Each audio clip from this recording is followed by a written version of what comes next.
things cause it's over. You can cry on my shoulder. Waste my time and I told ya.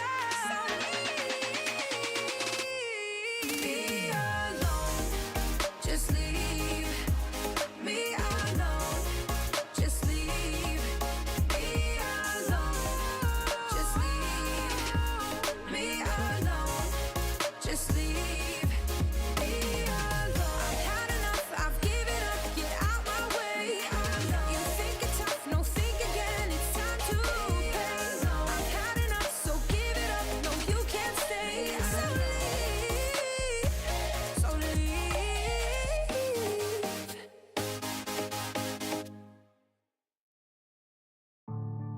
Yeah, are you entertained?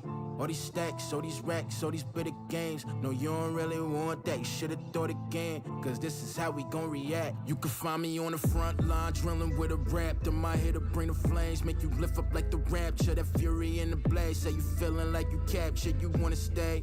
She ain't never going back, yup, flips it backwards. Pop the windshield, your head bop, go to sleep, bed rock, what a scene. Another lead and another lead, on me coming in cause of me. Hold the metal right in front of me. Couldn't care less of your company, what is it gonna be? No suppression, no winner to cover me. Red dot, painted all over your head top. This is the feeling you can't deny. Enemy gonna see red eye. Once you pop it, the fun, no it can't stop. Pull it back, then it bust at the same time. Sound shots over your head top. Bang out and let it ring out like a bell shout. Oh, yeah, you know the feeling. That's that ace slide, that one that know the feeling. Feeling like a space god. My lawn, it's on your ceiling. How long you can survive depends on your decision. Shout it, listen. Yeah, you know the feeling. That's that ace slide, that one that know the feeling. Feeling like a space god. My lawn, it's on your ceiling. How long you can survive depends on your decision. Shout it, listen. Yeah, that's that attitude. That's that attitude. Find me on the front line. That's that attitude. Watch me multiply my dreams like your daddy do. What's that? Hey, we are not the same. See where the knock is break. Messing my never get locked away. Time to begin, all I got to say. Forget the philosophy. I'm betting that you got a lot to say. Came with the AO, got the cake. Mess around and cause consequences. Check the sound, I better knock you senses. Ain't no winning, they're coming against us. Every hit is someone on their hit list. There's a vision, the soul of a witness. So I'm hoping that you know the difference. Know that there's only relentless with a whole wave on the hinges. Slow pain with them stitches. More fangs and prescriptions. Short flames with the sickness. And this whole game's no quick fix. Want me no running away. Many wonder what the world gonna say. Hey, no cab for that party. I guess we always on the way. Yeah, that's that attitude. That's that attitude. Find me on the front line. That's that attitude. Watch me multiply my dreams like the daddy do. Yeah, that's that attitude.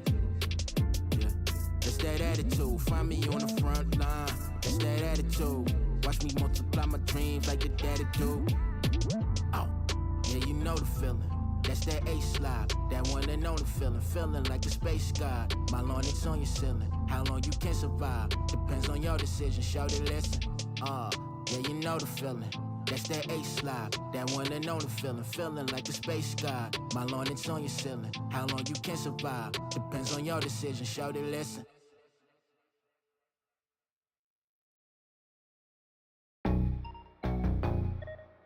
Night job, boss, babe. Yeah. 1 + 1 = 2. Put 2 and 2 together, that would equal you. Forever lying, tryna play me for a fool. Call me the professor, boy, I'll put you back in school, yeah. 1 + 1 = 2. Put 2 and 2 together, that would equal you. Forever lying, tryna play me for a fool. Call me the professor, boy, I'll put you back in school, yeah. You looking like a dummy, out here acting funny. Told me that you love me till you started running. All around the town with a different honey. Your name ain't Hugh Hefner, I am not your bunny. Never ask for nothing, always have my own money. You thought the grass was greener, but it ain't sunny. Your love is toxic, word to Kalani. No more baby, please, you should call your mummy. And I ain't with that drama. Let me call another one. I can play the game too.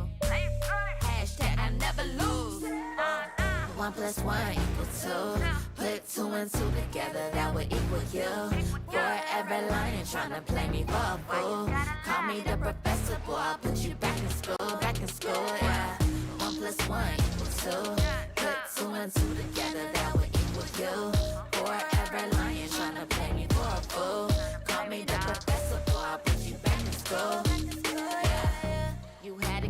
till you started juggling. Now the ball is in my hand, but this ain't rugby. Can't look you in the eyes, cause you looking fugly. Shoulda never saved your number under my hubby. Used to cuddle every time you was that buddy. Booty out your soul, called it snuggly. Every day and night, word to Kid Cudi.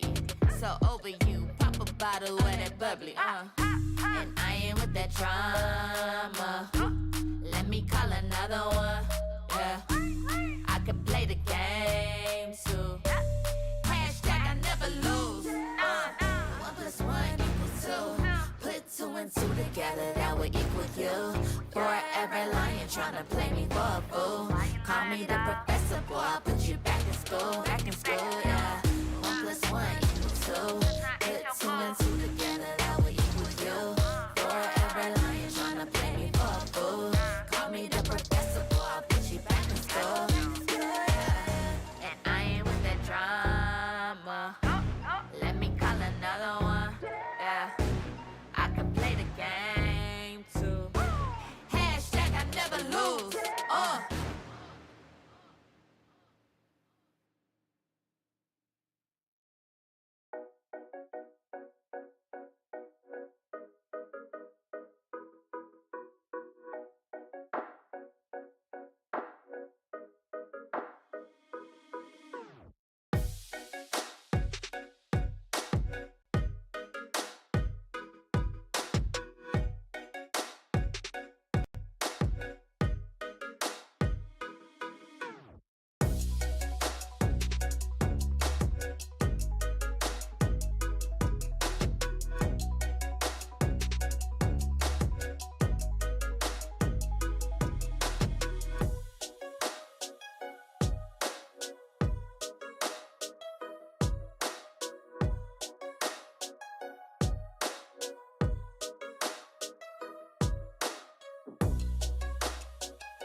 intro get into ever. it, yeah. Yeah, not bad, hey, not bad. Talented. I can go pro. You know it as well. I also know you can dance. You should join me next time. And yes, I feel like you've also deserved a bit of a break. You've earned it. Thanks.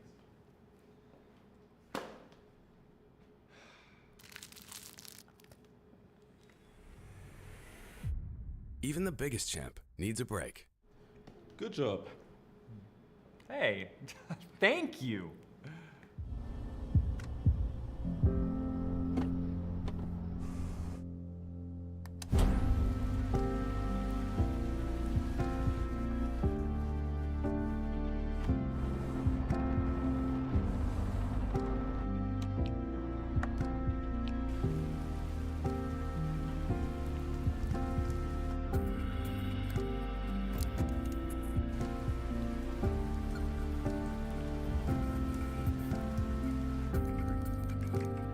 Wjedź do elektryzującego świata esportu i zagraj z nami. Moc energii zapewnia elektryczna Kia EV6.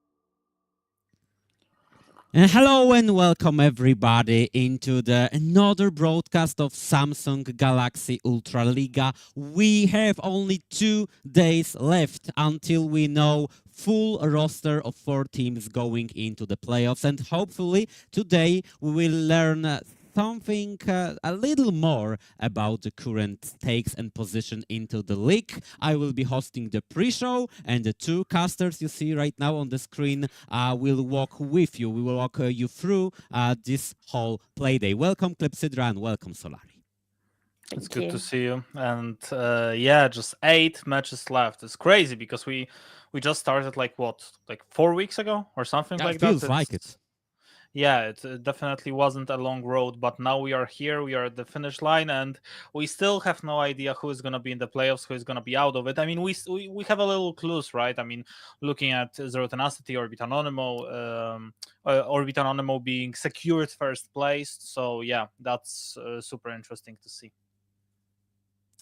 Definitely. I mean, they have secured their spots into the playoffs a couple of weeks ago. Actually, Orbit Anonymo not dropping a single map this season. It might be the first perfect split we've seen into the Ultraliga. Also, Zero Tenacity losing only 2 maps against unbeatable Orbit Anonymo. Those are those 2 teams we are talking about right now. But the other 2 spots are open for almost half of the teams left in the league to play. Even Cryptocraft has like 3% chance of getting into the playoffs, if I reckon correctly.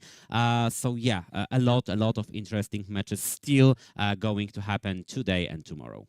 Yeah, but they play Z10, so this 3% is gonna be 0. Yeah, in like just divide 2 it hours. by quite a lot. Yeah, so it's definitely not a good look for Cryptocraft. They've had their opportunities, but unfortunately, even though they had few close games, they weren't able to finish it off. I mean, there's always a possibility they somehow win today versus Z10, but they are definitely not gonna be favorites. Let's take a look at the schedule to draw a picture for our viewers. What are we really talking about? We are mostly talking about the first match of today, Back to the Game and Iron Wolves, both teams clashing for the place into the playoffs. Then Team ESCA Gaming with no chances at all into making playoffs, facing against Forsaken, who are still fighting for it. Zero Tenacity and Cryptocraft, yeah, we talk a little bit about it. And Orbit Anonymo against devils.one. Definitely both teams that want to win. Orbit Anonymo because they really want their perfect split, and devils.one because they really want to get into playoffs. They want to, but can they? That's the issue. this is pretty much their last chance, right? Because they're super low. Wait, they are 5-7 right now, so they're close to back to the game, but not close enough to feel confident about getting into the playoffs. And Forsaken and Iron Wolves are sitting at the same score as them. So for devils.one, it is they shoot right now, and if they land the shot, yeah, chances of them getting in the playoffs raise dramatically. But if they don't, they might just be out. Yeah, and it's a shame because they, like I said, I think a week ago, that they've had a really good run at the start of the season. Then suddenly they dropped, and since they dropped, it feels like they are constantly in the slump. Having some better games like Christian Nidalee last week, that the beginning was definitely good. But we need to remember this is second week that Smolder is gonna be open, and for me, it would be weird if it was a second week in a row that it would be constantly banned, because I've been watching all the other leagues, all the LVPs, all the Prime leagues, all other leagues. They are playing Smolder here, there. I mean, so who is gonna start playing it here? I mean, you finally need to, because you're either gonna be losing one ban per every single game, or you're gonna learn to play with him. So yeah, hopefully we are gonna see him. Maybe not today, maybe tomorrow, but I'm hoping to see at least one game of Smolder.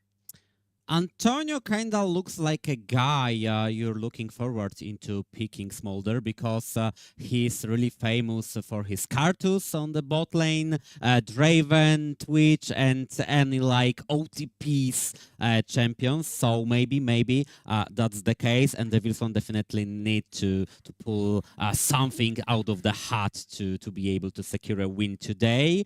We are more likely looking at Orbit Anonymo taking a win today, but devils.one are going to face Forsaken tomorrow in the match of the week, so they still will have a chance at making the shot. I mean, I would love to see devils.one winning today, but I would also love Orbit Anonymo securing the perfect split, and I just cannot decide which I prefer better. Yeah, honestly, same. Perfect split would make Ultraliga's history, but at the same time, it would be a shame if devils.one lose today and we don't see them in the playoffs. So yeah, I'm with you. I'm also very torn. That's mostly because we have only 4 teams into the playoffs. I mean, this change, we need some time to adjust to it. Yeah, true. Yeah, and it just feels like any team that is gonna make it into the playoffs, it's like, I know like everyone is playing to win the whole thing, right? To win the Ultraliga, but it also feels like if you're able to make it into the playoffs, especially as the new organization, like for example, back to the game in this case, it feels like, okay, even if you lose in the playoffs 3-1, 3-0, you still made it there. So you still did better than other teams. I remember when I used to be the coach, like it was in the first split, it was our goal, just make it into the playoffs. Who cares like what is going to happen next? And we lost versus Kick 3-0 in the first round of playoffs, and everyone was like, yeah, okay, we lost, but we still made it. So yeah, like the goal, like the minimum goal was achieved. So that was the most important thing. So even though to you viewers it may not feel like we are playing for something important, we definitely are, because it feels like right now for these players, I mean, this is future of Polish League of Legends, and that's about it. By the way, did you lose against the Kick roster with Pookie style in it? Yeah, it was the Raxo Pookie roster, I believe. So that's not a shame at all. Yeah, it was, but it was also a roster with Brunes, Matisław, and on top lane there was Kackos, right? So yeah, it was stacked, and we beat them in the regular season once, and we lost once, and we are like, okay, we have so many drafts prepared for them, and we banned 5 mid laners, and we are like, okay, Matisław, there's not a champ that he can pick right now. We were assured that we are gonna definitely win, and then suddenly we are like, okay, seeing what he's showing like Yone, but we knew that he couldn't pick Yone, and then out of nowhere he picks Ahri. Like just like that, and he smashed us, like literally smashed us with this Ahri. She was like so annoying, and then we were like, okay, we are gonna ban Ahri. Then there's again not a champ that he can pick. In the second map, he picked Zoe. He smashed us even harder, and I was like, okay, guys, it's GG. I forfeit this. There's nothing I can do about that. He's just too strong. Feels like a position that Gripchocraft is today in. I mean, they Yeah. technically still have some chances to go into the playoffs, but they basically need to win against Zero Tenacity. And what are you banning against Zero Tenacity? Top lane? Good luck. Mid lane? Probably not possible. AD carry? Like, come on. Harpoon can play like basically everything. Yeah. No, you just don't ban like that. You ban out the champions you just don't want to see. You can ban personally against Kofte or Harpoon, yeah, but you can at least try to, ban out Azir because you know that you are 100% dead if Kofte gets Azir. You can ban out Aphelios and then pray, yeah. Yeah, and I feel like it's, even though I believe Harpoon is the first one in our MVP score, it feels like everyone for Orbit Anonymo are doing the same or even better job, right? I mean, Kofte from Zero Tenacity also is the one that caught my mind because not only Azir, he can play Azir, Akali, Korotkiy, there are a lot of champs that he can play and he can play them well. But to me, we have two more stops in Ultraliga right now, and the first one is right now, who is gonna make sure that he is in the playoffs, and the second one is gonna be in the few days or maybe weeks in that case scenario, because it's gonna be Orbit Anonymo versus Zero Tenacity Part 3, and who is gonna win this one? Because last week, I believe it was Kofte. Yeah, I think so. It was Kofte who said that, yeah, like they are gonna be still. No, sorry, it was Blurzor who said, yeah, I mean, we are still gonna be winning versus them in the playoffs, so it doesn't really matter. But yeah, I mean, you need to prove it first, right? I mean, you cannot just say that and then lose like Kofte once did. You need to prove it. So yeah, I will be waiting for that. And also, best of fives just are hitting different to the viewers, casters, and players. Especially players, they need to adapt from map to map constantly, adjusting something, maybe changing some champions or approach to the game, changing sides, playing 5 games in a row, possibly. That will be something, and it will be happening for 4 out of 8 teams. One of the teams that could make it to playoffs is Forsaken, today playing against Team ESCA Gaming. On paper, looks like pretty easy matchup, but Team ESCA Gaming has basically nothing to gain and nothing to lose. And in my opinion, that's the spot for a team that they could be the most dangerous one. Yeah, we talked in that sense about them last week when they had to play Zero Tenacity, and right after that against Orbit Anonymo, and we talked about that maybe they're going to be the ones to break their win streaks, but didn't happen. But honestly, if ESCA are to deliver a surprise to us, definitely today or tomorrow is going to be a much better chance for them, because it's still nothing to lose for them, but at the same time the matches are a little bit easier, and it's just the 2 last games that they have in this split of Ultraliga. So if there is any good time to bring out something crazy, it is now. I mean, yes, but I felt like the perfect time for that was a week ago, because then you still don't realize, yeah, that you're under pressure.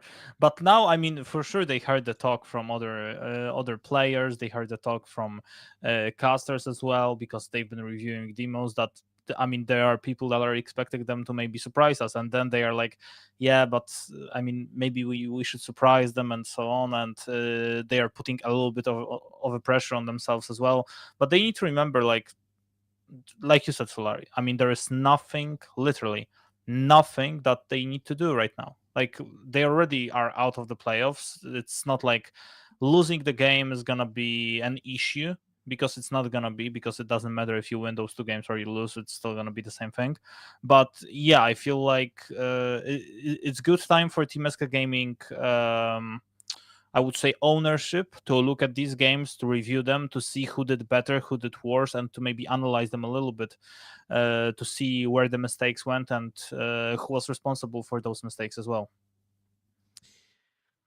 So I do believe that one last matchup of the day is left to the discussion. Back to the game against Iron Wolves. Both of those teams with a pretty nice chances into making it to playoffs. Back to the game with a slight upper hand because of 1 point more, and also back to the game on fire, basically. They didn't lose a single map in the second round of the split. I mean, not counting Zero Tenacity and Orbit Anonymo, because everything everybody is losing against them. But back to the game are really back into the game. After the first 2 weeks where they went 0-4, if I recall correctly, they significantly improved their play style, individual performance, and Sisyph, in my opinion, mid laner of back to the game, is basically top 3 in the league right now.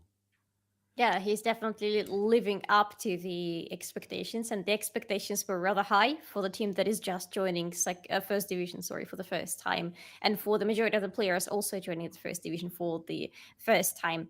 Definitely, they are playing on the level of the first division right now, and they are on the win streak as well, because last week they didn't drop a single match. The last match they dropped so far was against Orbit Tournament, as you said, Mayudik, and we're gonna go with that. It doesn't really count. So yeah, they are on a high morale, I believe, and that should be very helpful. And I mean, we are gonna be looking at Sisyph as the main reason for Back to the Game to win today, right? I mean, Yeah. he's gonna be the main hero of today, and he can play a lot of champs as well. He can play Yone. I mean, this guy can definitely surprise us even more with days to come. So I'm gonna be looking closely at what he's doing in the mid lane, because today, even though it may not sound like it, the opponent is gonna be tough because it's gonna be Odin. So when he plays his comfort champs like Aurelion, like Twisted Fate, there could be some issues, especially as Killen and Odin are from the same country. We heard from Roof that there is a little bit of an issue with language barrier on their team, but because they are on the same country, we can expect a lot of 2v2 fighting in this specific game and this specific matchup. So I'm gonna be looking closely at the mid lane, because I feel like this is where the game will go in someone's favor. I don't know who's yet, but yeah, definitely it's gonna happen. But I also do recommend you from time to time have a look at the top lane, because Cozy against Heshero, basically 2 of the players from those 2 teams who can do 1v9. Heshero on his Gwen, I mean, I don't have to remind you, do I? And Cozy sometimes on Fiora or Atrox, he can basically do 3 solo bolos in lane and then just go through the sign lane and stop at the Nexus. Yeah, he absolutely can. And honestly, to me, the top lane is probably going to be the most interesting lane in this match. I can't wait to see what both of these top laners are going to pull out today and how they're going to fare against each other, especially since their playstyle is usually fairly similar. They try to play around the team, but the moment they realize that either they are a liability or the team is not doing too well, they switch to the side lane and split pushing game immediately, and they excel at it. Yeah, they are definitely good. And now, I mean, it's gonna be super interesting to see all of the matchups pretty much today. I mean, even Maturalny Forsaken versus Team ESCA Gaming. Like we said, Team ESCA Gaming shouldn't be surprising, but they are playing versus Maturalny Forsaken, who we know that can surprise themselves sometimes in the mid game. They don't even know sometimes why they are doing such a things, but they are happening. So yeah, to me, it would be nice to see them, because from my point of view, it would be nice to get someone into the interview from Team SK Gaming. We can always ask them what went wrong during the season, and it would be super interesting. And I can also ask Maturalny Forsaken guys, because it's gonna be also nice. But why would we ask the same questions all over and over again? Let's ask someone new. Let's ask someone who has not had a lot of opportunities to be in the interview room yet. That's correct, and there will be a lot of asking about the stakes of not only today's but tomorrow's game, because in these 2 days, play days, everything will be set and ready for the playoffs. Probably back to the game, winning today will secure their spot. But will Iron Wolves let them? I don't know, but I'm sending you guys to draft to find out. Thank Perfect. you very much, Mayutek. Let's see what the draft has prepared for us, Kasper. And look at Wolves. They're banning smaller first ban. I believe I predicted back to the game in this game, and because of this ban from Wolves, I'm staying with this. Okay, I don't blame you, but I mean, I'm gonna be specifically looking at what Iron Wolves are gonna be picking themselves, because last time we saw their pick and bans, we were kind of surprised. It was Ashe ADC, Zac on top lane, Cassante mid lane. Yeah, it was definitely wild. So I cannot wait to see what they pick now. It's definitely not gonna be Ashe and not Zac. It is gonna be Senna on the first pick, so that's interesting. I mean, interesting. We are kinda used to that already, because we've seen a lot of her And yeah, we are gonna see even more in the upcoming weeks. And rightfully so, because she is in a pretty strong position right now. I believe there are some notes coming her way finally in some of the patches that are coming soon. But for now, she is pretty strong on 14.3 that we're playing on right now. Will either be paired with Nautilus or Tam Kench on the bot lane. We'll see what back to the game decide to go with. But I love the answer from Wolves already. They are taking Karma, and with this Ezreal, if they pick it, most likely it is going to be the Karma going to end to the support role on the bot lane. Varus pretty much with the same idea, but honestly, Ezreal just makes more sense because it's a lot of poke for them, it's a lot of survivability as well, and it's overall a great lane against Senatom. Or Senna, whoever. But we need to remember, yes, I agree with you, Karma should be on the support, but it's also a flex towards mid lane. Yes. So there's a lot of things that can happen in this specific matchup. Karma? I mean, we've seen a lot of Karma in the mid lane in the past few weeks. Wei is going to be picked by Sisyph, so yeah, that's going to be picked for him. Wei with Vi, with Senna, that's a lot of all-in, lock-in comp, so yeah, it's going to be interesting. I mean, it is a lot of all-in, but at the same time, it is a very balanced comp already, right? Because you have an all-in, especially thanks to Vi, but at the same time, you have a lot of poke. Late-game, long-range poke, because by the time Wei and Senna are both scaled up, they are going to outpoke Wolves just by default because they are outranging them massively by that time. Yeah, like you said, I mean, the outrange is gonna be massive. Like, it's already a problem to me looking at this draft. I mean, when you have Senna, you have Wei, it's... I mean, have fun playing versus this sort of combo. I personally hate it. I hate playing versus this sort of champions because even if I'm Cassante, even if I have a lot of magic resists, it feels like I'm getting hit over and over again and there is not much I can do versus this sort of champions. And it is going to be Cassante. It's going to be Cassante for either Odin or Heshro. Yeah, right. We saw Odin play Xante. I think that was some of the most unconventional picks for the mid lane from him, not counting Asol, because Asol is just a completely different type of champion, and that game was a completely different type of game. But I quite like Xante here as well, because it is going to be a really strong front lane, and if it's going to Hishiro's hands, I will be very happy, because we talked about it briefly. Hishiro is a very good split pusher, and Xante is pretty good at the side lanes, because he attracts a lot of enemy players towards him, because it's usually not enough to just send one champion to try to stop him. Yeah, that's true. Plus, he can always use his all-out through the wall, and there's first of all, he's gonna most likely kill the guy that he takes with him, and he's gonna run away from the team as well. So yeah, definitely annoying to play versus the guy like that. Nautilus banned. Not surprising, you play versus a quarter, so it makes a lot of sense. But we need to remember Rel is also open, and it's most likely not gonna be Rel picked on R4 for Iron Wolves. I mean, it could be. You can always pick the jungler here, and I don't have the issue with that. But if you leave Rel open, it could be Rel Senna, and it could be very good for a quarter. We saw him on a lot of engagements, and he really, even though sometimes he's overcommitting, he's overextending, he's still playing very, very well. Yeah, and I would love to see him on Rail, because she's going to pair up with Vi extremely well, and it's going to be the additional all-in for back to the game's team composition.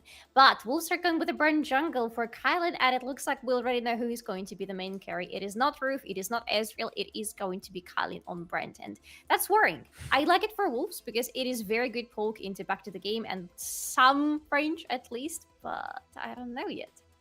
Yeah, it is very good, I agree with that, but...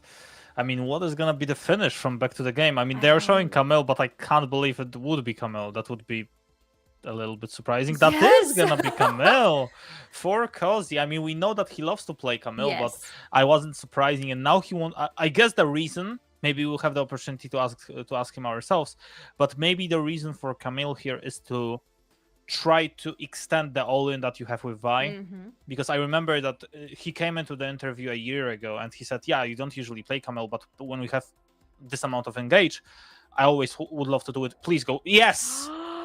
It's so good, by the way. This is like this is so good, because you have a follow-up with Vi, Camille, you have Galio, Camille. It's perfect. I mean, this is literally perfect for back to the game. And Galio is going to be so good as not a full-on front lane, of course, for the team, but sort of, because he's going to be able to absorb some of the damage from Brand into himself. And yes, the follow-up definitely for the all-in. With Camille, who is excellent the flanks should it be needed. With Vi, both of them having the possibility to lock down Ezreal if it is needed. And Galio just an excellent follow-up wherever. And if these three go into Wolves, there is already a very nice front lane for Senna to play around because she wants to be playing around this front Oh, lane. wow. At the same time, though, Wolves don't really have any means apart from Xante to get to the back lane of Back to the Game, right? Okay. Yeah, but I was sorry, I got caught in a moment because I saw Galio in the mid lane and I was like, yeah, no way he's going to No, mid lane. no. And they switched last second. So yeah, it makes way more sense for Galio to be in the support in this situation because first of all, there's gonna be a lot of sustain game on the bot lane, and to be fair, Back to the Game will have a lot of sustain with Senna, with Galio. Also a lot of all-in because they can always use a W from Senna, EW from Galio, and they will be always feeling quite comfortable. And I feel like looking at the draft, it just feels like it's gonna be so easy for them to play. Like this draft is just so easy. You just literally all in whoever is on the enemy team comp. And I like the fact that Iron Wolves were trying to counter that by picking some tanks like Kasante, but the issue is you can have Kasante, it's okay, but Galio and Camille will jump on Ezreal either way. I mean, there's not much Kasante can do versus them, and there's not much Ezreal can do. I mean, Ezreal can use his Arcane Shift backwards, flash, but Camille will either way follow him, like with her ultimate. And when she does, Galio will be there as well. And when Galio is there with Camille, Ezreal is most likely dead, and your main damage source is like dead. So yeah, that's not gonna be good. But I mean, there are a lot of other things in Iron Wolves comp. Obviously Aatrox, but that means they would be looking for a fast reset. I mean, it's gonna be very, very interesting for me. And now Heshero, I mean, he's gonna spot them pretty fast. So yeah, he knows what they are up to. But yeah, with this sort of draft, it's gonna be interesting to look at. Yeah, it is gonna. That's a correct word to use. It's gonna be interesting for sure, and it can get very explosive. I think, especially if Kylan gets ahead. I feel like, to be honest, you talk about the importance of Back to the Game getting on top of Ezreal. I feel like Kylan is still going to be more important this brand because when we saw Kylan playing brand, we saw that he was the hyper carry for the team, and he plays this champion well. And this is still a ridiculously powerful champion. So I feel like we'll try at least to play around Kylan as much as possible, but I don't think it changes the big picture for Back to the Game either way. They still have the means to get on top of Kylan and shut him down and isolate him and shut him down afterwards. So I think it's still the draft still heavily prioritizes Back to the Game. Yeah, definitely for me as well. So let's see what is gonna happen. Sisyph on way, we know how well this guy can play, and I mean, to be fair, he is gonna be playing versus Kasante, right? So not much he should be able to do 1v1 wise because Kasante should be safe for most of the time. But I mean, you never know. Yeah. You never know. Exactly. I wouldn't be sure about how the mid lane is gonna look like. I mean, pre-6, Sisyph wins. Post-6, he needs to be a little bit careful, and he needs to be knowing as much as possible where Kylan is. Other than that, he should be pretty fine, I think, on the mid lane, at least for the laning phase. On the bot lane, I think things can get a little bit more spicy, because these supports want to be exchanging a little bit of beef between each other, right? Yeah, definitely. And Kellen right now, buffing towards bot side? Yeah, buffing towards bot side. I was wondering for a while because he stopped and he was like, yeah, maybe I'm gonna go into the mid lane, but no, he just wanted to make sure that he hits a big raptor. And yeah, I mean, this comp, I'm just waiting for the team fights, honestly. It's gonna be so fun to see the team fights because it feels like it's gonna be everyone is gonna be fighting versus each other, and it's just gonna be super fun to see how it goes. And yeah, Iron Wolves slowly pushing the bot wave. I mean, it's Ezreal Karma, so we are expecting that, but we also want to see Salami healing up a little bit. He does have a potion, he does have a cookie, and he needs this sustain to be able to stay on the lane. Yeah. But I think it should be enough sustain for him, honestly. Karma still hits like a truck during the laning phase. she That does. is true. But her cooldown on the ultimate is usually rather high during the laning phase, so you can just try to wait out and play around those cooldowns. It is not easy, but manageable. But to be fair, it's never easy against Ezreal Karma. They just want the outpoke and they want to hold the prior on the lane. So for you, the idea is to survive it, not give any kills, and then you should be fine because you're scaling. Unless Kylin comes in and kills you. Yeah, and Kylin is there, but he cannot even walk to the second bush without being spotted right now, unless, he does this. Nice move from Accorder to make sure that they won't be able to do anything else. And something that we still haven't talked about, Cozy playing Ignite Camille. So he's not going for a Flash TP Camille, he's going for a Ignite version. So a lot of things should be happening on the top side, because if you pick Ignite versus Flash, we are expecting results. We are expecting kills. During the laning phase especially. Yes, we are expecting this Ignite to be used as early as possible, but Kylin is on the bot lane. But the question is, isn't ENG gonna be the first one to fall? I don't think they can dive with this amount of HP on ENG, because who's gonna tank? Like, Kylin is not gonna do it, ENG is not gonna do it either. I mean, they are still pushing the wave, they are still making sure that they will be feeling uncomfortable, but some more action should be happening on the top side. Shasku walking in, making sure for Heshero to be airborne right now, maybe burn a flash from Heshero, and yes, they will do that. Very good for Heshero. Very nicely used flash at the right moment, because yes, Cozy was waiting to land this stun, and if this stun was landed, the Ignite would have followed up immediately, and quite likely it would have been a kill on the top lane. But it's still a flash taken out from Heshero, and you can expect that Back to the Game might try to punish him for that, especially since the timing is nice. The first spawn with Void Crabs is going to... Yes, it is actually already on the map, so why not try to play around it?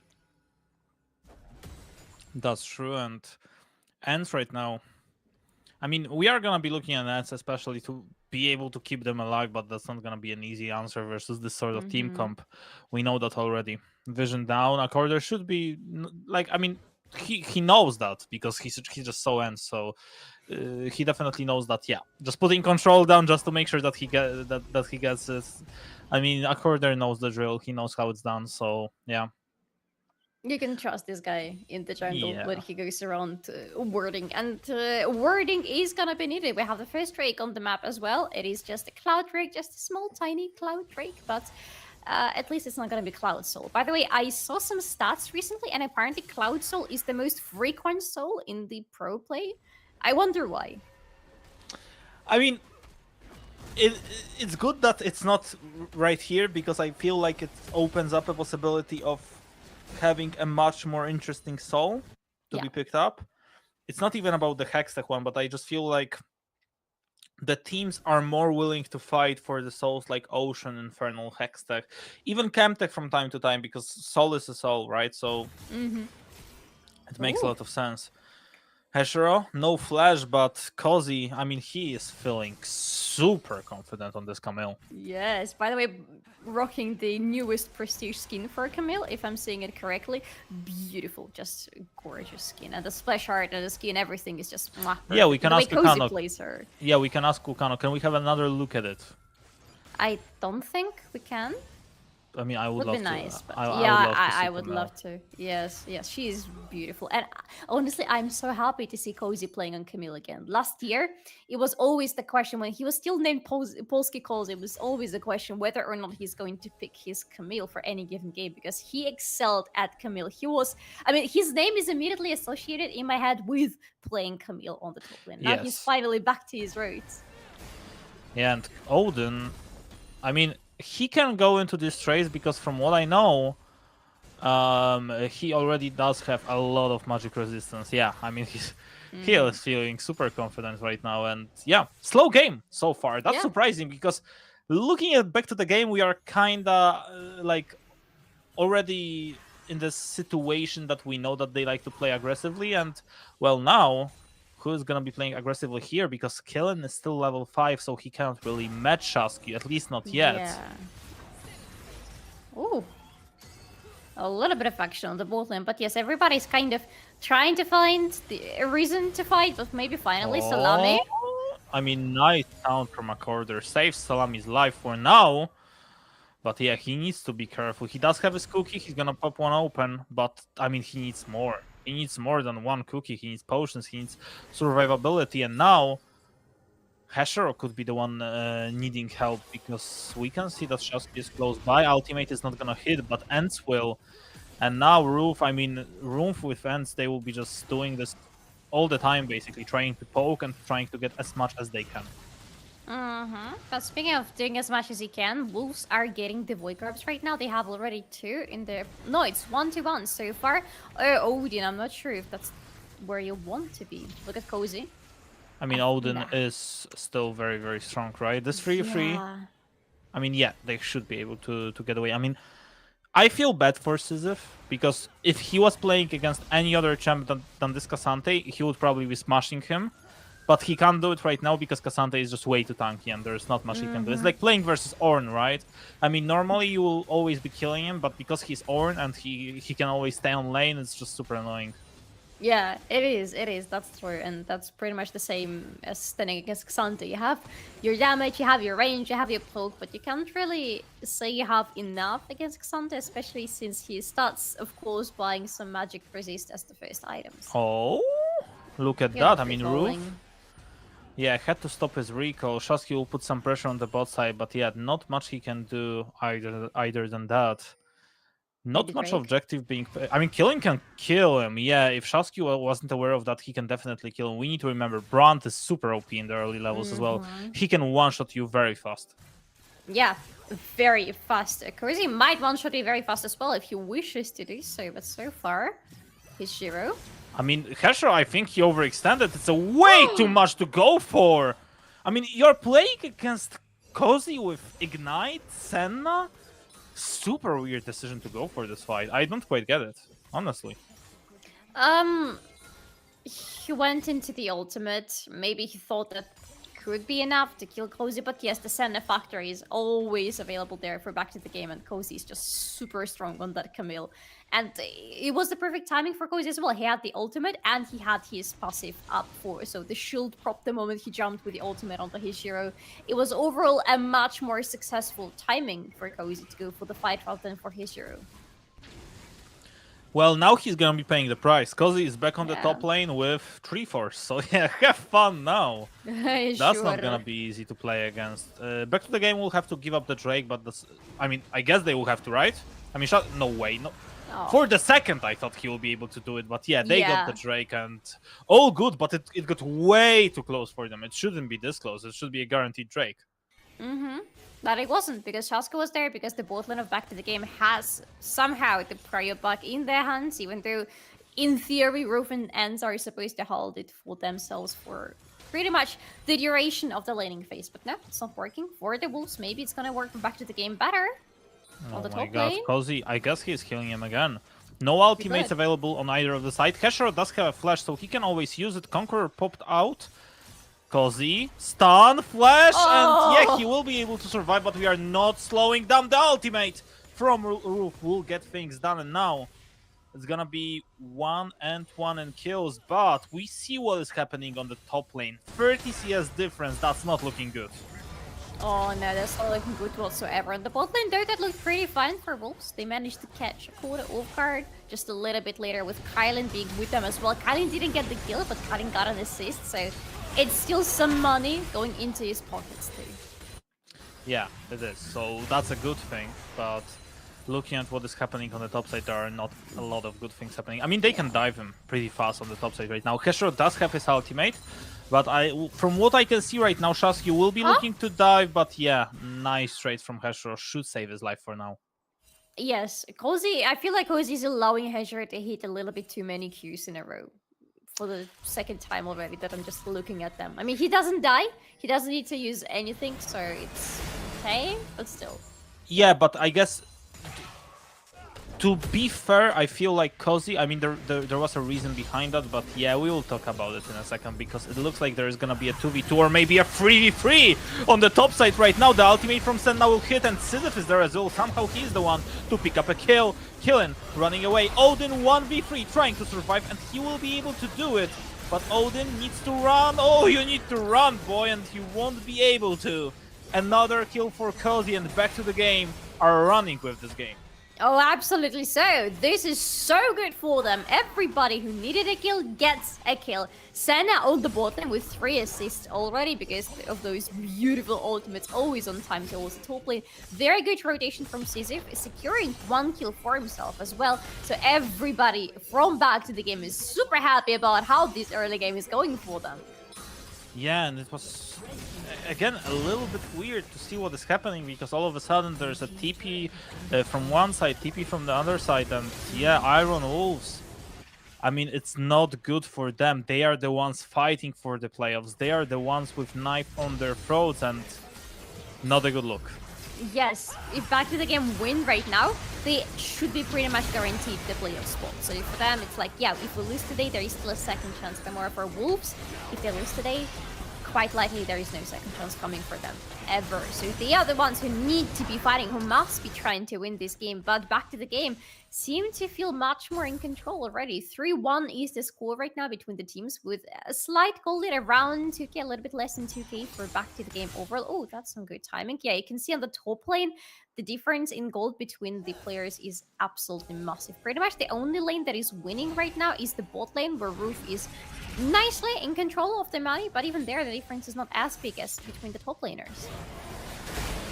Yeah, and I mean, 2.5k in the top lane right now. That's the difference we are talking about. So definitely not small. And Iron Wolves, they would love to stack the Drakes up, but I mean, are you even gonna be able to do it? Because back to the game, they will take Herald. They will definitely take the Drake if they want to. And there is not much Iron Wolves can do about it. For sure, they cannot stop this Herald from happening. Kalin is around to get it ends, but yeah, they will never be there on time. And they're not rotating towards the Drake either. But right now, with this Herald, back to the game are going to force Wolves to try at least to find the answer on the both side of the map, because they will need all 5 members of their team, ideally, to do something about the possibility of losing a Drake plus losing the turret on the mid lane. But look at Cozy. Cozy is staying on the top lane. Cozy is pushing like a madman, forcing his hero also to rotate there and not join the team. Yeah, if back to the game wants to, I mean, they can just give up this Drake, let Cozy do what he's doing, just transfer your forces into the top side, make sure that you help him out, so Pressure will have to give up even more, and now it's looking very bad for Iron Wolves. I mean, not much they can do yet. They put some vision in the river area, but it will be just cleared up by Accorder and everyone else, so yeah. I mean, even if you put this vision, it looks like they want to fight, but they are not in the spot to fight yet. So I feel like the good call for Iron Wolves would be to give up this, wait for your 2-item power spike, and then try to fight it. Yes, that's what they should be doing. I hope they can do it, because right now they're still losing a lot. There are awesome Void Grabs from back to the game together with Herald helping out to almost clear this turret on the mid lane, but not quite yet. But Wolves, I don't think they want to give up this Drake. I think they want to fight. Yeah, it looks like they want to fight, but they are not quite sure yet. Sisyph will push the mid wave, and with Wei pushing the mid wave, we know how fast he can do it. So yeah, there are definitely issues right now for Iron Wolves, and they need to fix them, because if you give up this Drake, the question is, what else do you gain? And by the looks of it, they will be giving up this Drake. So yeah, what do you gain in exchange? It looks like nothing. They don't lose the turret in the mid lane, but that's not gaining anything. That's just not losing yet. They cannot gain anything. There is not enough time for that. They are pushed in, so they cannot really rotate towards any turrets. There is no other objectives on the map. They cannot get anything apart from their lives. I mean, that's the point, right? If they were on the same page previously, like, okay, guys, let's give up this Drake, let's do something in exchange, then at least they would be able to get something in exchange. And now, with them not being on the same page, that's just not looking good. And now, what is also not looking good is Hesher on the top side. Wow, that Camille, that was 1 Q! And that was enough! That was nice from Cozy. He is super strong right now. He's on an item and a half, pretty much. He deals literally tons of damage to the enemies. And yeah, Camille is an interesting champion, especially with her Q, if you find a good angle onto the enemy, especially if you find it with a stun. It is hard to punish her for doing so if she's dancing around the objectives smartly. And Cozy is a very smart Camille player. Oh yeah, definitely he is. And now I mean, back to the game, they must be feeling super confident. Not only you got this Drake, not only the Soul is favoring you because it allows you to play long fights like you want to, allows you to play poke fights like you want to, and you have Sand on your team as well. And you're just super ahead right now. It feels like with this sort of draft, with the all-in that they have, it's just gonna be a walk in the park for them for the next few minutes. However, there is Leandri completed for Kylan. If we're talking about some positives, some light in the end of the tunnel for Wolves, I quite like this item already being in Kylan's hands because it is a very strong one. They just really need to find an angle to utilize this brand, and especially his ultimate. Problem is, back to the game are not really giving them chances to do so. They're not picking up any stupid fights in enclosed spaces in the jungle, which would be perfect for Wolves to force it, but they are not finding any angles so far. Yeah, I mean, there's also one positive from Iron Wolves. Ezreal is about to hit 2-item power spike, which is super nice, but you need more than that, right? I mean, especially... Did he miss? Yeah, he missed. Not nice, Oh, Sizif. brother. Not nice. We all saw that. I'm sorry, Sizif, but we all know what happened there. Yeah, not nice. Ooh, that's Nice the 2-item damage. power spike that I was talking about. Yeah, that's looking good. That's looking like some consistent damage for Wolves is already there, like some poke is there for them. And I talked about how back to the game's poke is going to be stronger. It is going to be stronger, especially later in the game. For now, I think Rufi is going to be in a very nice spot to out-poke back to the game. What do you think? Yeah, I feel like he should be, but even if you poke them hard, Salami can always heal this. So that's the issue, right? I mean, even if you hit WQ, all the time what is going to be happening is Salami will be just healing it. Unless you're able to do a little bit more as Ezreal, yeah, then for sure it would definitely help. And now, as the 20-minute mark is approaching us, now the team fights are about to be way more interesting than they were. Because first of all, what is going to happen right now is if you lose the team fight, like all of you die, everyone else is alive, you basically lose the Nash. And with losing the Nash, you basically lose the game if you're Iron Wolves. If you're Iron Wolves and you win the team fight, 5 versus 0, which is unlikely, but can happen, then you definitely prolong your chances to win the game, but you're not in the spot to win the game automatically. For Wolves, the Baron would be their ticket back into the game, because they would be able to find some breathing room. Finally, they would be able to de-push to push a little bit further into the back to the game. Right now, for them, the most important thing is to try to contest those remaining outer turrets in the side of back to the game. And without Baron, it is a really hard thing to ask for. Well, they are trying to push them mid-wave without Baron. Salami, I mean, nice poke on him, but yeah, that's what I was talking about. Nice poke, and then he just heals for 200, basically. Yeah. That's not cool at all, and not much you can do, like, versus Senna. I mean, that's why she's first picked, basically. If you're looking for the reason why she's first picked, that's exactly the one. By the way, I didn't know that when Galio is recalling on this one, it looks like he's ulting back to the base. That's so cool. Really? Yeah, I mean, didn't you see that? He was on the, like, for 1 second, he was on our main screen, like, ulting back into the base. A little bit scary though, because it looks like he is about to ult, and if I saw playing versus him, I saw Galio doing that, I would be like, oh no, he's ulting somewhere, right? But no, he's not. It's the same one with Thresh when during the recall he's throwing a hook on you. Oh right, yes. I think I don't like these ones because they can be misleading and a little bit scary. You just automatically can assume that that is what happened. Yeah, I saw people who were flashing away from them. From the there was even a situation when I used to be the coach, and the guys were saying, okay, you can play Thresh, but don't pick the skin. Like literally, they were like, yeah, just don't pick the skin because it's way too broken. So there were certain skins that you are not allowed to pick, and there still are, but we will talk about it maybe in a second, because back to the game right now. They are putting the pressure on the mid wave, and they will be able to get the mid tower. The question is, okay, the TP coming in from Odin. We are about to have the team fight, Solari. It's a good angle. If he goes from the right, he doesn't, so they all are spotted by back to the game. That is a bit worse, but still could be a nice fight. Could be. Odin stand up, but look at Kozi. Yeah, Kozi's position. If he ults ends, I mean, if he ults ends, and the follow-up is with Galio ultimate, that could be a disaster. And the poke, we can see what is happening right now. Back to the game, they are chilling. They know what is happening. Iron Wolves are trying to defend very well. Nice poke, by the way. Jesus Christ, what are you supposed to do about that? And now Shasku walks in.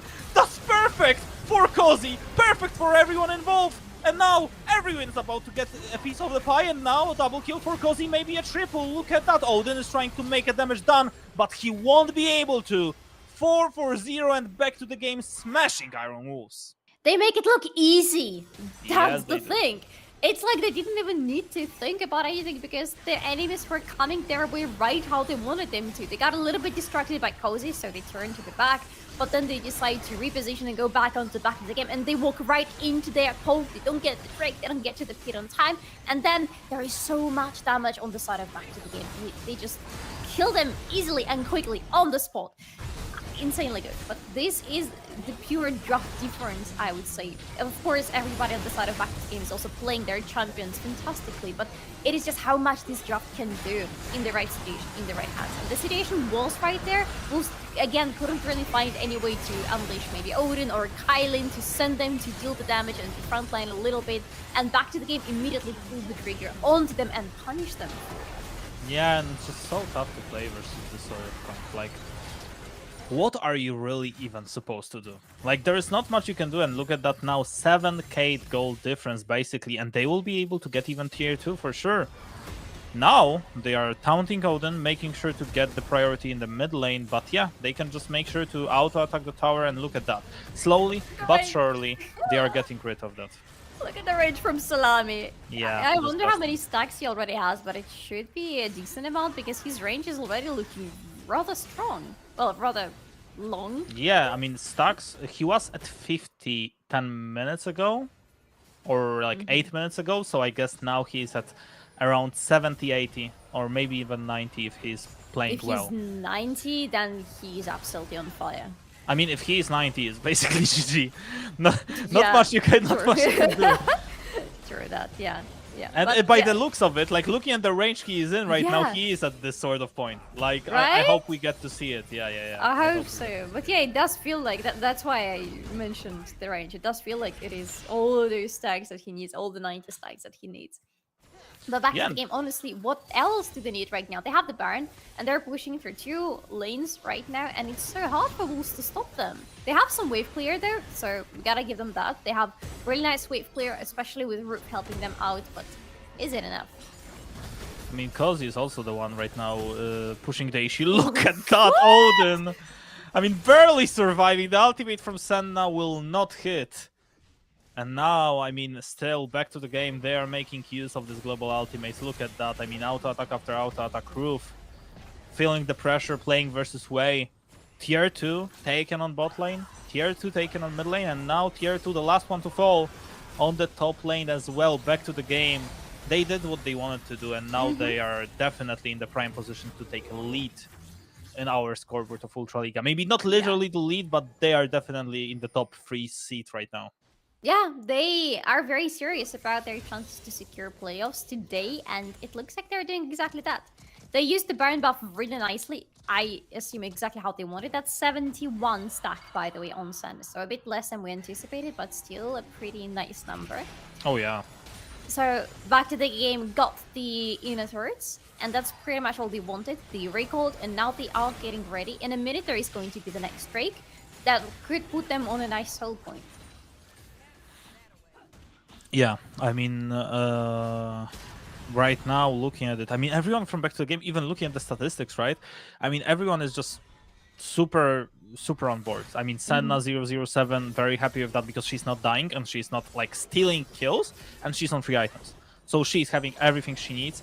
Redemption from Galio as well, which is super disgusting because Yeah, like, I love what are you it. even supposed to do as Iron Wolves right now? I mean, you're about to get a kill and then this guy is like, yeah, I have redemption, so have fun.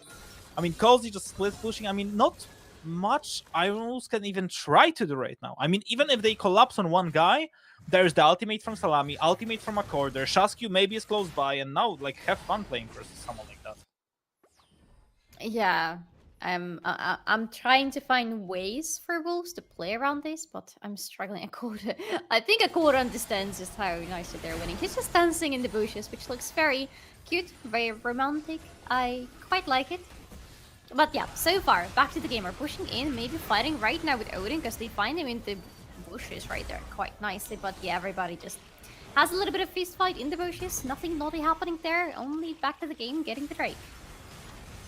Yeah, now back to the game. I mean, the third Drake for them, they can just do whatever they want because in 90 seconds there is a Nash possibility of for them, and I don't feel like there is much Iron Wolves can do about that. I mean, for sure they will try to at least give them a fight, but Yeah. I mean, if you lose a fight right now, you may as well lose the game if the mid wave is in the wrong spot. Yeah. That wouldn't be nice for Wolves, right? We're still talking about them trying to get into the playoffs. Honestly, if they... Who are they playing against tomorrow? Wait, I am lagging right now. Tomorrow, Cool. Wolves... 0 Tenacity! Okay, for Wolves, this is pretty much the last chance to score a point this I week mean- and this season. Maybe you should say for Iron Wolves it was the last chance because it feels like Oh! I mean, it kind of feels like it's in the past, right? I mean, yeah. I don't want to be rude, but I kind of have to because I know. like where are the win cons, Solari? Like let's look at them. You have 3 item Ezreal, 3 Hungry and 0 free farm. Okay, he's in a good spot, that's for sure. But it's so easy to kill him during the Yeah. team fight. It's just so easy to do. Like no matter if you have Arcane Shift, Flash, whatever you want to have, you're not gonna be able to do a thing. Yeah. And other than that, I'm not really seeing anything else. I was expecting a lot more from Kylin, I'm gonna tell you. I'm just not feeling his presence in Wolves team whatsoever. In theory, he's supposed to deal tons of damage to back to the game, especially in the team fights, but it feels like he's not even present in those. I am not seeing the ultimates, I'm not seeing him really killing anybody. Well, he's on 0 kills, so obviously I'm not seeing him kill anybody. This just feels very desperate for Wolves, and I can tell you for sure, I am having a very big suspicion that for sure we are not seeing them on the grand final, which is going to be a LAN event, by the way, in Warsaw on 23rd of March. And not something you want to miss, because this is not going to be just a LAN, but LAN for more than 50 people. That's big. Yeah, I love that because on every single advertisement that there is like this small little text that is more than 50 people. Yeah, And, yeah, I mean, that's the because technically there already were LAN finals, but they were like tiny, you know, indie finals, so it makes sense. I like it. Yeah, Oh, Corder. Korda. I mean, he's still alive. Still Redemption up. Still Solari up. He's still alive. A Corder. Staying alive. Oh, not this time, but look at that. I mean, Sisyph is there, but yeah, he won't be able to do anything. And Roof with Killen, with... Oh my god. Are they really doing it? I feel like this is super trolling, but okay. Let's is give a it a shot. suicide mission. Let's see what happens from that. I mean, they are doing it. Cozy is there. They see it now. Cozy ultimate, What's going on? ignite, Wait, everything. they're gonna get it. I mean, They're even gonna if get they it. do, the question is, will they be able to survive? Look at that, Cozy is there. Ultimate available. Oh my goodness, Sisyph! Absolutely humiliating them all. And yeah, maybe they got the dash. Who cares about that? Odin is basically dead. Ents is dead. Killing is dead. Kasper is dead. Everyone is dead. And back to the game, tipping to bot, making sure to finish the game. Absolutely embarrassing Iron Wolves. If somebody wants to go to the grand final with LAN for more than 50 people, back to the game are the team out of the two that you're seeing on your screens right now. For Wolves, this is unfortunately game over. This was a suicide mission to go for that Nash. They just got 1 down from back to the game. That was not enough for them to claim a big objective like that. And now, yeah, they got a Nash. Look, Rook still has a Nash. What is it doing for them? Yeah, not much. I mean, back to the game. 2 inhibitors, just like that. And yeah, the replay of the situation. I mean, it was nice from Iron Wolves to get a kill on a Corder, even though it took them some time. But Oh, yeah, look at the ultimates. It took them all the ultimates, no? yeah, and they were able to do the Nash, but the issue is the moment Cozy walks here, it's done. Like, not much you can do because he's having the ultimate up. And look at the damage from Cozy. It's so disgusting, by the way. Like, how is that possible? Why is no one playing Camille? That's my question right now, because from one side, I'm like, yeah, nicely done, Cozy, but from the other side, why are we not seeing more of Camille? She looks totally busted. 4 items. Those are not even damage items. It's Sterax. Like, come on. Like, how is that even allowed? Like, I just don't get it. I truly don't. keep all these questions to yourself. Maybe we'll have the chance to ask somebody on the interview after the game, because it looks like back to the game, they still haven't destroyed the enemy base, but they are on the way to do so. 2 inhibitors are down on the side of Wolves. They have the objective bounties up, but doesn't look like they have many chances of getting those. Back to the game are getting the last trade for themselves. For now, it is going to be the Ocean Soul for them, and after that, for Wolves, there is no way to survive the poke or to even attempt to try to dream of outpoking back to the game. Yeah, no, I mean, back to the game, can they really go for the finish right now? Because it kind of feels like they can. I mean, they don't have the Nash, right? So it's harder, but I mean, they have the Soul, they can go for the third inhib, they can just push the waves in, and it should be pretty easy. It sounds easy.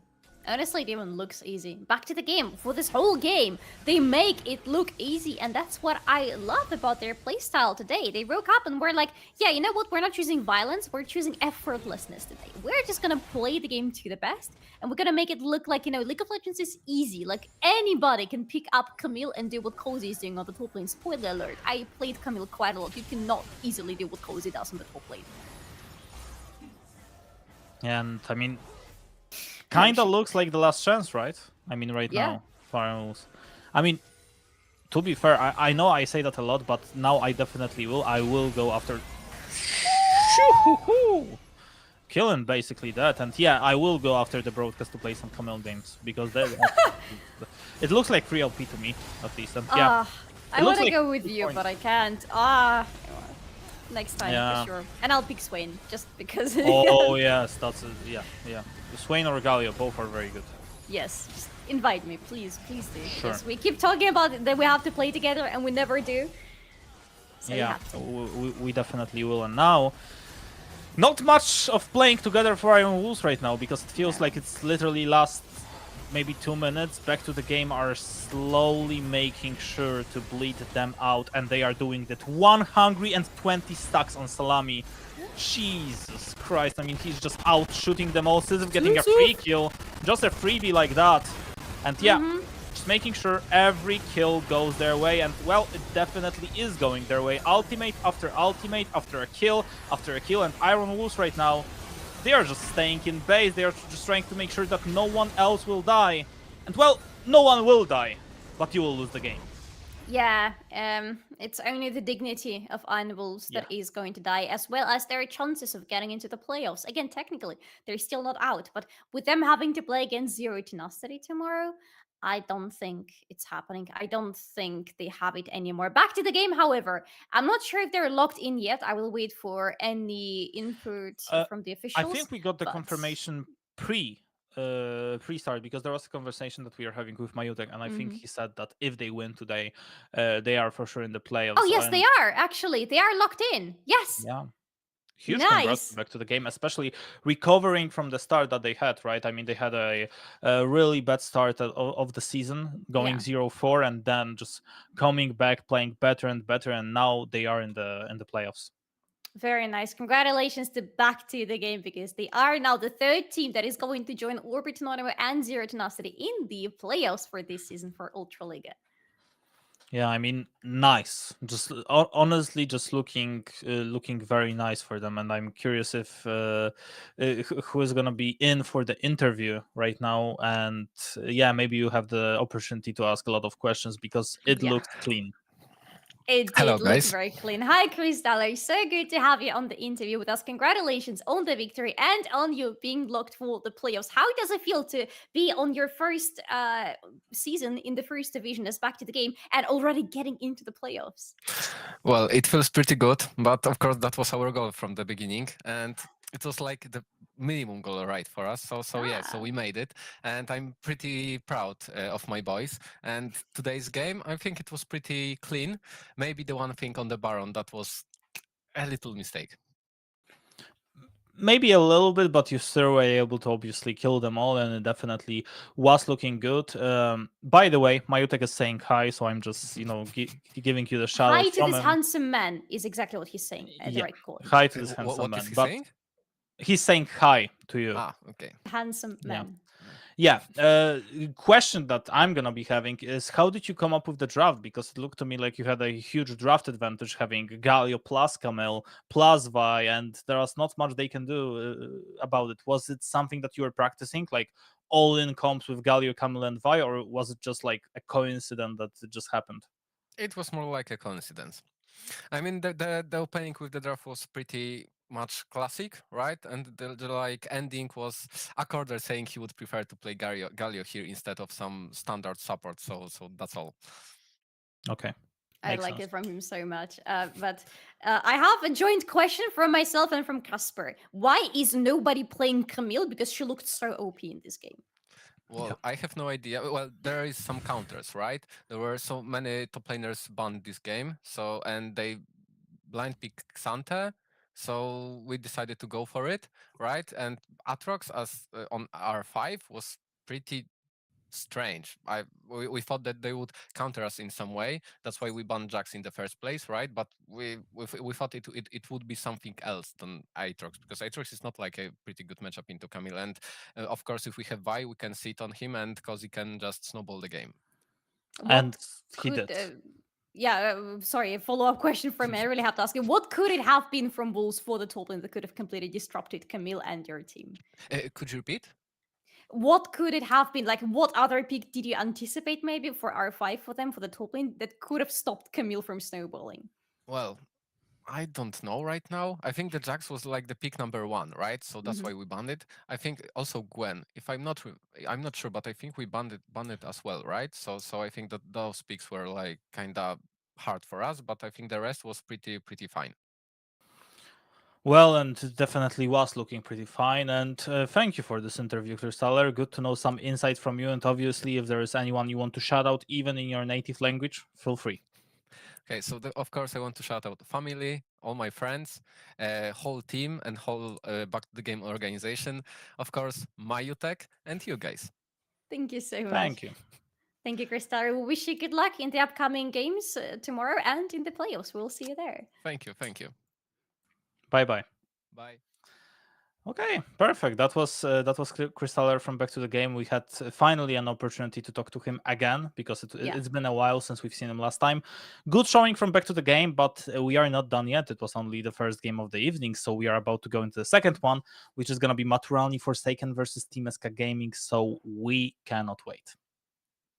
Sí, ¿vos de qué parte sos? Yo de aquí. Ah, mira. ¿Tú de qué parte eres? Del norte.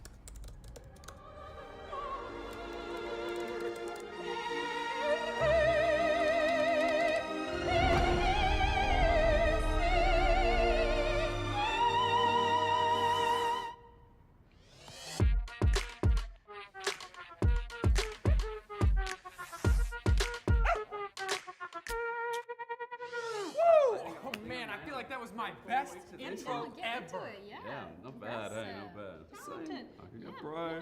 You know it as well. I also know you can dance. You should join me next time. And yes, I feel like you've also deserved a bit of a break. You've earned it. Thanks.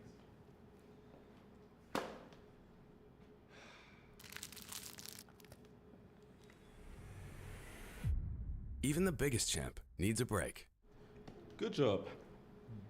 Hey, thank you.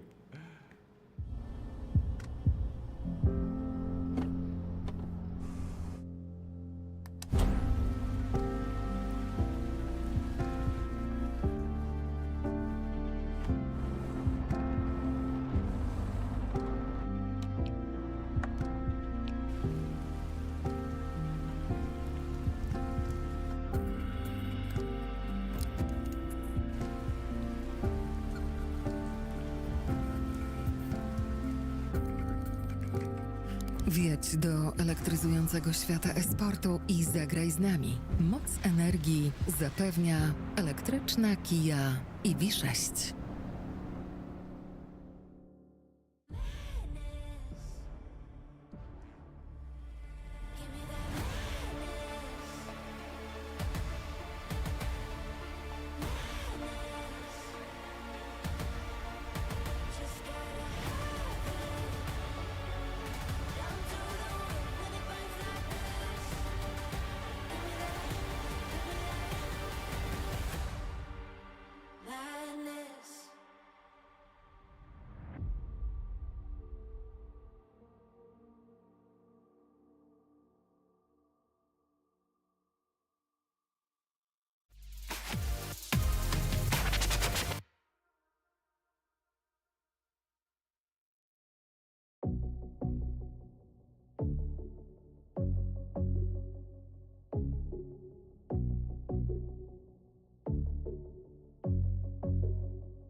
Take your things cause it's over.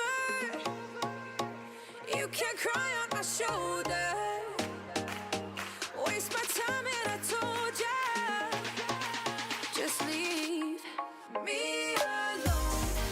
Just leave me alone. Just leave me alone. Just leave me alone. Just leave me alone. I've had enough, I've given up, get out my way. You think it's tough, no think again, it's time to pay. I've had enough, so give it up, no you can't stay. So leave, so leave.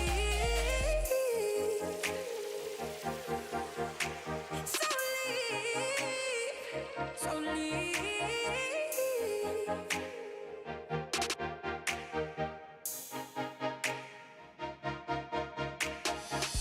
Remember what you said to me. I'm the light of your life.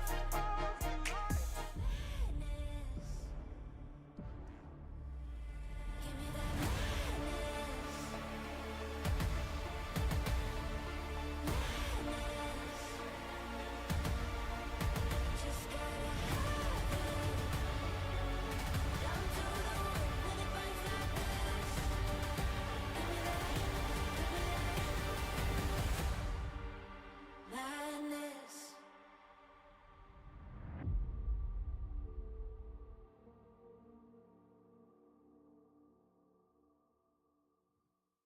Welcome back to Samsung Galaxy Ultraliga. We are on the last 2 days of the regular season and we are deciding the fate of the last spot for the playoffs, because in the beginning of the day we still had 2 spots left, but now with back to the game winning the previous game there is only 1 left. And right now in the match that is going to happen, there is a team that really desperately wants to get this last spot. We are talking about Forsaken versus ESCA, and are Forsaken all that Forsaken, or is there still a chance for them? Oh, definitely there is a chance, but I mean, the reason why there is a chance is also the fact that they are playing versus obviously Team ESCA Gaming, so that's not the finest opponent, I would say. But yeah, definitely I would give them a shot in winning this game, and maybe because Team ESCA Gaming, I don't want to give you hope, Solari, but maybe because Team ESCA Gaming doesn't have anything to lose, now they are gonna pick Smolder. I would love it. I would honestly love it so much. I think ESCA are on the blue side today. I might be mistaken, but I think they've chosen the blue side. Actually, let me check because I have it open. Team ESCA is signed blue side versus Forsaken. Indeed, the information from our referee is the following. So there is a high chance, unfortunately, that Forsaken are going to be the one to ban out Smolder, because usually we see these coming as a ban from the red side, because otherwise Yeah. it is going to be a first pick on the blue side. But hope is my best friend. I'm glad you're still believing, Solari. Somehow. I don't know how. But I mean, I definitely am still a believer, because I feel like looking at the Smolder gameplay that we've seen so far, it just feels like every single time we look at him, he's just completely broken. It just looks like this champ was designed to humiliate all the champs. I know there have been a lot of memes about, well, Gwen is immune, she's super strong. Yes, it was in the past. I agree. There was a lot of memes about Aphelios 200 years when he came out. Yes, I agree. But we can't forget the most important champ that there currently is, and that is Smolder. He just seems unrealistically strong, and it's just super disgusting to see him in the gameplay, honestly. yeah, I mean, you can say all you want about Gwen and Xante and other champions, but have you seen Smolder's mom? Because if you see her, most likely you're dead. Yeah, I mean, that's unfortunately how it works. And Yeah. I mean, the fun fact, I kind of love that about current League of Legends, is that you can basically stack the champions that have the stacks, basically. So you can pick yourself, for example, Senna, that is going to be stacking the souls, right?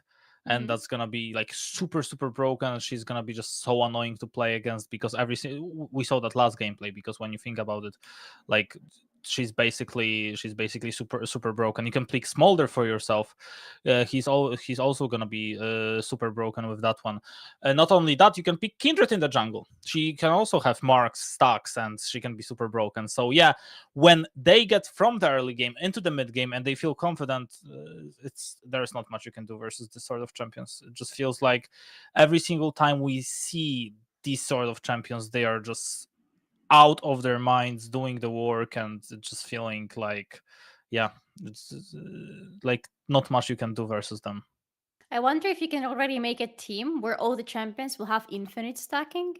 Because you can have like Smolder Swain on the bot lane, for example, because both of them technically can stack indefinitely, or Smolder Send, if I recall correctly, and then you send Swain on the mid lane. You have Kindred in the jungle.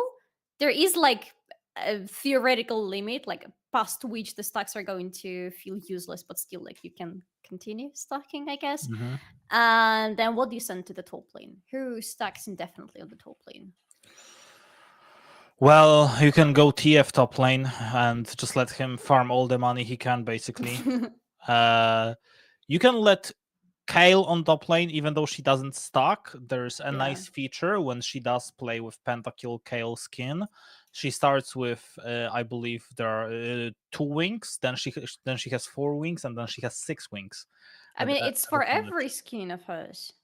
I'm not sure about that. Yes, 100% sure. Whenever she levels up, she grows 2 more wings. I mean, levels up her ultimate. Yeah, 6, 11, 16. Yeah. Yes. I didn't know that. That's super it is a feature for every skin. Yeah. Okay. Yeah. I mean, you taught me something new. I had no idea, honestly. I felt like, because I when I used to be there was a time like a few years ago, I used to be a huge enjoyer of Kayle, and fortunately this is past me. It's not happening anymore. But yeah, it was definitely fun to see her from time to time being in this sort of spot that she's being played. What was the last time we saw Kayle? I mean, during the pro play, but I mean like in the meta, like she actually is in the meta, you know, like you can feel that 2 she is. years ago. Yeah, like I believe it was even like longer. At least 2 years ago. Yeah. Yeah. It's kind of sad. I like Kayle. Yeah, me too. I mean, I feel like the reason people don't play her is because it feels like if you lose the game with her, it feels like you're kind of useless. It's the same with GP.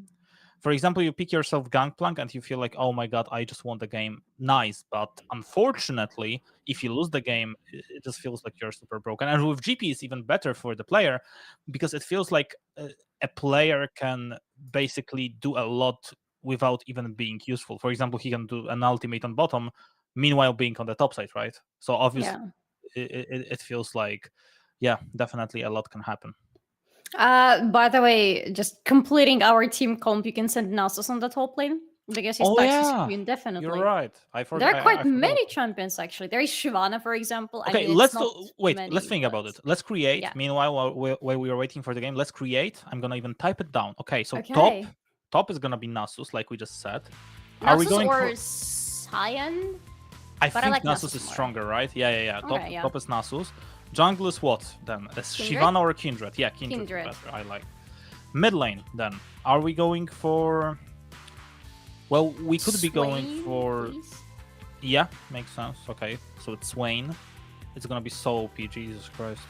Okay, we can skip AD carry. We can go straight up to support, and we can pick support Senna because she will be fasting and she will be going for souls, right? Yeah, so and ADC Senna, is Smolder. And ADC is. It's so OP, by the way. You can't lose with this. Because you even have strong early, by the way. You have strong early because like Senna and Smolder won't be able to like get literally dived. I mean, there is an issue on top side because there is not much Nasus and Kindred can do in the early game. But that is when you're playing versus Renekton plus something. If you're playing versus someone who won't be able to do much versus it, yeah, I feel like definitely in favor later on for Nasus and Kindred. Yes, that's so broken, by the way. Yeah, we're definitely trying it some when later in a game. Like we need to assemble the casters together and try it. But Yup, for now, so- how about we go from theoretical drafts to the real drafts? Because ESCA Yeah. are drafting against Forsaken. So far, ESCA are banning out Ash, Rumble, and Twisted Fate. Forsaken are banning out Azure, Varus, and maybe not Small. They banned Smolder as the last ban. I mean, disgusting. You're a hater of Forsaken right now?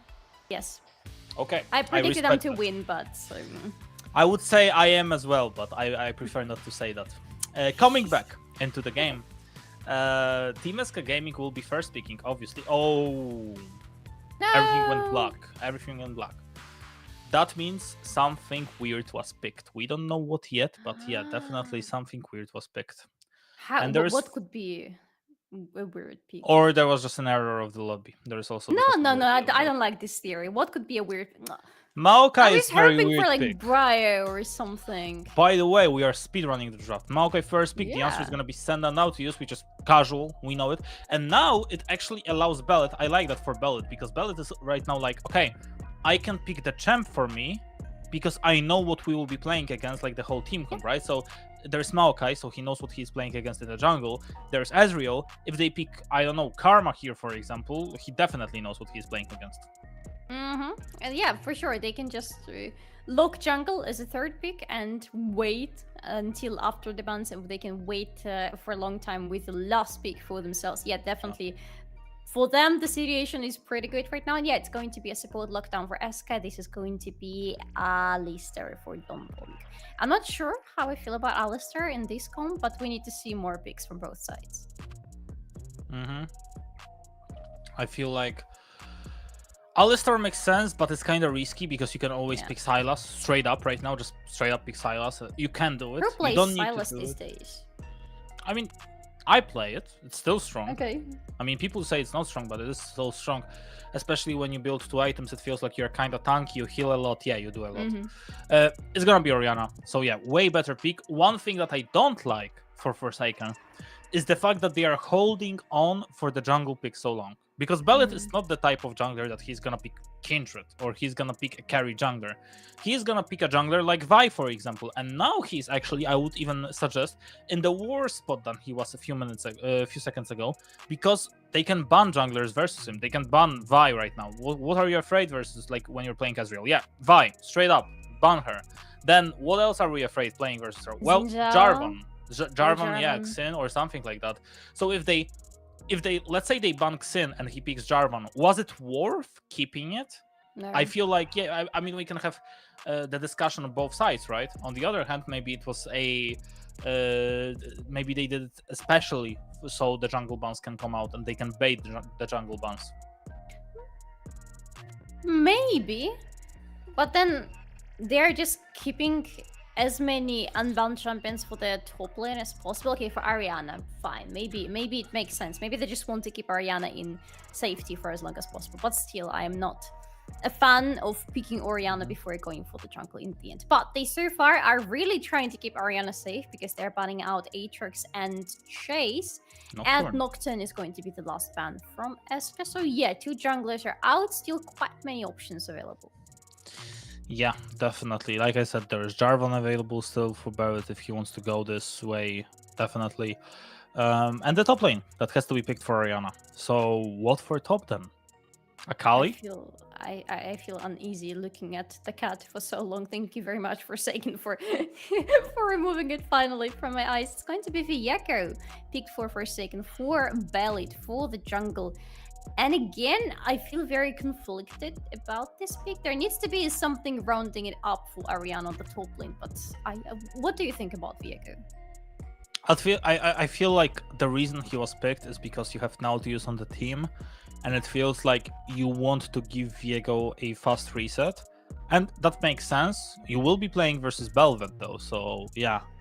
It's been a while as well since we've seen Belvet being like picked so confidently. Last time we seen her, it was Killen, I believe, that picked her in Ultraliga at least. I don't like this pick. Please, Nafiri. Please go with Nafiri, the best girl. Please, please. Well, Katarina works too. Kata Apparently, would it's be a fun. thing now, but no, they go with Ari. No. I mean, I like Ari, but those two were so much more fun than Ari. Yeah, I mean, it depends what type of gameplay ESCA want to be playing. Like, I mean, if you want to be playing a fun gameplay, you just straight up go for Katarina and you could just go all in, right? But yeah, it looks like Forsaken are about to take the fight into them. They decided, yeah, I mean, we have a lot of engage. We have Senna now to use Orianna. We have damage in Viego, in Senna. Let's give us a little bit more of everything in Gwen. So Yeah. I like this draft for Forsaken. I'm not gonna lie. I like it because it feels like it's easy team comps for themselves. They can definitely secure win for themselves, and yeah, it looks good to me. I like Gwen for Orianna a lot. I think Gwen is perfect for their team comp because she is exactly this missing link that connects the whole draft together. And now they have some late game security, they have mid game fight, and they have a jungler who can be proactive rather early on if they choose to go for it. At the same time, though, for ESCA, if I were to note something that I like, wait, I'm just realizing that's Aatrox on the top lane. Yeah. How are you feeling about that? I mean, Gwen cannot really be immune against... it's not Aatrox, it's Alistar, of course, but Gwen cannot really be immune against Alistar because, well, No. he doesn't respect her personal boundaries, let's put it this way. But I don't think he's going to feel fine on the top lane against her. I mean, yes, she can be definitely annoying, but it feels like it's, for me at least, is the matchup till the first death. Whoever dies first, then for the rest of the game is kind of screwed. Not much you can do. Like, literally, not much you can do, because it feels like Aatrox. I mean, yeah, it's better on the side of Gwen. You prefer to be 0-1 Gwen versus 1-0 Aatrox than to be 0-1 Aatrox versus 1-0 Gwen, definitely. But... Alistar, yeah. Yeah, we have a problem here, everybody. Yeah, so I mean, is it a thing? I need to check his LoL pros. That's the thing. Desolina. I mean, is it a completely like a joke pick that he decided to go for, and they had no idea what to pick like else, or is it something that he's playing? Let's see it. Okay, he's actually playing it. 83% win ratio. 83%. What? Holy. Oh, damn. Okay. ESCA not joking around with this Alistar Yeah, top lane, apparently. 3.44 KDA. This guy is cooking on this Damn. Alistar. Okay. Wait, what build is he going for? I need to check his build. That's... Wait, don't spoil it, please. I need to see it. Like, unravels. because when I see something weird, I mean, I just want to see it, honestly. That would be Just don't so tell fun. me, okay? Don't tell me and don't tell the viewers. Yeah, Ooh, but that's a very unfortunately... pink Ari, by the way, on the mid lane. I like it. Yeah, but unfortunately, I can't see any games in the last few days, so I guess I will be forced to... Okay, I see it. Jesus Christ. Okay, I won't spoil it to you, but it's even worse than I thought. Oh my god. That's the only thing I'm gonna say. It's worse than I thought. So, ladies and gentlemen, you're in for a treat. Tell me one thing. Does he build redemption? No. Oh, okay. It's not that crazy. Fine. But okay, I think I'm ready for anything right now. So, it is Alistar top lane. It is Maokai support, by the way, for ESCA, which I quite like, I think. Against Sen and Nautilus, you're just removing some prior, or quite some prior even from them. Oh. I mean, who will be removed from the mid lane? That's the question. It feels like Boofy right now. I mean, he was trying to fight versus Ravbin. I mean, both of the runes are, I would say, favorable for a short trade, right? I mean, you have Electrocute versus Comet. So, definitely gonna be favorable in the long trades. And Ariana, I don't feel like he knows how to play this sort of matchup. Nice flash, already burned. Bellet. He might be the next one to use the flash. Yeah. Yep. Had to. No other way. Ooh, Muzzy. Nice. Muzzy going all in. I feel like a little bit maybe overextended, maybe a little bit too hopeful. he is Velvet. Velvet is not that strong in the early game. Her tap tap tap tap tap tap tap doesn't really do that much damage. He needs to wait for much later in the game, and they need to be playing around ideally either the objectives or the team fights because they need to be getting those resets for Velvet. It's funny because in both teams, the junglers are playing around their resets. Yeah, exactly. And now, I mean, Desalina not having fun on the top side. At least it looks like. I mean, your auto attacks are doing nothing. Basically, it's not fun playing Alistar. But to be fair, imagine that.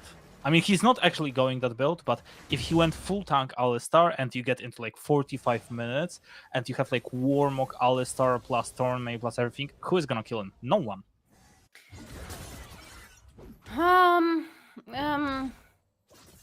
Trying to come up with somebody who could kill him. Wait. No. No. Yeah. I'm out of options. Yeah, definitely not a lot of picks you can go for.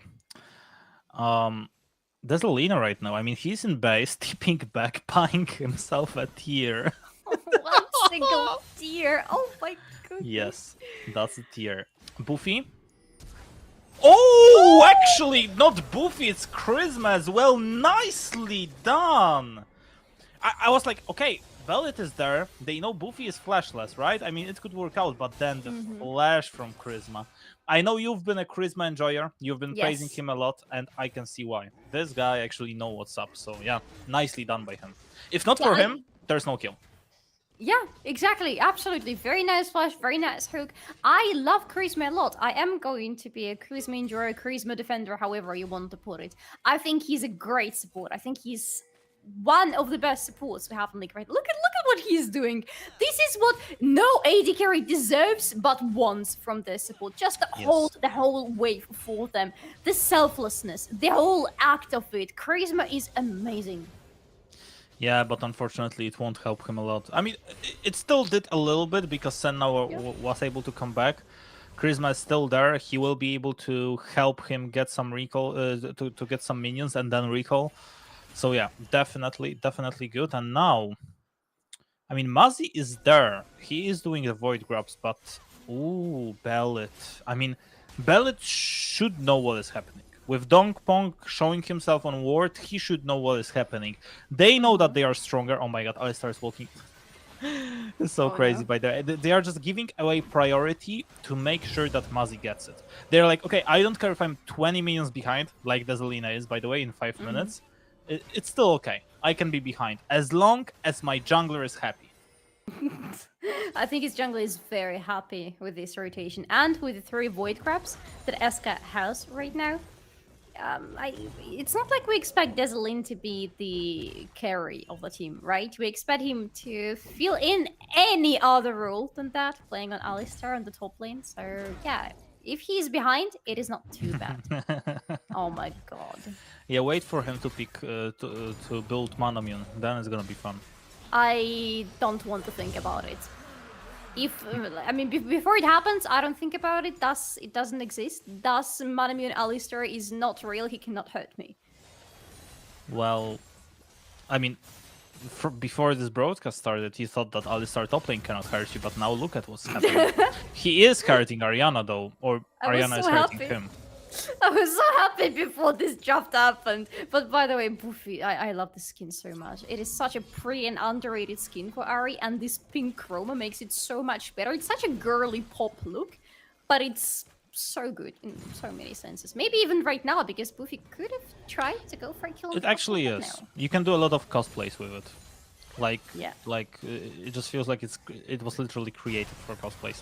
Yeah. But who's gonna be doing a cosplay of what in the next few minutes? Because it feels like Team ESCA Gaming are not about to be doing any cosplays. They are about to be dead, all of them. Belt, Charisma, low on health. They weren't able to get Jiller, but yeah, nicely done from Forsaken, making sure that they get kills as well. So yeah, maybe they weren't able to get anything else, but still, Bellet in a good spot right now. Already Noonkeeper built, first Drake done, so they are doing what they want. ESCA are going to cosplay a team that is getting into the playoffs, because unfortunately the chances for them to actually get into the playoffs are literally zero at this moment. All they can do is just play a very good and fun game, not fun for them on the bot lane whatsoever so far. Same on the mid lane, even though the Gleb skin is absolutely fantastic for Buffy. And I love Buffy as a player, to be honest. But on the top lane, if any fun is going to come from anywhere in this game, it has to be the top lane jungle duo. Yeah, I totally agree with you, Solari, and it just feels like not much ESCA can do about it right now. It feels like they need to wait for Mazi to get into the comfortable spots, and he is in the comfortable spots, speaking of like being in the advantageous position in the jungle. But yeah, losing time right now he is. I mean, I wouldn't even call it losing time. He's just trying to catch Bellet off guard, but Bellet is not even there. Bellet is on the top side right now, and look at that, Buffy. Nice footwork, by the way. It saves his life for a little while longer. Whitman ultimate. It's not gonna hit because Buffy also uses his ultimate, so yeah, it's gonna be ultimate for ultimate at Team ESCA Gaming. They are retreating from that position. Buffy is a smooth operator today, escapes the inevitable death and still lives, which is rather nice for ESCA because they already are going 0-2. They already are in around 2k deficit. So the less they can give to Forsaken right now, the better it's going to be for them. Because Forsaken do not hesitate to take anything on the map. They're not even asking. Look at Rapin. Do you see Rapin asking anybody for this place right now? No. I don't see, but he's taking them. No, don't point. It's a word. It's a word in that bush. Yeah, Don't Punk, you know, he's Maokai. He should be feeling quite safe. He's still a tank, right? I mean, the same, speaking of tanks, how is Alistar doing on the top lane? Well, not good, to say the least. Ariana, by the way, does have a ghost, and I feel like if he does go for another trade, that is going to be good for him, that is going to be favorable. It feels like it could be the end of Desolina. How much is he going to get of the minions? Okay, the first one misses, second one done, so it's 1 for 2. 1 for 3, 1 for 4, 2 for 4, 2 for 4. And we don't know. 3, yeah, and he hit because the score was different. So he was 3, 4, 5. Sorry, 3 for 6 because yeah, it was 3 for 6. But we will talk about it maybe in a second because Bellet going for the reset. Ravbin will get a kill and he will get the reset. Nicely done by Forsaken, but Don Pong a little bit out of position. Quite heavily out of position, fortunately, I would say. That is very bad for ESCA that they didn't have level 6 on Down Point at that moment when the fight happened, because otherwise they could have tried to go for contesting the grubs, and it would have been justified with the ultimate from Malachi, but they didn't have it, and them being at the grubs was just not the best call, I say. Of course, they wanted to have all 6 grubs, but in the end, it is a 3-3 split between the teams when it comes to the grubs, and Desolina is getting split, apparently, with the snips from Ariana. Yeah, not feeling good right now, Desolina. No. I mean, I wouldn't be enjoying life if I was him. I mean, to be fair, he does have a high ratio, right? So, in simple theory, the way you look at it, it's just like... Kasper, I think your microphone is acting up, unfortunately. I can't really hear you. Oh, no. Oh, I can. Good. It's all good. Okay, okay. Maybe it was on my side. I'm sorry. Yeah, well... Now, looking at Desolina, I don't know what he can do to stay to stay in the position he is in. He's losing health, he's losing the minions, and it's just getting worse and worse and worse. It just feels like it's gonna get a lot worse before it gets even better. Is it ever gonna get even better? Do you think there is a chance that it's getting better? Yeah, when you're 40 minutes into the game and you're gonna be super tanky, right? Okay. But then Forsaken, I gotta feel very strong at that moment too, and just one Alistar finally feeling good. I don't think it's going to change the situation much. I think in hindsight, everybody's going to feel bad. But ESCA are not feeling too bad right now. They're taking the Drake, but they didn't know that Bellet is hunting for them. Yeah, now, I mean, we have the engage coming in, and look at that, Ariana is on the flank, it's Gwen, we know how strong she can be, and there is also Bellet, the first reset there is for him, and now that's gonna be getting even better for Forsaken. Ultimate being used by Jiller, but yeah, not much you can do from that position. They are just way too strong, and Bellet with Charisma, with Ravbin, especially Ravbin, feeling super confident. And what is Desolina gonna do? How strong is he hitting the tower? Let's see. Boink. Oh my god, that's so bad. He has Void Grubs, so it's not too bad. He has a Oh yeah, So great. it's not too bad. Rapin has much more blades down the mid lane in the meantime. Yeah, and he has 3 kills on an assist. Just saying. Yeah. By the way, in this fight at the Drake, I love the idea from Ariana. I love the flanking TP, immediately popping the ghost, running right into the enemies. But that was such a good charm from Buffy that completely changed things. Because Buffy is feeling bad. He's popping the ultimate, he's running away, he sees Ariana, and he charms him immediately.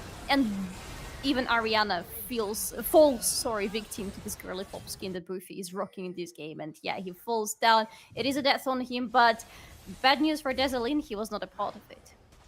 Yeah, Charisma, nice try.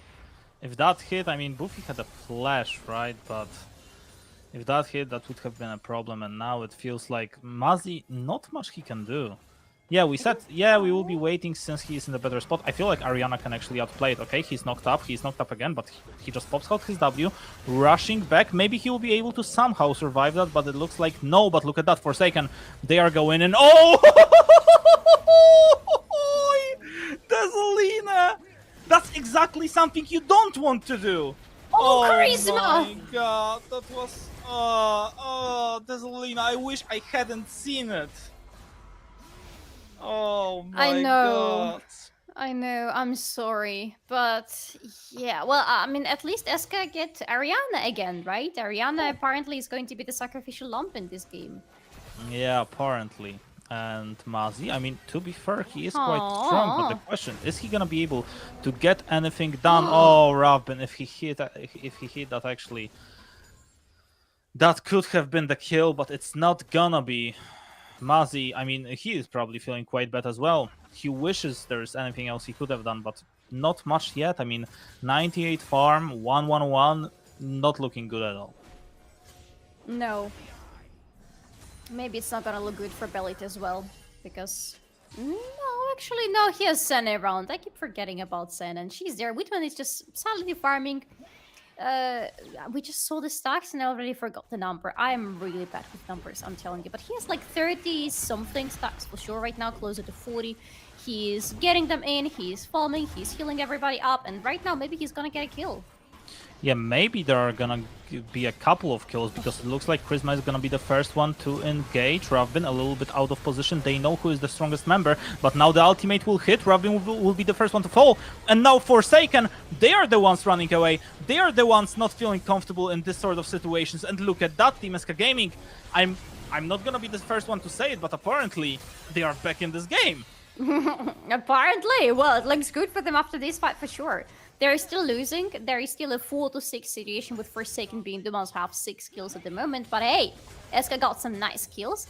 ESCA are... Yeah, they got the Herald as well out of this fight. So yes, it is looking rather good for them. If they can use the Herald really well, I think there is a decent chance for them to contest the next Drake. Because we're talking about the Hextech Soul, not the Infernal, but the Hex Soul. And maybe it's going to be their ticket back into the game.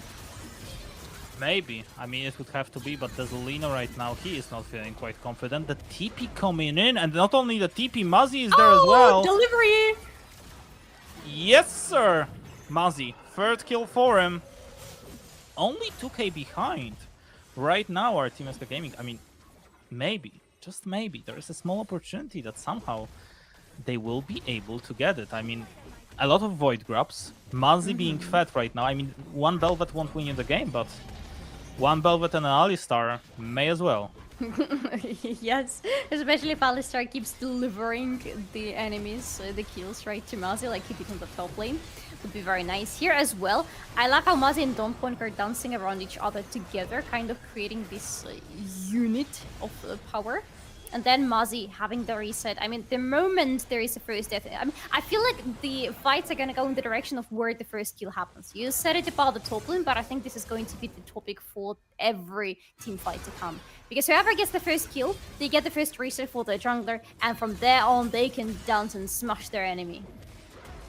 Yeah, definitely they can. And speaking of smashing, we have the replay of Ariana fight in the top side, and yeah, Ariana feeling a little bit too hopeful that he'll be able to do something. But to be fair, Desolina doesn't have a single item yet, so He has so many components and not a single item. yeah, Oblivion Orb, Kindle Gem, Bami Cinder, yeah, take them all, and he's the one to at least use the Herald.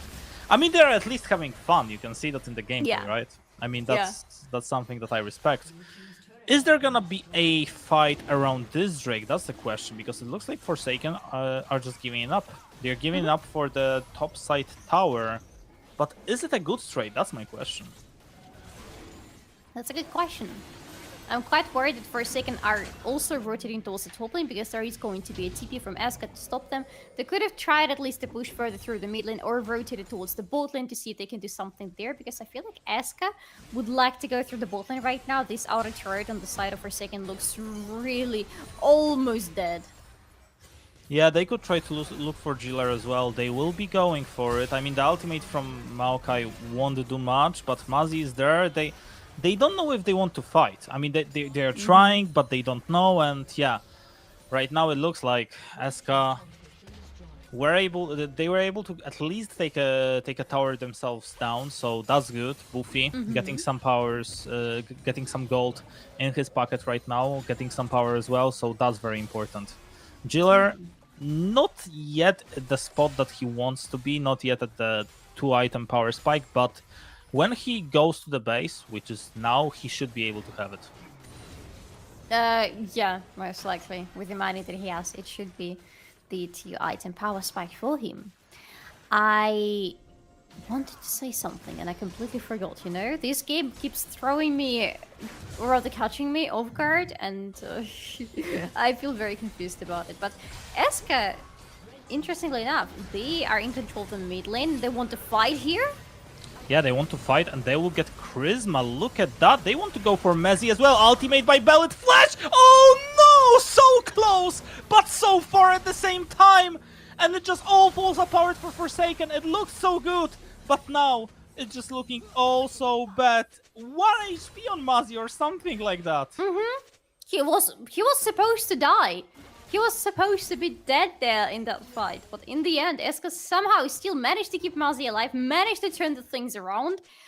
And look at that! Look at the score! It is 7-6 now. It was, what, 4-6 just a bit earlier? And now, ESCA are in control. 2 items on Muzzy, 2 items on Jujiller, 2 items on pretty much everybody important except for Buffy. Buffy still working towards the second item. By the way, Lich Bane first item on Ahri. Last season, nobody would have believed what I just said. Yeah, oh my, oh. Oh, Muzzy. So close. I mean, Bellet must be feeling so bad right now. He was because it changes everything, right? If he gets this kill, he gets the reset, he's able to survive a little bit longer. It's a completely different fight, and now, I mean, Team ESCA Gaming, I can't believe I said that, but it may become true slowly because this Alistar is getting tankier and tankier. Look at that. First item already built, and Ariana is not going to be feeling good versus him on the side lanes because he's always going to be so tanky. You're not going to be able to kill him under tower, right? Yeah, he's just going to to have so much magic resist. Yeah. And the longer the fight goes, the more magic resist he's going to have. So the fights with Ariana are going to go in his favor now, or at least they should. That's so weird. Like, what are you even supposed to do versus this? I mean, I wish we get someone from either of teams. I don't care who. And someone's gonna explain to us how Alistar on top lane works, because it feels like it's just so weird. Apparently, from what we see so far, you suffer, then you suffer for a little while longer, then finally you complete a first item at 20th minute. That's my usual support experience, by the way. And then suddenly you feel very confident and you feel like you can actually just go to the sidelines and have fun there, because who's gonna stop you? Exactly, and now, I mean, Forsaken, they need to get this win. I mean, if they are 5-8, that could really disrupt their playoff chances. It's not like they are in there yet. Like, it's a lock, like, yeah, okay, they are gonna be in the playoffs. No, they are not. If they lose this game, nothing is certain. And Team ESCA Gaming, maybe slowly but surely, they are starting to believe that they can win this game. I don't want to spoil or jinx anything, but if Forsaken win today, there is a high chance that we're going to see some additional games tomorrow, let's put it this way. Because in some of the crazy scenarios, in all of the amount of the scenarios we have for the end of this regular split, you most probably have already seen the size of the spreadsheet for Ultraliga this season. There is a possibility of some tiebreakers in the end of the regular season, and Forsaken are one of the receivers of those. Yeah, now, I mean, ESCA. It's so weird to even look at them being so good in the current spot of the game, but I feel like they could outscale them quite heavily if it continues to look like that. The engage from Charisma, nice engage, maybe they catch him off guard, maybe it will be a shutdown for Bellet right now. One reset, make it 2, and it's a double kill for Bellet. That's what he's been waiting for. And finally, ESCA are back on, finally, Forsaken are back on the board. It took them some time, but yes, they are here. I love how you almost said it about ESCA, because you were saying the same about ESCA just a couple of minutes before. You said, hey, finally ESCA are back in the game, but now finally Forsaken are back in the game. And I'm telling you, the team fights look very, very simple. Whoever gets the first blood wins the fight automatically. Yeah, especially if you have Diego on your team, it feels like if you're able to get the reset on him, yeah, it's gonna be looking good. But now ESCA, they need to give this Drake up. They would love to pick it up, but yeah, not possible. And this Alina. Oh my god, not only this Alina, Jailer. I mean, Ariana feeling not sure about that. 1v3, but yeah, not a good decision. Definitely not. And now ESCA, maybe they can try to go for this Drake. They won't be able to, but they can chase. They can go with the ultimate. Look at that. They are going for Charisma. They will at least get the something from that. He's a reset from Mazi, but nobody to follow up onto. But they get 2 more kills. Look at that. Forsaken get something, but ESCA get the same amount of things in return. This is a 9-9 score between the teams right now. Only a very slight goal lead for Forsaken. It's like, what, 2k? A little bit more than 2k, closer to 2.5, but still. It is not enough for us to say, yeah, that this team is winning, or no, the other team is winning. No, the situation is very volatile right now. Whoever gets a good fight is going to win something more, but then the other team can get a good fight again. And we've seen it happening. Yeah, but ESCA are gonna be forced to fight in the next few minutes for sure. Like in 4 minutes for sure they will have to fight, because you just can't give up this soul. It's not possible. It's gonna be way too strong, and especially with Nash being gone right now, there is not much you can fight for. And I feel like this Alistar, unfortunately, he's not at the point he would love to be yet. I mean, I feel like if you give Alistar, honestly, like 2 items even, in this top lane build, maybe there is a possibility he can do something. But how tanky he is, actually? Let's see. I mean, he is at 4k. Damn. Yeah, I mean, he is kind of tanky, right? But I mean, he Ariana. needs a little bit more. Ariana, 0-5 incoming, or maybe not. Okay, it's 1-5 incoming, but still he falls. The ultimate from Whitman saves his life for a little bit. Desalina knocked up. Okay, let's see how tanky this Alistar is. He's just standing in the middle, doing nothing, being stunned up, being tanky, winning the team fight for Shockwave for Ravbin will get them all. And oh my god, Ravbin! That was so insane.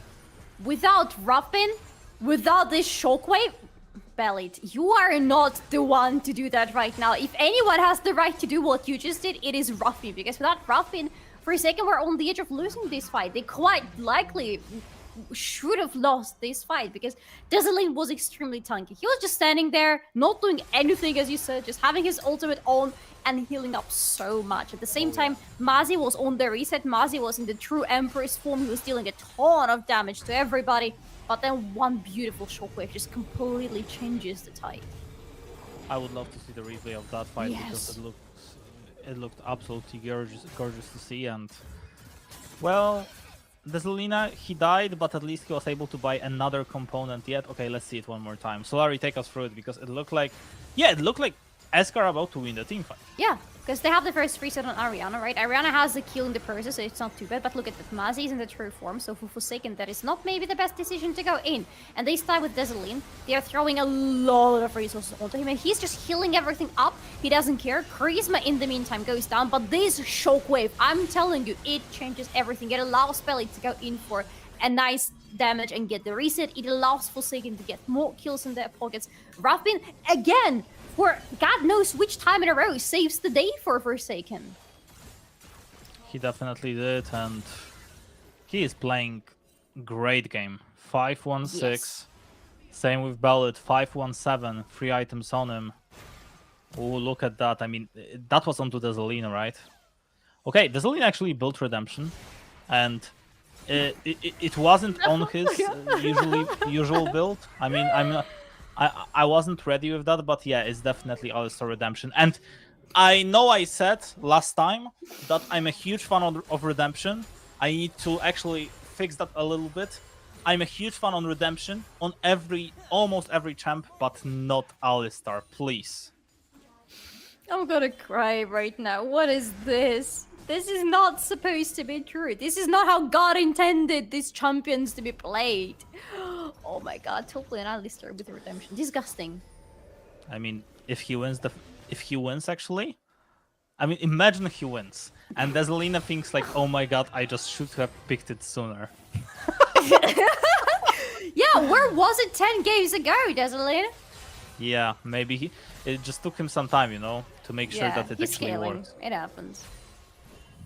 But hey, it's finally here, and it seems to be working. Not like that, though, Donpong. Yeah, not like that. Donpong dead. Same with Boofy. Same with pretty much everyone. Everyone is falling apart. ESCA, not much you can do in this sort of spot when it's a double kill. Make it a triple for Wittmann. It's gonna be soon over. Because overall it's a quadra kill for Forsaken. They made sure that it's gonna work out. Valid, ultimate through the wall, fighting with Jiller. But yeah, Jiller understood. Just Arcane Shift, make sure that I can run back. And yeah, Valid also able to just transport himself back into safety. I wonder how many stacks Wittmann has. Because he is already very strong, especially now after this triple kill. Yeah. But again, look at Frostbin. A very early but a very beautiful and important shockwave. It's going to happen right here. And it's going to pretty much lock Forsaken in one spot. It's going to deal a lot of damage to them. Still, it takes a lot of time for Forsaken to deal with Desolin. Let's give credit where it's due. But at the same time, they have the damage on their hands. They have Senna, who is on 3 items and has scaled. They have Orianna, who is on 3.5 items and has scaled. They do not fear anything. No god, no man, no Alistar top lane. Definitely not, and I'm also curious how far right now Wittmann is, because it feels like he's on... I would risk even saying he's on 90 stacks right now. 90 to 100 stacks, that's my bet.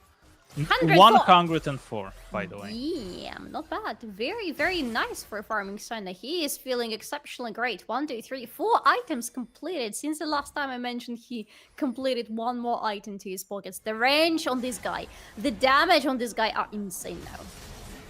Yeah, now they are going on Donpong, going on Mazi as well, and it looks like they will get Mazi first, and if Mazi dead, it's pretty much a free team fight to win. Ballot, first kill for him. Second one for Wittmann. Boofy knocked up. Boofy basically dead instantly. But he's able to buy himself a little bit more time. But only a little bit, because there's not much you can do versus Team ESCA, versus Forsaken being so good right now. Orianna getting a kill, and yeah, Redemption is not gonna save you this time. Nope. He tried. It actually didn't proc in the end. Like, he died on the edge of Redemption procking. Is Orianna really trying to finish the game right now? I think he is, because he's on the enemy base. He's cutting through the charts. I don't even need Nash. He says, okay, thank you, team, for the Nash, but I didn't even need it. I'm just finishing the game for you.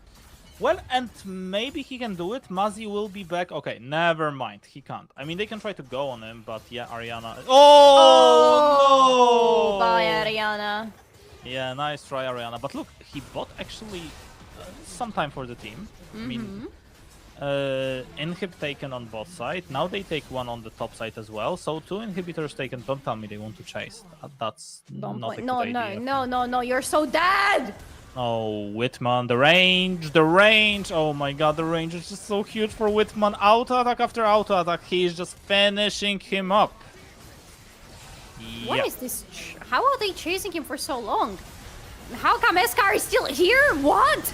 Yeah, and it looks like maybe they're about to win. Mazi? Look at that reset for Mazi. Okay, never mind. They just fall double kill for Wittmann right now. Okay, actually buying themselves some time. Nice ultimate from Wittmann. It could actually give them the team fight now. It's a 3-for-3 right now, and who's gonna win? Who is gonna be the next one to win? Quadra kill for Wittmann! Make it a penta! Do it! Make it a penta kill for Wittmann! There we have it! 12-0 and 10. and that's a real hero for today. Redemption is not gonna kill him. No way it could. Not after a Nothing pentakill. could kill him anymore. Nothing and nobody could kill the guy who just got a pentakill. The Jailer, by the way, is going with his usual buy for the end of the game, but god damn it, Forsaken are still in action. We were super worried for them in the mid game, but they find what it takes to get back into the game and potentially into the playoffs. Yeah, definitely looked good, and hopefully we will see more of Forsaken in this sort of spot. And yeah, I hope that we will see more of them in this sort of position, because it looked absolutely lovely. Yes, it was very lovely. I mean, to be fair, I wish we saw more from ESCA. I wish we saw this ESCA much earlier through the split, and I wish we saw more from them even in just this game, because that was interesting. That was a slightly unconventional approach from them. They were trying new things out. They were willing to experiment on the Rift, and that is what I want to see from ESCA, because they are currently not a team that could have contested anything. It was unfortunately pretty obvious from fairly early in the split. I wish they could have given us more of, the ESCA that is like, yeah, we're losing, but that's fine, because we can experiment, we can upset somebody, we can do fun things on the Rift. Yeah, and honestly, it looked really good from Forsaken. They had some struggles, like you said, but overall they were able to get the win, and I feel like this is the only thing that matters, and it's good to see them make it into the playoffs, I guess. Yeah, I guess, because they shouldn't be locked in yet. Yeah, Let me very I don't quickly think check. they are. I think tomorrow's game, and tomorrow, by the way, it's gonna be versus devils.one, I believe. Yeah. Yeah, it's gonna be a very We'll important see. game for them to get into the playoffs. So yeah, We'll maybe see. tomorrow is gonna be like literally the game to get into the playoffs. You win, you Maybe. get. You lose, you don't. Yeah, quite possibly. But before that happens, actually, let's talk to the winners themselves. We have the pleasure to have Charisma on the Inti with us. Hello, Charisma. Congratulations with the victory. You're just one more victory away from the playoffs. How does it feel to be that close? Yeah, it shouldn't be this close in the first place. I'm not gonna lie. We are kind of playing against ourselves in this league. I feel like the only tough opponents have been Z10 and Anonymo. The others, I mean, I won't say they're bad, but we are kind of throwing the game against ourselves rather than enemy team. But it feels great. I would say we can make it easily if we keep this up. I mean, I'm just gonna ask you one question. How does it feel to play versus Alistar top lane? Yeah, about that one. So when we saw draft, we were a tiny bit confused. We thought it was going to be Alistar versus Nautilus because it's a fine matchup, right? But yeah, my top lane was like, it's fine, guys. Just give me good pick here. Just give me Gwen, and I just 1v9. It didn't look like it. His scoreline was a bit XD. We might have to have a little meeting with Mr. Ariana soon. But besides that, it was pretty good. Yeah, it was interesting. Are you planning to have any meeting with Mr. Whitman soon? Because this guy just scored the pentakill, and it was a brilliant one. What was happening in the comms during that fight? Well, not gonna lie, half the fight looked good, and then the other half, I was like, guys, this is really bad. Velvet is like one-shotting everyone. Like, I'm screaming, it's bad, run away. And then my jungler is screaming, no, it's good, fight. And I just see my Senna just lasering everyone away. Once he gets a triple, he starts screaming down my ears, penta, penta, penta. And yeah, I was gonna be a douchebag teammate, try to steal it, but I'm a nice guy today, I guess. It's a shame that you weren't able to, but you only played Nautilus, so it's not that easy to steal. I get it. Well, thank you, Charisma, for hearing your thoughts out. I hope you get into the playoffs tomorrow. There's a very important game in front of you. Your opponent, devils.one, are in the bit of a slump recently. Recently, I mean, for most of the games that they played. So yeah, maybe you will be able to get a W. I wish nothing but the best to you. And obviously we have the Polish tradition, or I don't know if it's Polish, but it's a tradition that we have in the broadcast that you can shout out anyone you want, even in your native language. So feel free. Yeah, I mean, quick shout out to the same guys I always do. My boys that are playing in Prime League second, my boy Rain, Delitos, who's the best jungler in Europe after my own jungler, obviously. My own jungler becomes first. And besides that, just the coaching staff and my own teammates, they make it pretty easy for me to play. And yeah, that's about it. Super. Thank you so much, Charisma. Once again, congratulations and good luck in your decisive game tomorrow. Thank you. Bye-bye, guys. Thank you. Bye-bye. Well, that was Charisma, and yeah, like I said, very important game in front of him tomorrow. But today he's free. Today he's free after Nautilus gameplay, playing versus Alistar must be fun, and we are not free yet. We are 2 games away from being free, but those 2 games are gonna be interesting ones because it's gonna be Orbit Anonymo and Z10, not versus each other, but it's gonna be 1-1 in both of the 2 games. So stay tuned, and we are in for 2 of the banger games. Sí, ¿vos de qué parte sos? Yo de aquí. Ah, mira. ¿Tú de qué parte eres? Del norte.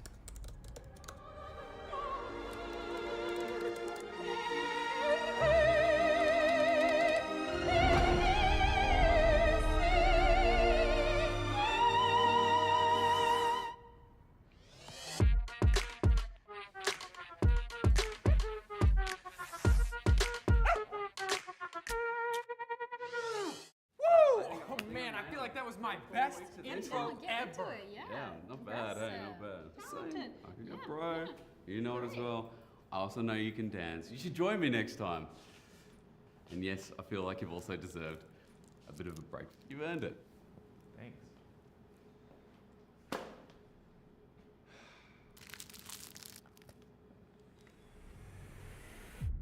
Even the biggest champ needs a break. Good job. Hey, thank you.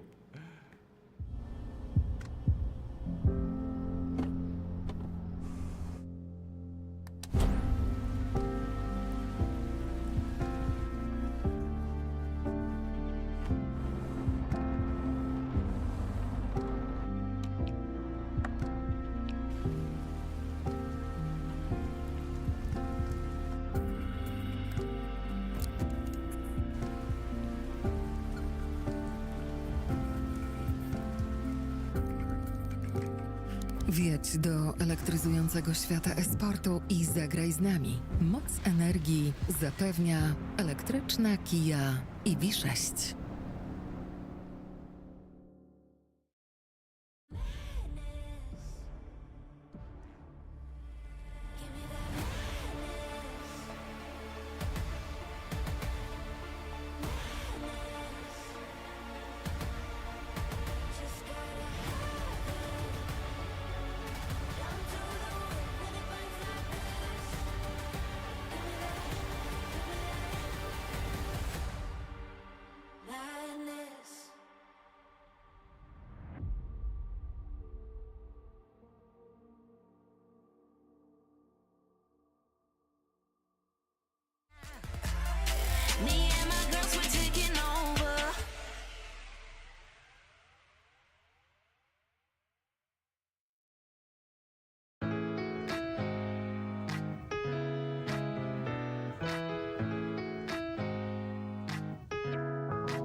Hello, ladies and gentlemen. Good to see you back because you are in for a treat, and that's gonna be something because we are about to see Zero Tenacity and Orbit Anonymo play in the next 2 games, especially Zero Tenacity because this is gonna be the next game playing versus Gripchocraft. And Soli, I know we've been saying a lot about potential upsets. How much percent do you give Gripchocraft of stealing the win versus Zero Tenacity?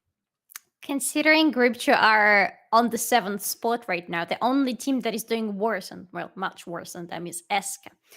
Considering that Gripcho haven't really had the best time lately because they lost both of their games last week, I would give them like 5% chances. Not to sound rude, but I really don't see how they're winning against Zero Tenacity, who have been improving quite a lot throughout the season. I mean, you're not rude. You actually gave them more than I would. I would be like 98-2 most likely. Oh, okay. Not because their Tenacity are so good. Mainly because I just feel like they are too consistent. Because when you think about their Tenacity, yes, they have maybe weird early games. Maybe sometimes they are shaky. But in the end, apart of the 2 Orbit Anonymo the games they had, they always won. They always won. So I feel like if they lost 2 more games that they lost, I would be like, yeah, it's 90-10 game, 80-20 maybe, but they always won. So I would be like 98-2. Yeah, or Gripchocraft can try to surprise them, but it's not gonna be easy. Like especially draft wise, I don't see how are you able to surprise them. It just feels kind of impossible, because they could have the answer of every single time what you are doing, especially if they're on the blue side. If they're on the blue side, they can always first pick Senna, and then what are you even gonna do? Like, not much you can do. You can ban out Senna, right? Maybe you can leave Smolder open and hope that they won't steal it, and then you pick it. That's the possibility that we need to remember. Zero Tenacity will be on the blue side in this game, so anything is possible. But definitely it's not helping Gripchocraft with their chances. I believe, however, that Gripchocraft should already be out of the question for the playoff spot. I think so, because we have No, they have out 3%. sure. They have 3%. 3%. Yes. Do you believe in these 3%? I mean, if they win today, yes. If they win today, I feel like they can win tomorrow as well. But they're playing against Orbit Anonymo tomorrow. Well, whatever. But if you win today, it gives you such a boost, right? I mean, I guess. Yeah, it just feels like you just feel way more confident than you did previously. So yeah. Well, let's see if it's going to happen for them or not, because we are in the draft already. Varys and Malachi banned out by Zero Tenacity. Gripcho are going with Ash and Twisted Fate. No Smolder inside just yet, and I'm still hoping that maybe at least one game is going to bring me a present. It's gonna feel like Christmas, like a birthday, like I don't know what else. But so far it's Brand. Let's see. Gripcho, don't disappoint me. Don't I mean, ban if out I was Smolder. Gripcho, I wouldn't ban Smolder, because I wouldn't feel like they would pick Smolder. But Gripcho are probably scared. Yeah, Gripcho, if you're 4-8, you're scared. Okay, they leave Smolder open. Wait. It's the first time we have Smolder open. Okay, so Rumble is the last ban. Zero Tenacity decide not to blind Smolder. Apparently, they're hovering Sante for Melonic. You know quite the chance, possibly. I'm just saying, the chance of Smolder being picked right now is super high, just because it's open. You do realize that, Solari. It's much higher than before. Does that? Yeah, I mean, yeah, definitely, because it's not banned. Does that make you excited? Yes. I'm just, look at I'm that. trying not to overhype myself, because quite possibly it's not gonna happen still, because Zero Tenacity Trust already me, have Attack. locked Trust me, Kalista. But come on, Smolder for fight scheme. Maybe even a Bruiser Smolder for me. Like, I don't. No. I mean, it's only 80 carries. You need to remember Smolder can be picked in mid lane as well. And I feel like Furby could be the one to do it. I don't feel like Kofta will be the guy to do it. So yeah, let's see the second pick. I mean, Senna and Out is the most probable duo in this one, right? But if there is no Smolder ban and nobody picks Smolder, I'm gonna be so disappointed, Kasper. You can't imagine. That would be so fun. Because That wouldn't even be fun. because they gave you so much hope right now. I mean, literally, it's open, and you're like, yeah, it has to be it, right? It has to be it. There is no other way. I mean, they had to pick it. The chance is like so high, but yeah, let's see. Evelyn only hovers, it won't be picked. Oh, I was also probing a little bit, but Vi is good too, right? Not against Senna necessarily, but just into anybody in general. And for sure, the most important role for Vi here is to be taken away from Gripcho, so that they cannot pick her into Kalista, because Kalista hates Vi. It's all on Furby now. Solari, Please, it's Furby. all on him. Please, Furby, please, I'm begging. If he doesn't pick it now, Zero Tenacity will ban it in the second rotation. That's what's gonna happen. They don't even have to ban it. Like, who else would play Smolder? I mean, because Furby could pick something else than Akali. And yeah, no Smolder for you, Solari. And I hate to say it, but that means most likely no Smolder for you today at all. My disappointment is immeasurable, and my day is ruined. I hate it here. I retire. You retire?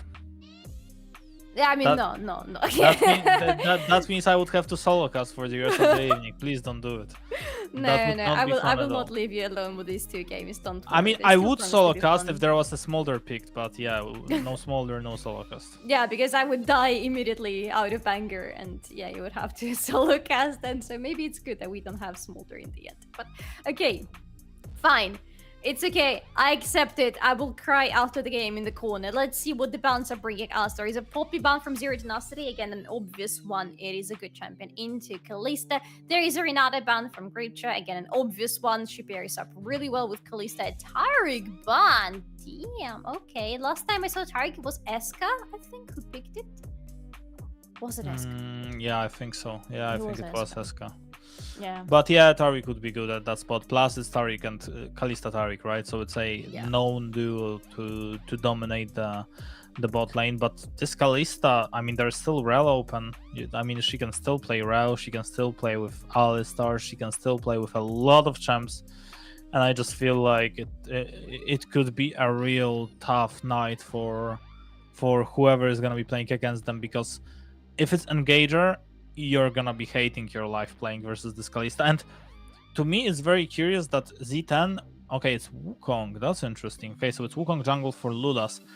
Just to finish my point, it's very interesting that we hadn't seen... No, he's just showing it on purpose. He won't pick it.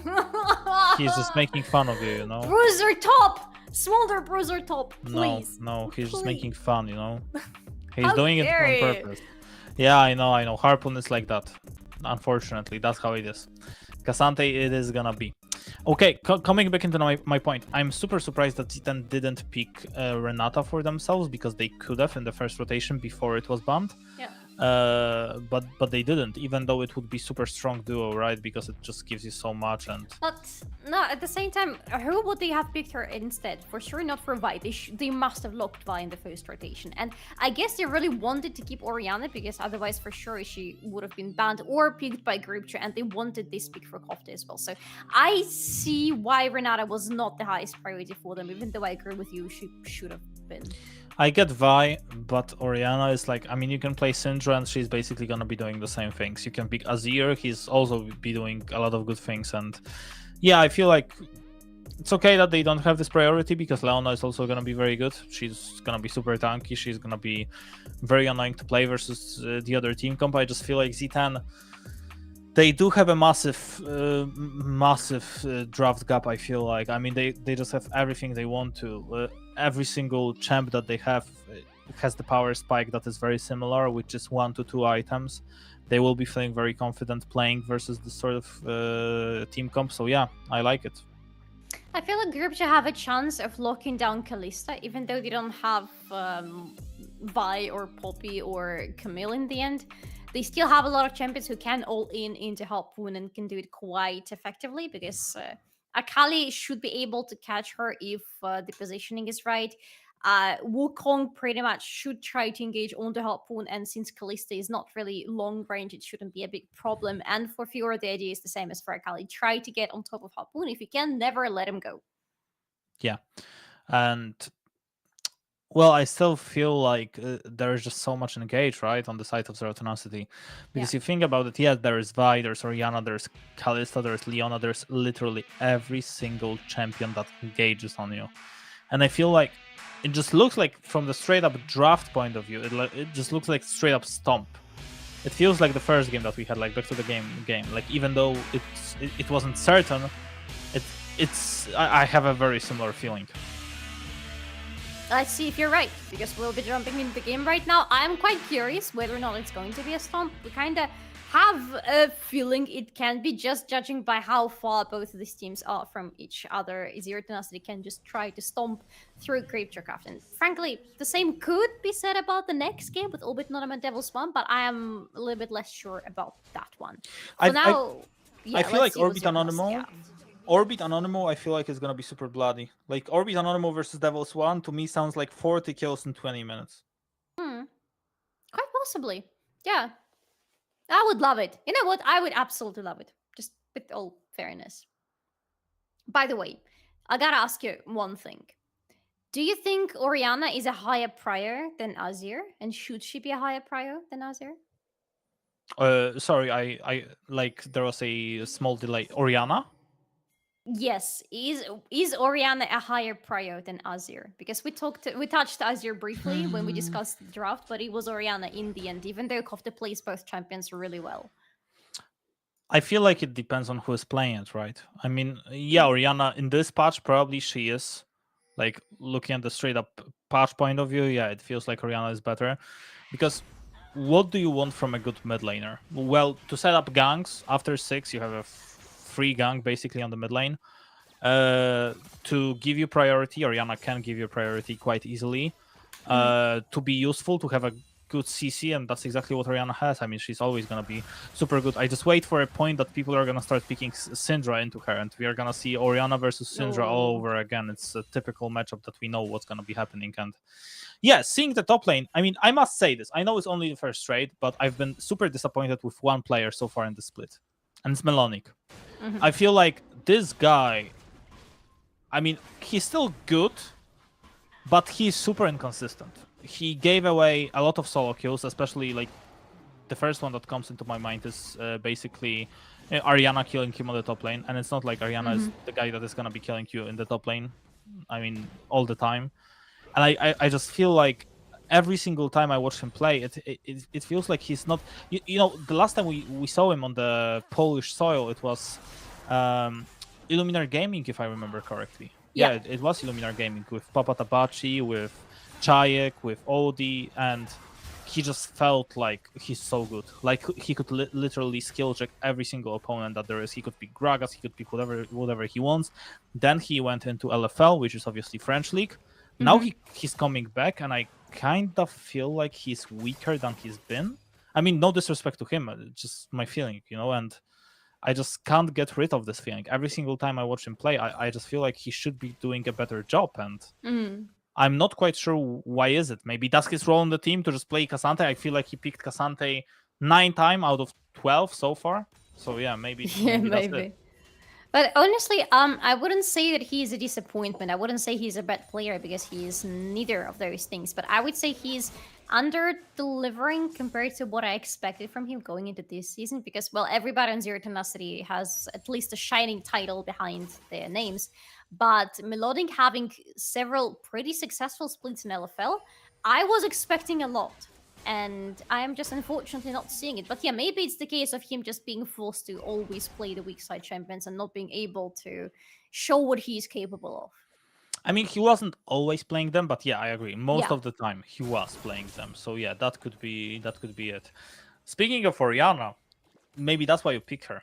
I mean, Kofta literally just obliterated Furby, and Furby has to go back to the base. I mean, there is a TP, right? So that's not the end of the world. You can always use a TP, and most likely they will trade TPs. But yeah, Kofta is in a much better spot, especially looking at the minion advantage that he's having. Not to take anything from Kofta, but it's not hard to bully a Kali pre-6. Oh my goodness, speaking of bullying, Dunstar is getting a lot in return, but it's good that Zero Tenacity didn't continue with the assault.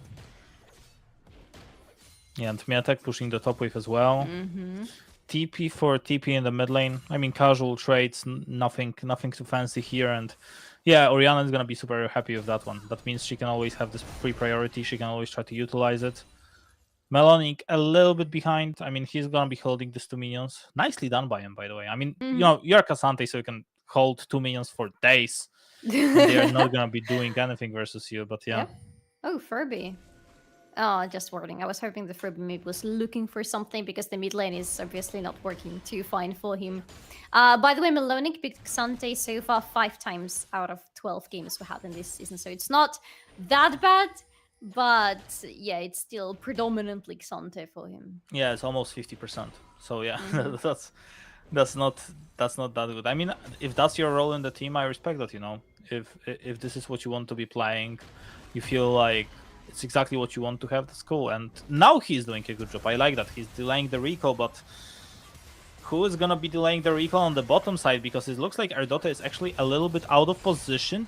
They could try to outplay it. He's ignited it. He will be able to survive, but now Blurzor is there as well. But yeah, unfortunately for Z10, not much they can do when Fesky is just able to use his mist and just get back.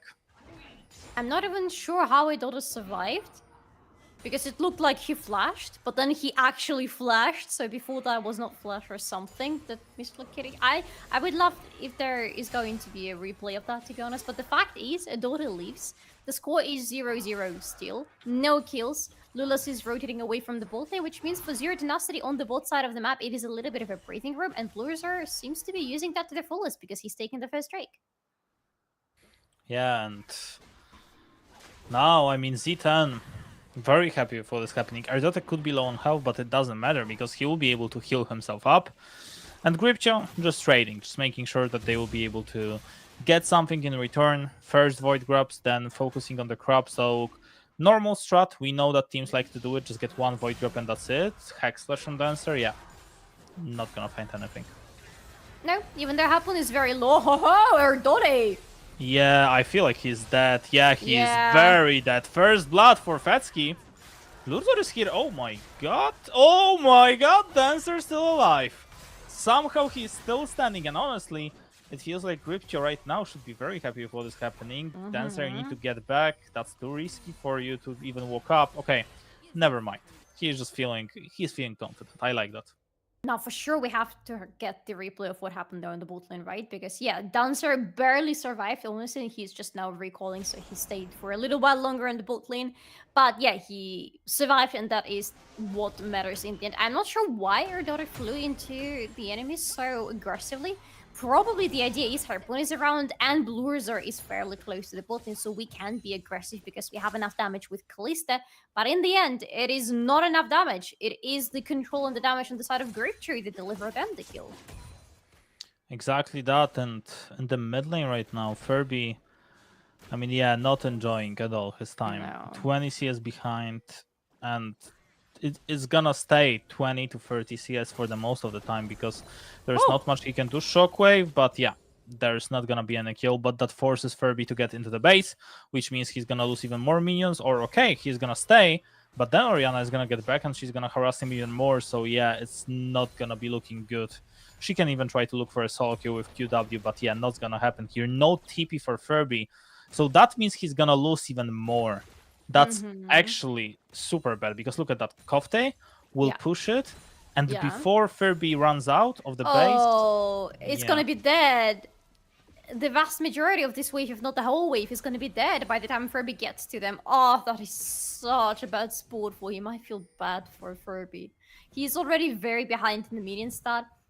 He's already losing a lot in terms of gold, and now it's getting even worse for him. Yeah, Melonic fighting in the top lane, looking for a solo kill. Not gonna be able to do it. Ardota engaging. We need to remember Blurzor is here as well. Level 6 available. Who is gonna be winning this fight? It looks like it's Gripchocraft who is winning this fight. Look at that. Ardota is low on health as well. They are about to fall. All of them are about to fall. Gripchocraft!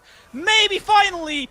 Oh my goodness, they get the kills as well. And I wasn't as hyped before, but maybe, just maybe, we are in for the upset. Hey, Hey, we're not getting a 20-minute stomp. I'm quite happy about this one already. I don't even care who wins anymore. We are getting a longer and nicer and more bloody game, so I'm quite happy. And definitely that was a bloody bot lane for GRP because they got a triple out of it. 2 kills for Lulas, 1 additional kill for Fetsky. So everybody who wanted the money is getting the money, apart from Miatek, but Miatek is farming, so he's on the call, he's fine.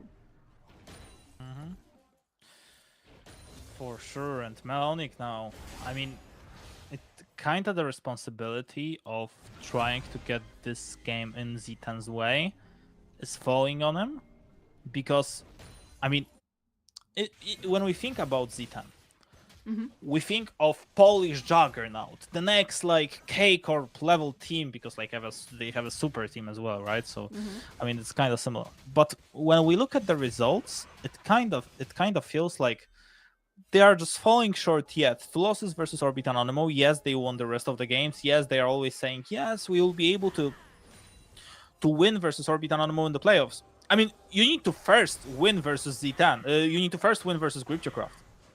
Because looking at what is happening right now, I mean, Z10, yes, they are still in the good situation, I would say, but there you go. The flash for a TP basically burnt, I would say, and Furby is here, but he'll be able to go into the mid lane very, very fast, so he didn't lose that much. And GRP, I mean, if they continue to look this way, that could actually work out for them. That could work out pretty well.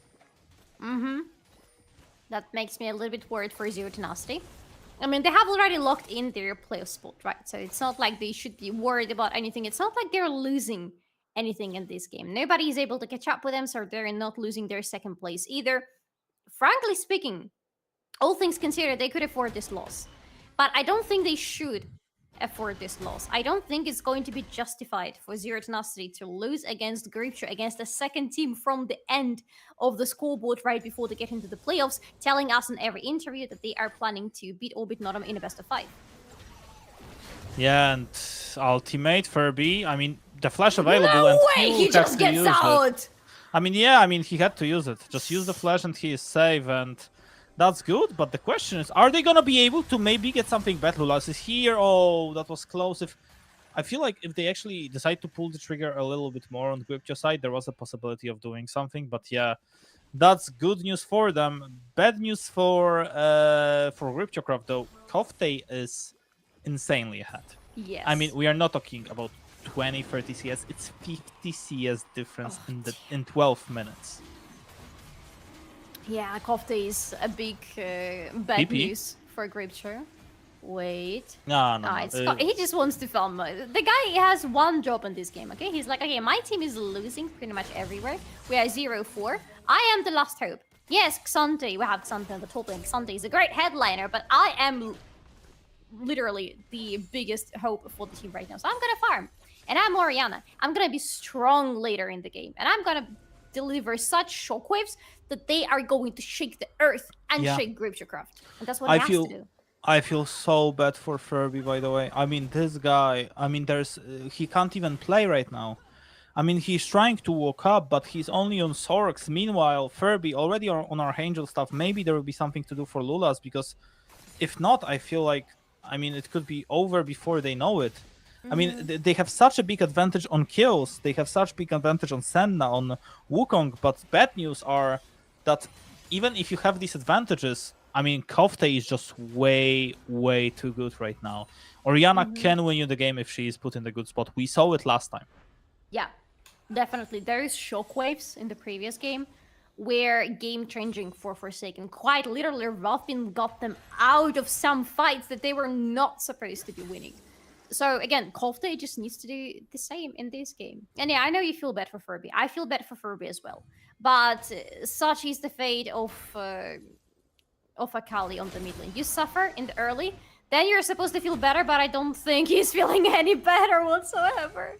No, Furby is gonna be I mean, we said last game who's gonna be a sacrificial lamb. It's gonna be Furby in this one. I mean, it's a shame because Akali is supposed to be a killer. She's supposed to be this assassin that is gonna be super strong. Well, not in this game because yeah, even if they are behind in gold, they are really not.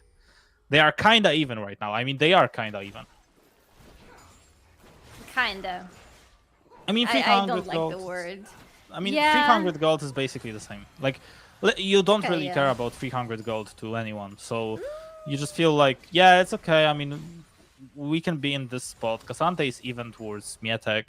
Kofte is ahead. Blurzor is still Vice, so he's gonna be doing a lot of things.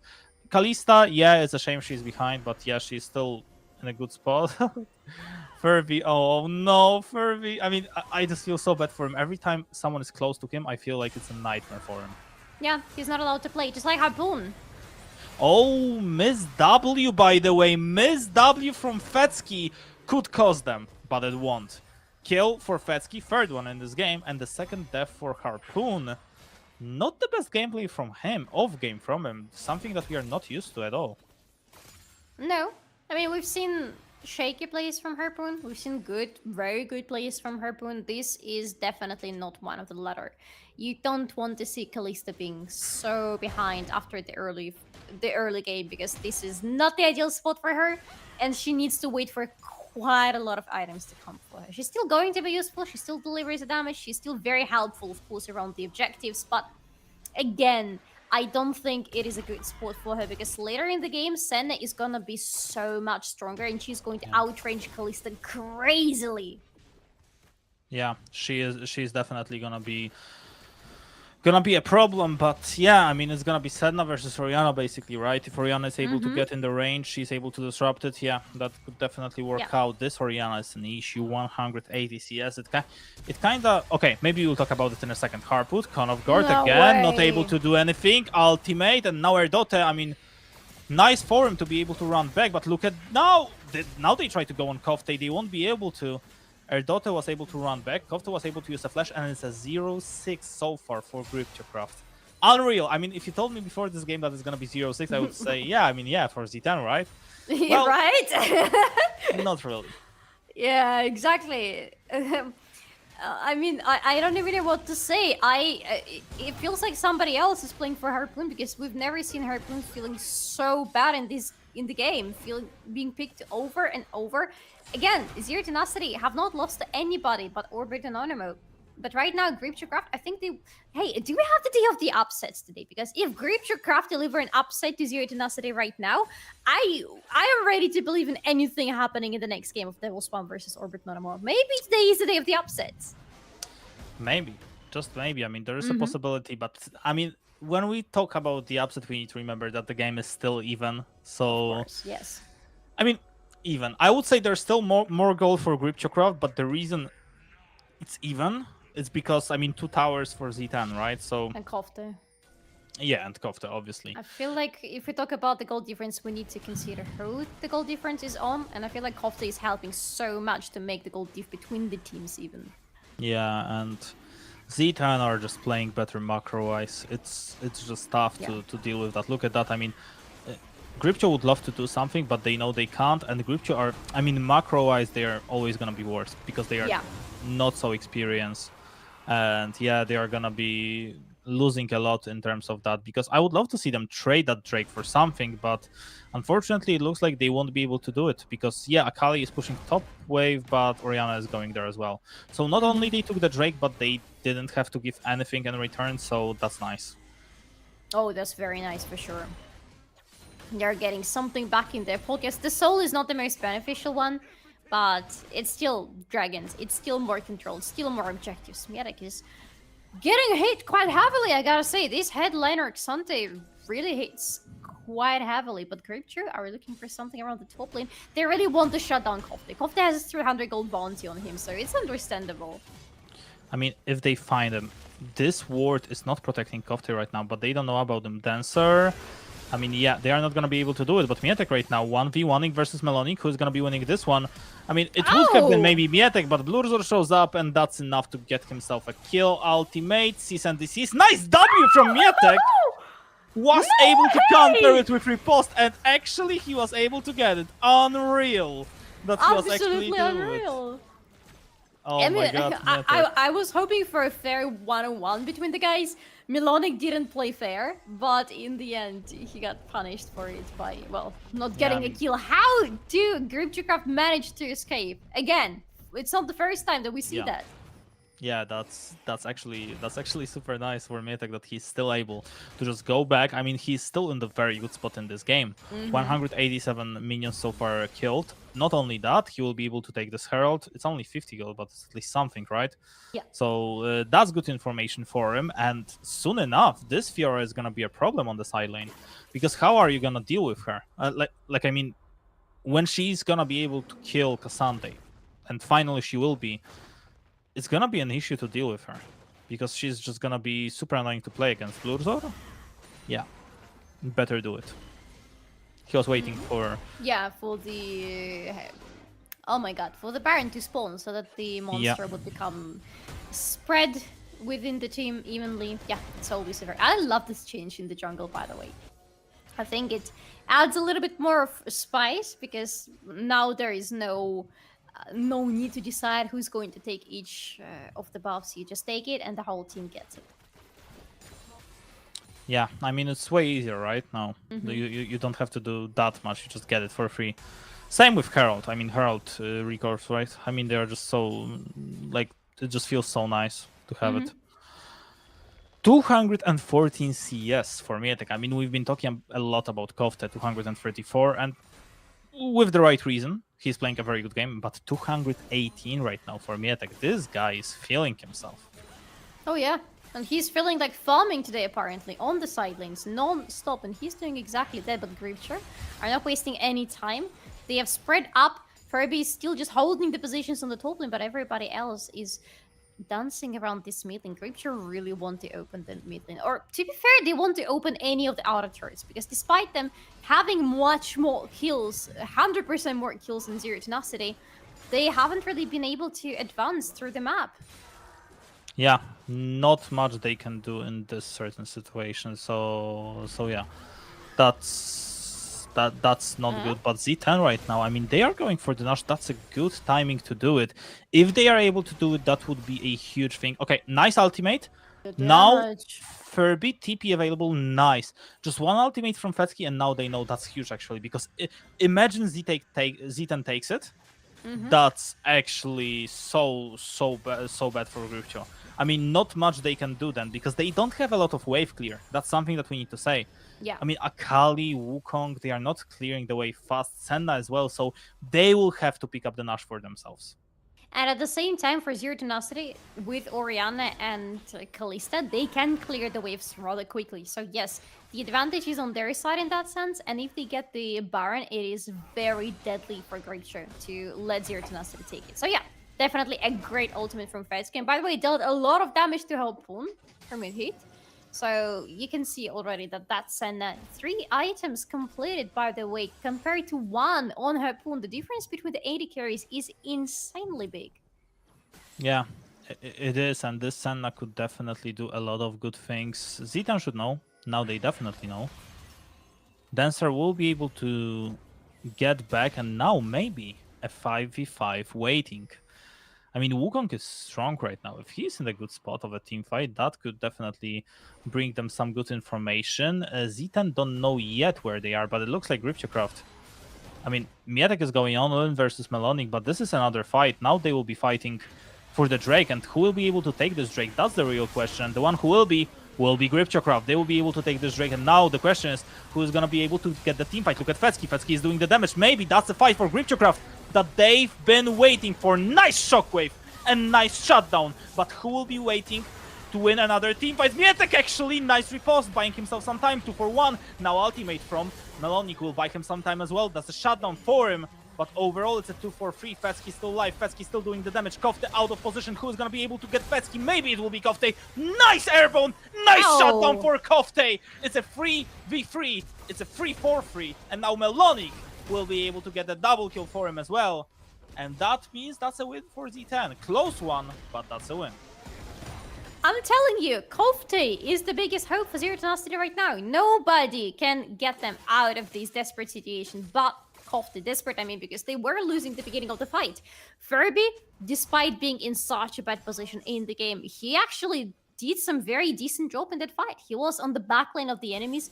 He was there controlling Harpoon, controlling Kofte, controlling Blurzor, dealing quite some nice chunk of damage to them as well. And for Group Trio, everything looks perfect, especially after the shockwave from Kofte was already used. They're like, yes, now we can go in. Now nothing is going to stop us anymore. But in the end, it is Kofte who still lives, and it is Kofte who delivers the damage thanks to Miloding helping him out. Yeah, and that's super important. That's super good for them. Oh, Dancer's that. Stunned, Oy, oy, oy, rooted, oy, oy, oy. stunned again, and the kill for Kofte. 3-0 and 2. Kofte is strong right now. All of a sudden, the tides have turned quite a lot because a 3-0 Orianna is much scarier than a 0 Orianna, who already has the gold bounty in her head, already has been farming, but didn't have the kills. Now she has, and now maybe more kills. Yeah, I mean, Lula's nice ultimate, buying himself some more time. Blurzor is close by, Cease and Desist is available. If he actually gets through the wall, yeah, he should be able to lock in Fetsky, and without Kofte! Fetsky, there is no way for Gripchokraft to be able to do anything. Nice shockwave. Won't be able to get another kill, Z10 that is, but still, good information from that for them, finally. They've been waiting for some good information, but it took them some time, but finally, they will get back on board. Some advantage for themselves, 1500 gold, will be a little bit more after this tower dive, after this tower falls, but yeah, nice kill for them.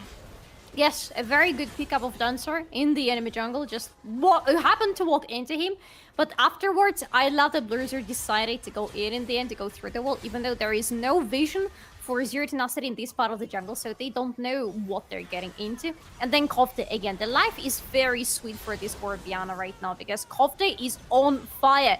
He is single-handedly delivering this team to Zero Tenacity.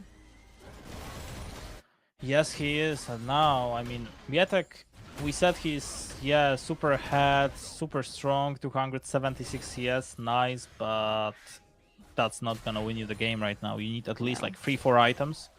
And Furby, he's not even close to 3 items right now. Nice shockwave from Kofte, but Kofte could actually pay, and that could be a big prize, but yeah, never mind.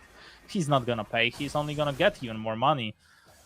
And yeah, Mietek right now fighting 1v1 on the side lane. He is winning, but he's not even getting close to getting the tier 1 out. Look at Harpoon. Look at this ridiculous champion. Just pew, pew, pew, pew, pew, pew, pew. And Dancer is dead. Oh, but it's a kill for Kofte. Never mind. Kofte is getting everything. You don't need another item, Kalista. You're fine like that. Kofte needs everything he can get.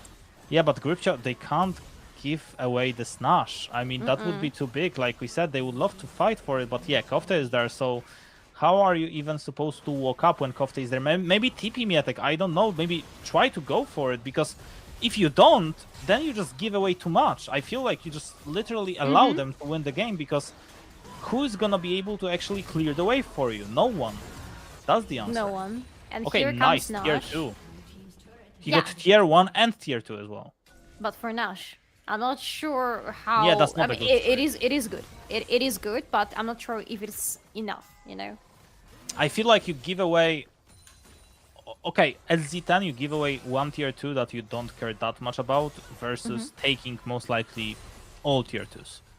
So if it's this trade that I'm talking about, we will see in the next couple of minutes, then I'm very happy as Z10. Because I got all tier 2s, yes, I gave away 1, but Kofte is in the super strong spot, even buying Magi's, because why not?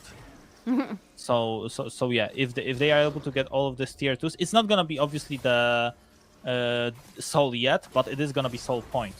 Nice damage, by the way. Just Q and W, and it's already enough to scare Lulas away. Kofte, well, he's on 3 items plus the Magi. He is dealing a lot of it. Whoever kills him gets a really juicy 700 gold bounty. But so far, nobody has been able to, even though there have been attempts. Especially the last one was very close, but unfortunately, Furby was the one who fell in the process. Yeah.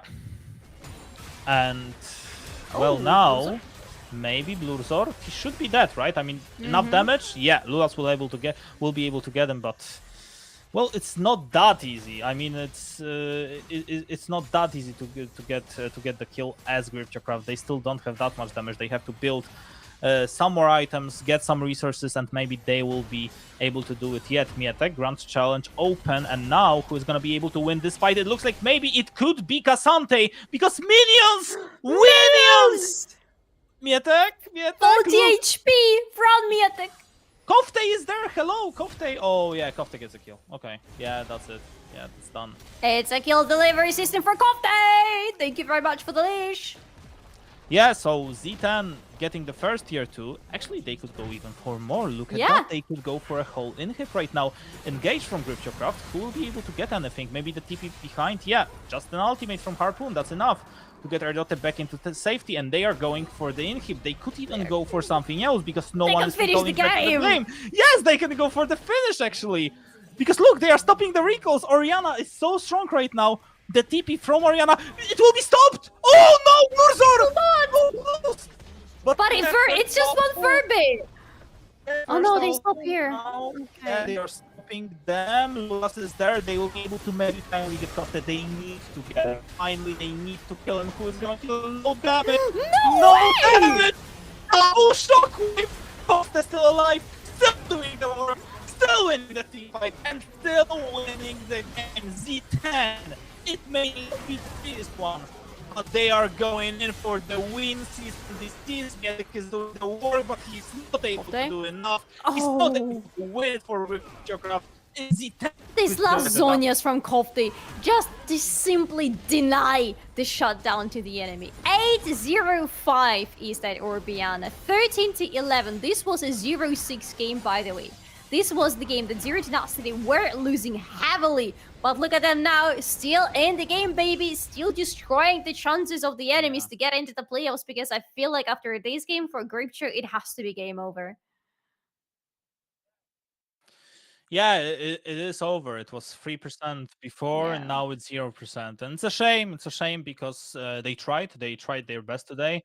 But yeah, it's not enough to get themselves a W. No, but it was suspiciously close, I'm going to put it this way. They put in a really decent fight, especially around the bot side of the map. That was some good gameplay from GripCraft, much better than I anticipated. But you were right, Kasper. Of course, Zero Tenacity had a much better macro control over the map, and in the end, well, it does deliver you the wins. Yeah, and it was just enough to get themselves a win. And even though it wasn't the prettiest, it was definitely good. And we will have the opportunity to talk with Blurzor, who is obviously the jungler of Zero Tenacity. And well, yeah, he is here. He's here with us. And hello, Blurzor. Good to see you. And I just want to ask you, was it as easy as you thought, or maybe a complete opposite? I mean, I would say the opposite. I think the game shouldn't go this way. It was like, I think it was getting hard because we misplayed on bot lane, like bot jungle. We lost the 3v3 that we shouldn't lose. Like, I think it all came from this, and then it was kind of snowballing. But Kofte was smurfing the game so hard, so he managed to carry us. That's true. Yeah. Kofte was smurfing, and damn, he was an absolute carry for you. But this still raises some questions to us, especially since we have been discussing this topic on the interviews with many of you guys from Zero Tenacity. The early game for Zero Tenacity, something is still not clicking there. Is it some new issues you're discovering, or is it the same idea that has been happening for you throughout the whole season? That early game just doesn't work? I mean, I would say it's the same like issues that we always like do some bad plays, and it kind of snowballs the whole game, that we fall behind and then we have to fight from behind like mid and late game. But I would say like it's nothing special. It's just like that we are doing some like mistakes which we'll never do, basically. Last time we talked with you, I remember there was a conversation about, if I remember correctly, you said that you should be able to win versus Orbit Anonymo in the playoffs. And obviously, I don't blame you for feeling this way, but doesn't early games like this make you feel a little bit less confident about what is happening? Because obviously, Orbit Anonymo beat you twice so far in the regular season. They've been looking more solid than you, and you've been looking a little bit shaky. I mean, I agree with this statement that they look better than us on officials, but as I said before, I think if we don't do this kind of mistakes in early game, which led us like to fall behind, then I think we'll have no issues to play against them, and we just need to fix this kind of mistakes in the game. So yeah, I'm still confident it doesn't change anything that we do this kind of mistakes. I mean, obviously it's like it feels really bad because we should do like kind of clean games and we do these mistakes, and we always say like it's the same mistakes, and yeah, I don't know, it's just like kind of weird feeling. But overall, I'm confident against them. Yeah. Okay. Now, what is the plan right now that the regular season is almost over? What is the plan for Zero Tenacity and for you personally? I'm just gonna focus on scrims, like fixing our early game mostly. I think for sure we're gonna have meeting about this to fix our problems, like for the early game, and we're gonna keep working for the playoffs and show our true side in the playoffs, like how we should play. All right, that's a promise, and we take it. Thank you very much, Blurizer. I can't wait to see the true Thank you. side of Zero Tenacity in the playoffs. But before you go, as the tradition goes, if you have any greeting or shout out to give, maybe even in your native language, you can do so right now. I mean, I'm pretty sure that people didn't expect us to show this kind of performance, so I would say sorry for this. But I'm happy that they are supporting us and just keep supporting, and we're gonna bring the trophy home, guys. Awesome. Thank you so much, Blurizer. Congratulations with yet another Thank you. victory, and good luck tomorrow. Thank you. Goodbye. Thank you. Bye. And well, that was Blurzer from Zero Tenacity, and Zero Tenacity avoiding the upset from Gripchocraft. But Yeah. we have one more game, one more upset available. It's going to be devils.one versus Anonymo. So stay tuned, and maybe, just maybe, devils.one will be the one to give the upset to us. Sí, ¿vos de qué parte sos? Yo de aquí. Ah, mira. ¿Tú de qué parte eres? Del norte.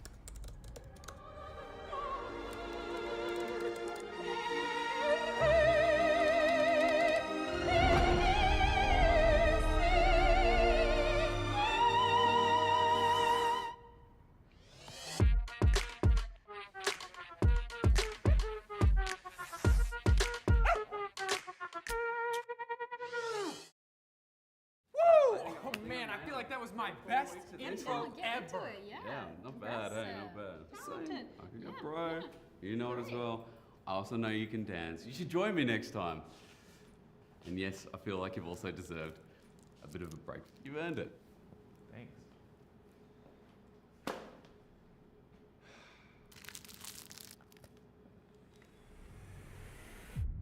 Even the biggest champ needs a break. Good job. Hey, thank you.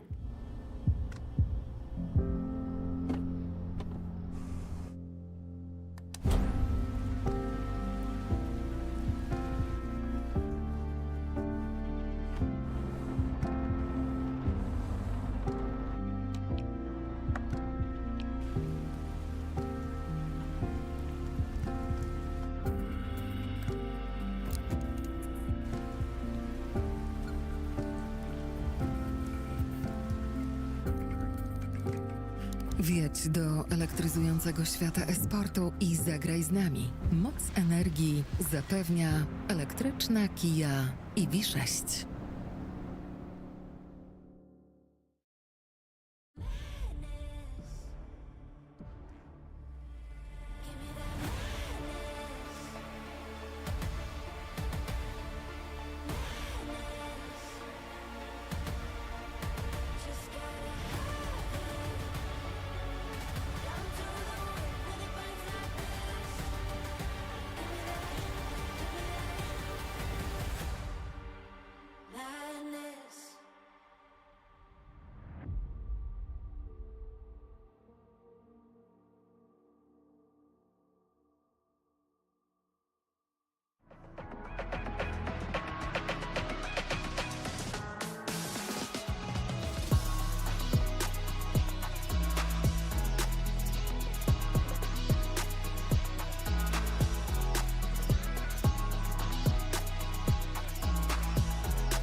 Yeah, are you entertained? All these stacks, all these racks, all these bitter games. No, you don't really want that. You should've thought again, cause this is how we gon' react. You can find me on the front line, drilling with a rap. To my head to bring the flames, make you lift up like the rapture. That fury in the blaze, say you feeling like you captured. You wanna stay, she ain't never going back. Yup, flips it backwards, pop the windshield, your head bop. Go to sleep, bed rock, with a scene. Another lead and another lead. On me coming in cause of me. Hold the metal right in front of me. Couldn't care less of your company, what is it gonna be? No suppression, no winner to cover me. Red dot, painted all over your head top. This is the feeling you can't deny. Enemy gonna see red eye. Once you pop it, the fun, no, it can't stop. Pull it back, then it bust at the same time. Sound shots over your head top. Bang out and let it ring out like a bell shout. Oh, yeah, you know the feeling. That's that ace slide, that one that know the feeling. Feeling like a space god. My lawn, it's on your ceiling. How long you can survive depends on your decision. Shout it, listen. Yeah, you know the feeling. That's that ace slide, that one that know the feeling. Feeling like a space god. My lawn, it's on your ceiling. How long you can survive depends on your decision. Shout it, listen. Yeah, that's that attitude. That's that attitude. Find me on the front line. That's that attitude. Watch me multiply my dreams like your daddy do. What's that? Hey, we are not the same. See where the knock is spray. Messing my never get locked away. Time to begin, all I got to say.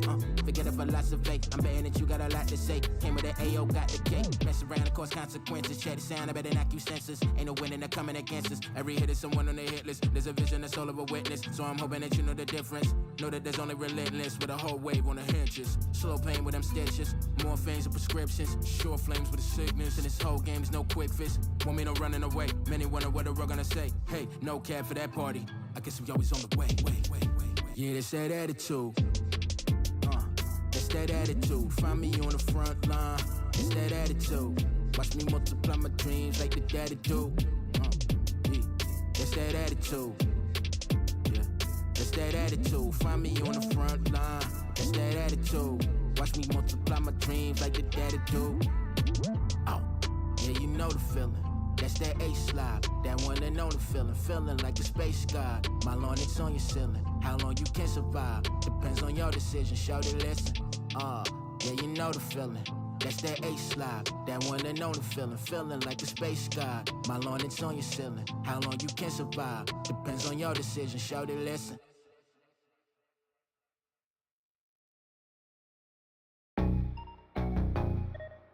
Night job, boss babe. Yeah. 1 + 1 = 2. Put 2 and 2 together, that would equal you. Forever lying, tryna play me for a fool. Call me the professor, boy, I'll put you back in school, yeah. 1 + 1 = 2. Put 2 and 2 together, that would equal you. Forever lying, tryna play me for a fool. Call me the professor, boy, I'll put you back in school. You looking like a dummy, out here acting funny. Told me that you love me till you started running. All around the town with a different honey. Your name is Hugh Hefner, I am not your bunny. Never ask for nothing, always have my own money. You thought the grass was greener, but it ain't sunny. Your love is toxic, word to Kalani. No more baby, please, you should call your mummy. And I ain't with that drama. Let me call another one.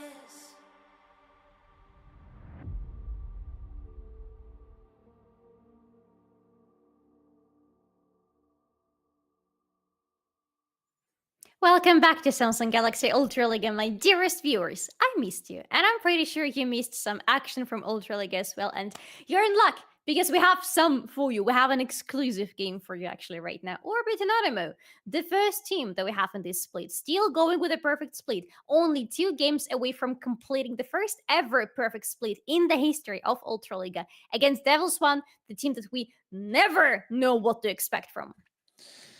Yeah, devils.one are a little bit crazy. I mean, you never can know what to expect from them. Sometimes they just pick Traffy and like Seraphine, clear Enchanter, and let him play Enchanter. And then literally a day later they pick him Pike, and they're like, you know what? Just play Pike, and that's it. I mean, I get it. This guy can do it all, but to me, if devils.one wants to win, they need to. I know you hate to hear it, Solari, because you hate Nidalee, but they need to go Nidalee again.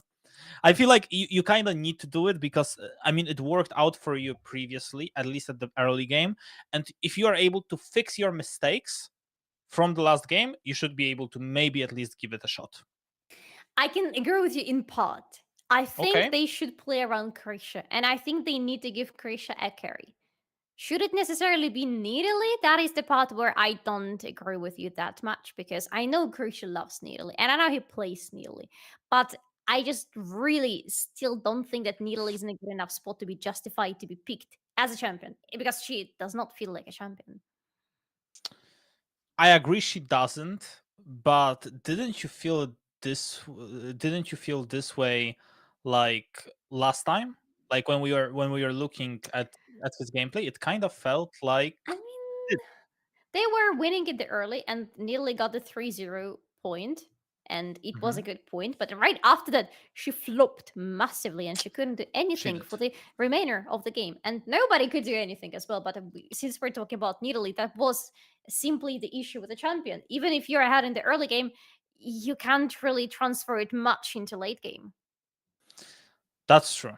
And that's the main reason why it's so hard playing as Nidalee. But I feel like if you are just able to find yourselves a little bit better spots, I feel like, find yourselves the beginnings that look good for yourself, and you can try to maybe get ahead, then maybe there's a possibility that somehow you will be able to snowball the game.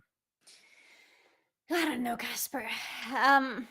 I wish there was a good place for Nidalee. I just don't feel it. Maybe today devils.one are going to prove me wrong. Maybe they will pick a Nidalee for Krish again, and maybe after today's game I will be like, yeah, now I am a believer. But the upset didn't happen in the previous game, even though it looked very possible. So I kind of, honestly, I feel like I stopped believing anymore. I don't think there is going to be an upset. I don't think there's going to be a smolder picked. If there is going to be a smolder picked, the players will choose the day when I'm not on the broadcast, and they'll be like, hey, Solari is gone, finally it's time to unleash our dragons. That would be so sad, by the way. Yeah, Yeah. It would feel like, oh no, why did you do it? Like, we've been waiting so long for this to happen, and yeah, I mean, if it doesn't happen, I mean, yeah, the only way it can happen is tomorrow, right? I believe I'm also not on 1 day in the playoffs. 1 day in the playoffs. Okay. So Yeah. Because I'm with DrBrilmann. You're right. Yeah. There's one day, just 1 day where I'm with DrBrilmann.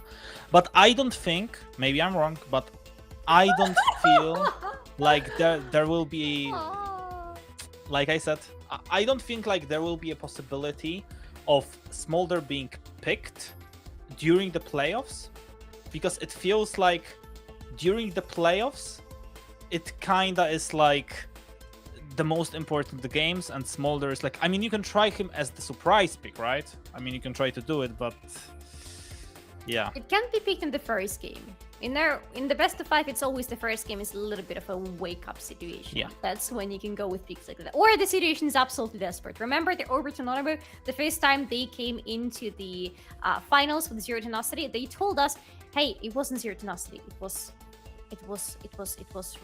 No, I don't... Oh my god. Doesn't matter. They got into the finals and they told us that, hey, if it gets to map number 3 and we're not winning, we are pulling out something unconventional. And they Yeah, did. I remember. Who was it against? Was it still...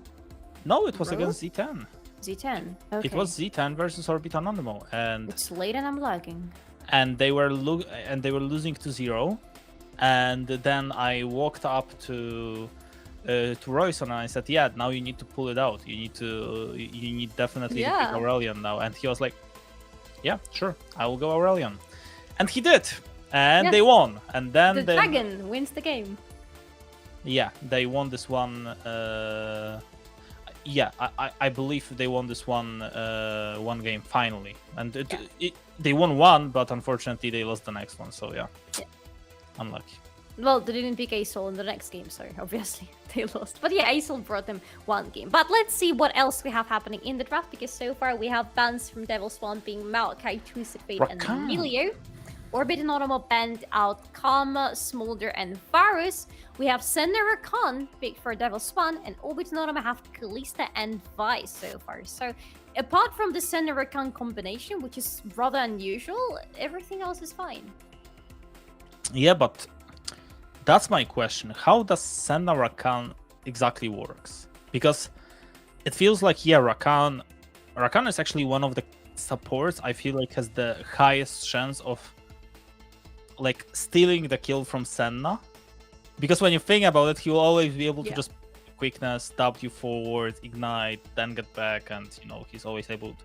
If they pick Renata, it's kind of over. Not gonna lie. Yeah, it is over. Oh. It is such so much stronger draft on Orbit Anonymo's side compared to devils.one. Yeah, and this Rakan is gonna be feeling so bad. He's gonna be like, yeah, I would love to do something, but I can't. I can't because I'm playing with Renata. Even if he does ignite right now, imagine he walks up, he ignites, and he's like, yeah, now I get a kill. No, bailout is there. Nice try, and yeah, that's unfortunately how it usually is. But you know, I don't know if it's only in Polish or is it usually like a saying in the world, but number 13 is usually a unlucky one, in Polish at least.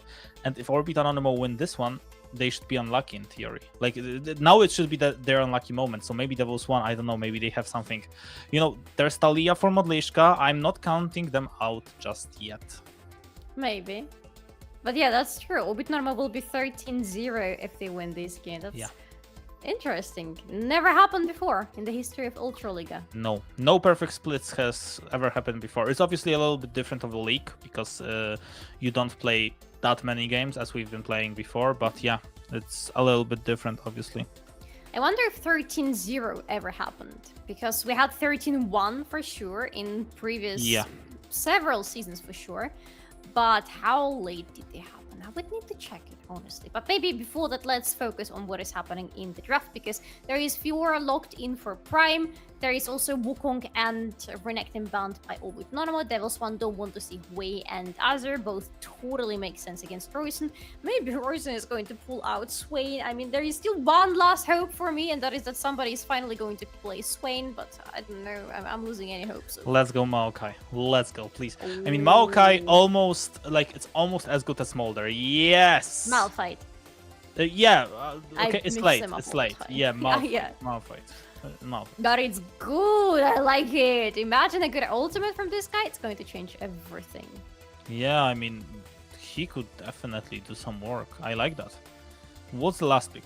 I mean, it's not gonna be Skarner. It's not gonna be Shaco. It's Lee Sin. It's gonna be the most boring of them all. It's gonna be Lee Sin, which is good. It's good into Kalista in theory, but I'm not sure if I would say boring, but yeah.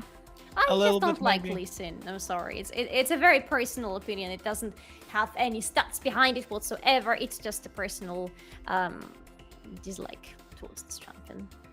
Okay. Just like Victor. I don't like Victor either. He's a good champion. He's a good solid mid laner, but I don't like him.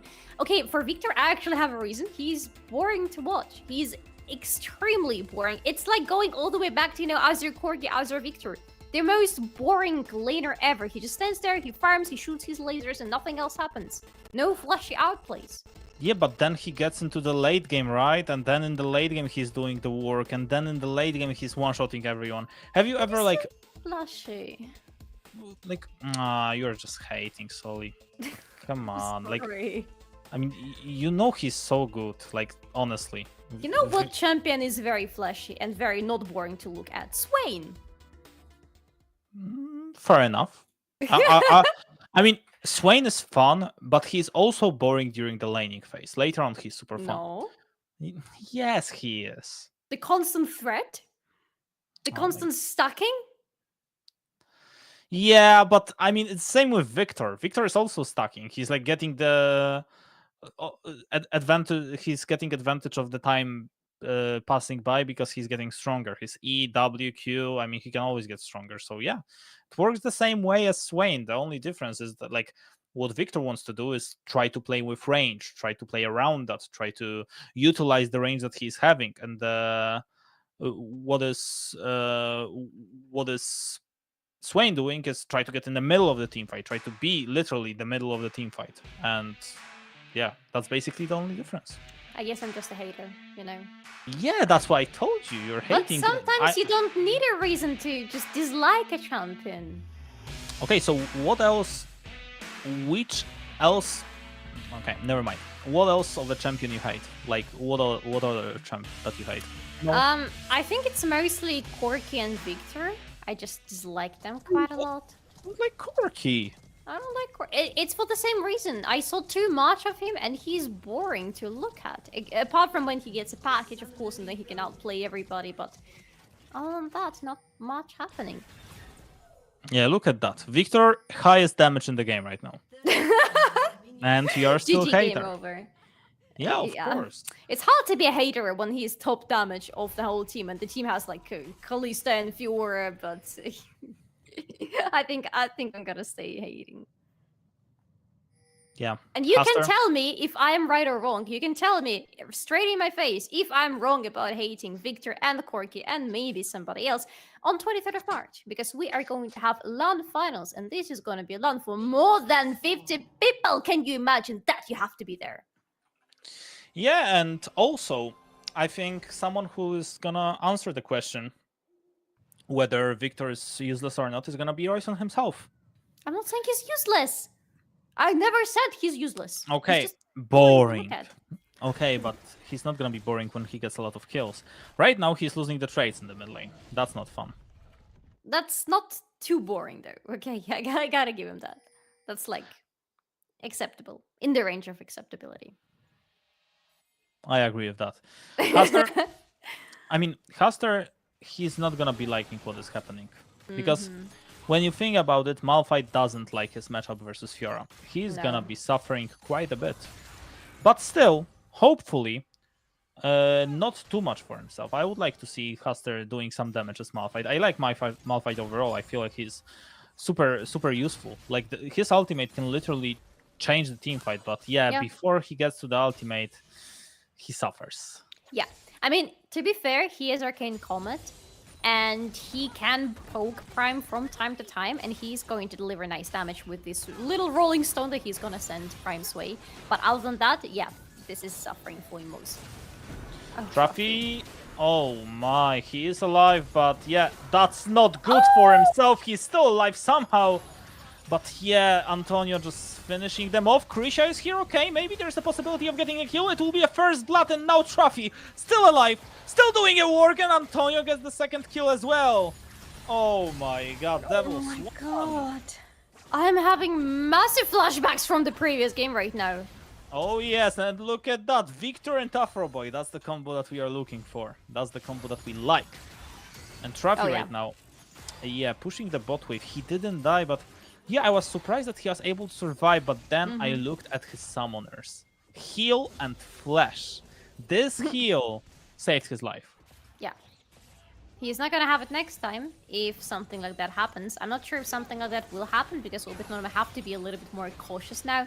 They gave away some kills. They both died on the bot, and you could see Chipsy in the very end of this fight is going to try to go for the kill confirmed on Trafi just to make sure that they get at least something out of this exchange, but unfortunately not gonna happen. They see Krisha, they should see him a little bit in advance because of their word in the pixel bush, but this is not in advance enough, and in the end, yes, Nermid has no way of getting out of this because he had flashed already. Chipsy still has the flash, but he didn't use it because, frankly, there was no way of him getting alive, even with... Exactly, and Orbit Anonymo right now. Bad beginning for them, but they've been in worse situations than that. They know that it's only early game, they can still get behind. Like we said, Kalista and Renata are still gonna be a threat. Yeah. Even though it's not gonna be easy for them at the beginning. Krisha just securing Kasper, there's not much he can do versus Prime right now, especially when he's on the ward. Yeah, that is... I mean, he's still fine so far. He's hiding in the bush, but yeah, devils.one are on their way to punish him. Yeah, I mean, Afro Boy still alive. I mean, maybe a kill for Modlishka. Yes, he will get it.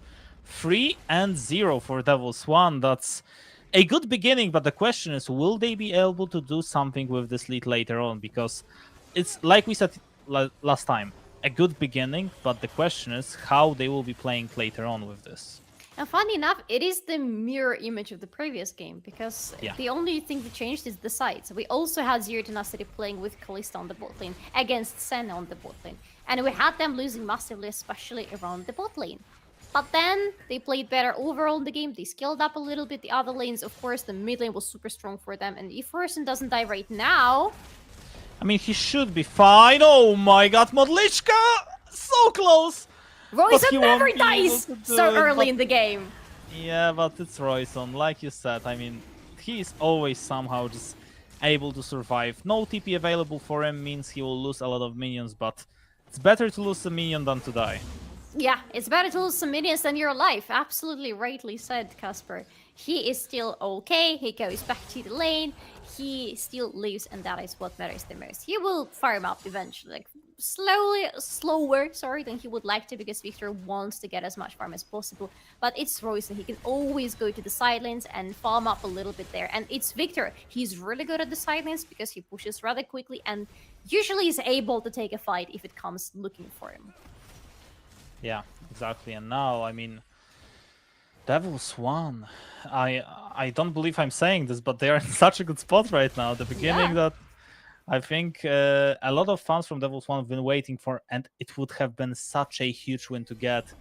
Like, you are basically fighting for your playoff spot as well. And to get this W versus Orbit Anonymo, a team that never lost, it would have been everything for them. Absolutely everything. And well, they will have the opportunity. Afroboy on ward, he knows that he is on ward, and well, level 6 available for Haster. He already used his ultimate. Grand Challenge popped out by Prime, and he will be able to get away. The question is what Orbit Anonymo are gonna do in the meanwhile. They were trying to do something on the bottom lane, but they won't be able to do anything. Trafi, I don't like the heal usage. I mean, I don't like a heal choice, but overall, it gives you the probability that most likely you won't die, right? Because how are you even supposed to die on the, like, when you have exhaust and heal available? It's not possible. I mean, he's playing against Kalista Renata, so most likely he suspected there is going to be a lot of aggression from them. Speaking of aggression, Krisha is on the top lane again. Yeah, no flash for Prime. If he hits a Q, he will. Maybe a solo bolo for Krisha? Not yet. Nice try, though. Haster was a little bit too far away, but that was definitely a nice try. Antonio now running Naramin down, but they need to know that close by is Afroboy, and if Afroboy is able to walk up, that could be a very fast and a very deadly kill. He shouldn't have been spotted even by this ward in the bush. Yeah, I don't think he was, but they are full health. If Naramin is able to push this wave and Chipsy won't lose any health, there is a possibility of going for this dive, but Afroboy, yeah, he will just recall, he'll just make sure that he doesn't waste any more time. So he is overall safe. Trafi and Antonio also happy with what is happening right now. A lot of sustain for them, with heal from Trafi, with shields, obviously. Krisha is there as well, but Orbit Anonymo know what's up. They see Krisha, they know that they just cannot stay here. Yeah, and they're gonna recall. Trafi has to try to stop their recalls. They see him, but it cannot be just an exchange because Krisha is still around. Oh my god, Krisha is hunting. I love what Krisha is doing in this game. He's constantly somewhere on the lanes. He's constantly provoking the action there, and that is what a good Lee Sin player should be doing. And that is, frankly, what Krisha should be doing for his team, because whenever he accelerates things, his team finds success, but it needs to be Krisha who sets those things going.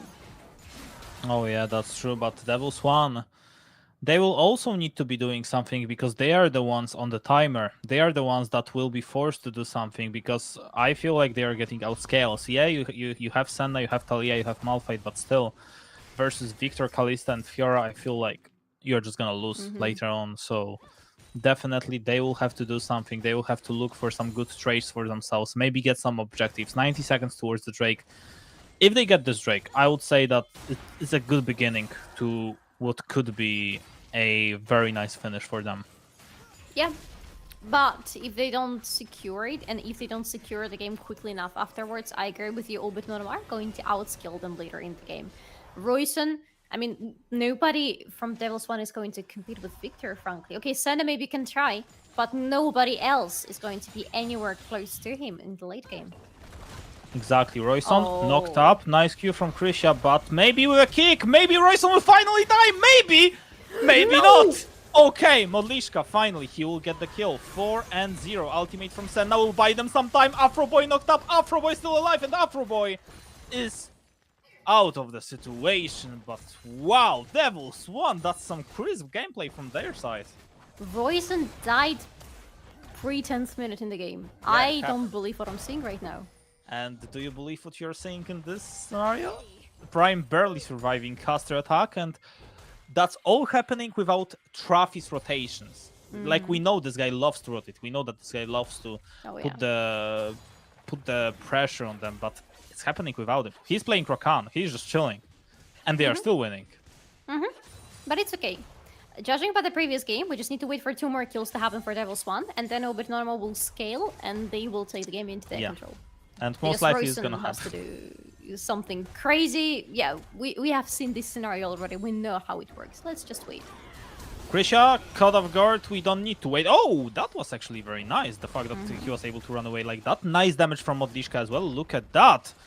Hitting few Qs, doing the work. I love that from him. And Caster right now, grants challenge by Prime. I mean, Prime can just... He can just try to slowly eat him up, but he decides not to go for it. He prefers to play it, he prefers to play it safe. Modlishka. Oh, what a good ward. Oh no! Interrupted. But he was still able to run away, and now devils.one. Nice position from them. They don't know about Trafi. Trafi the ultimate! And Trafi getting the work done. Now it looks like maybe another kills for them. Yes, they are just chasing down there. I mean, they are chasing down Chipsy. They are going for it.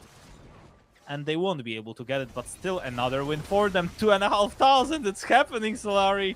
One more kill, and I believe devils.one are back in business. Look at that, Prime is coming back. No, it's not Prime.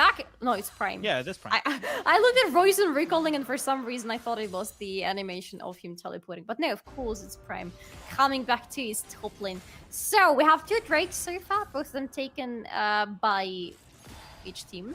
We have an Infernal Soul. That is an interesting one. That could be really beneficial for devils.one because it's going to add a lot of scaling to their team. So if they continue going for the Drakes, that's going to look like a really nice game for them. But again, Anonymo just need to die 1 more time and then they're Gucci. It's like, you know, this typical Yasuo that you wait until he goes, what, 0-6, 0-10? Yeah, 0-10. Yeah, and then he's scaled. Then this is his power spike. Anonymo are almost at power spike. Yeah, they just need to wait a little bit longer. And to be fair, I mean, Prime is still alive. He hadn't died once, so that's definitely some good information for them. Trafi and Antonio will be safe in the bottom lane, obviously. Because, like, when you're playing Senna Rakan, I mean, it makes perfect sense. I haven't thought about that for a long time, but, like, when you think about it right now, it makes perfect sense. Because, like, the amount of sustain that you have, like, there are not a lot of bot lanes that will be able to deal with it. That's very true. Yeah, you can just constantly heal each other. That's pretty much like Senna Seraphine, right? It's just disgusting healing each other over and over and over, and not much anybody can do about it. Exactly. Oh, Royson. Oh no. No flash. No flash? I mean, they can go for Royson. Oh, they will find Royson. Lots of damage on him. Ultimate from Senna will do the work, but will there be a kill? Bailout will not save him. 6-0. That's the power spike we've been talking about. But now we need some work from Anonymo. Yeah, they need to wake up because Royson died twice pre-14th minute.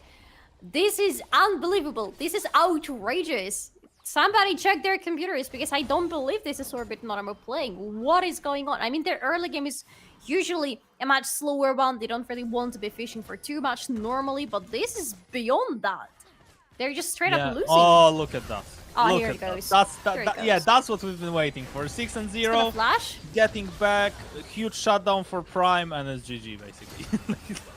It's literally that. And Antonio right now fighting with Naramin. Maybe a kill, but yeah, not much. I mean, if you had Ignite, maybe, but yeah, with heal, not much you can do in this situation. Trafi running back with Antonio, trying to save themselves, but yeah, not much they can do. Heal used, flash available. He will use the flash.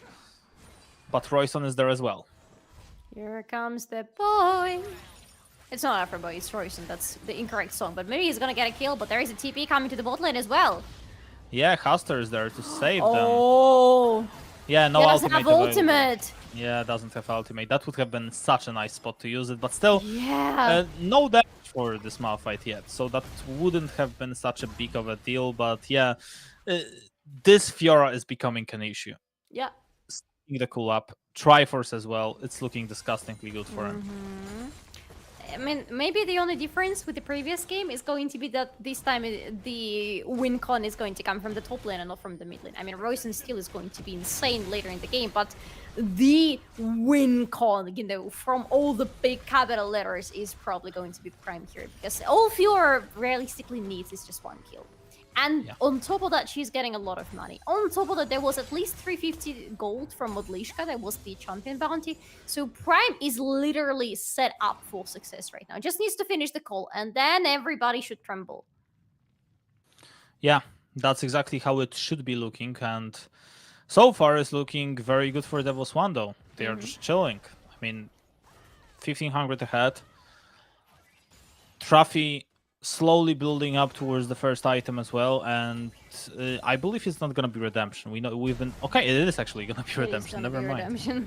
Yeah, it's trophy special, as we know. I mean, I think he has some in Ultraliga as well, and in all things connected to Ultraliga, like Super Puchar and stuff.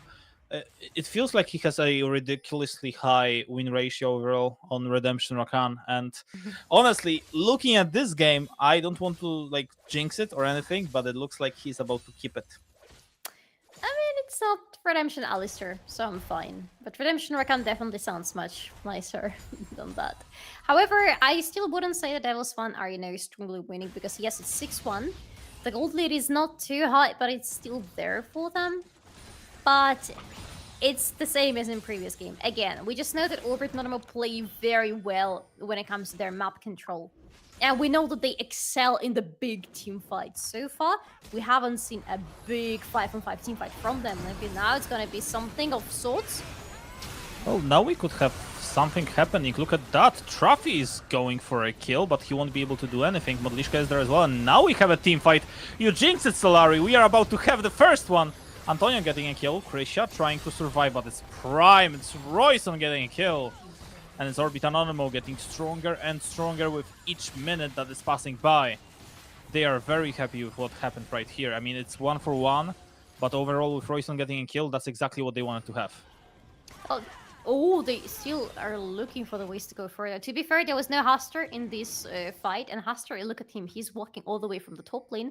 He pushed it in, he's now on the mid lane, and he has an ultimate available. Next time he decides to join the action, he might just be the catalyst for devils.one. Yeah, he might be, and Trophy right now with Haster. I mean, we need to remember, Haster, with the ultimate available, he could do a lot of work. He could be the real reason why they win, maybe even this game. So far, looking good for devils.one, and yeah. I mean, you have Antonio, you will be able to heal yourself up. Trophy will be able to heal himself up as well, so that's some good information. But like I said, if I'm Orbit and Anonymo fan, I'm so far maybe not happy, a little bit disappointed, but also I'm looking at Prime, and I'm just, okay, well, Prime is 1-0-1, 13 stacks left to stacking up the cool, which is gonna be huge. He's gonna be so strong, and now, I mean, they would love to stop him, but not much you can do when Afroboy is just covering his boy. Afroboy covering his boy. Unfortunately, the tower is not his boy, and it's not gonna be covered. It's gonna fall down. It is not the first turret, it's the second one already for devils.one. They're looking kinda good. Oh, where are you going? Yeah, fast rotation towards the mid lane. I respect that. Okay, I mean, fair enough. Thanks to that, you're obviously way faster. Plus some free damage towards the tower. Yeah. Baiting the smite from Afroboy. I like that. Yeah, interesting choice, but okay, we respect that. We definitely respect that. I believe the initial idea might have been a little bit different, but Krisha got the most out of it. And it looked fun, so we take it. It definitely did, and well, now, I mean, devils.one being in a great spot, I would say. Look at that. Already redemption built up by Trophy. He is, I mean, I remember he's, I think, the only player that got a kill with redemption. Imagine that. Yes, like he was playing Renata and he got a kill on the enemy base. Yes. I mean, if he gets a kill with Redemption again here, I would lose my mind, honestly. That would be super insane to see. Yeah. But yeah, it's tough to get kill as Rakan with heal. Probably not gonna happen. Yeah, we were a little bit worried about Rakan stealing the kills away from Senna, but with heal it makes things a little bit better in that department. By the way, 5 Void Grabs for devils.one, which means they are incredibly strong at split pushing.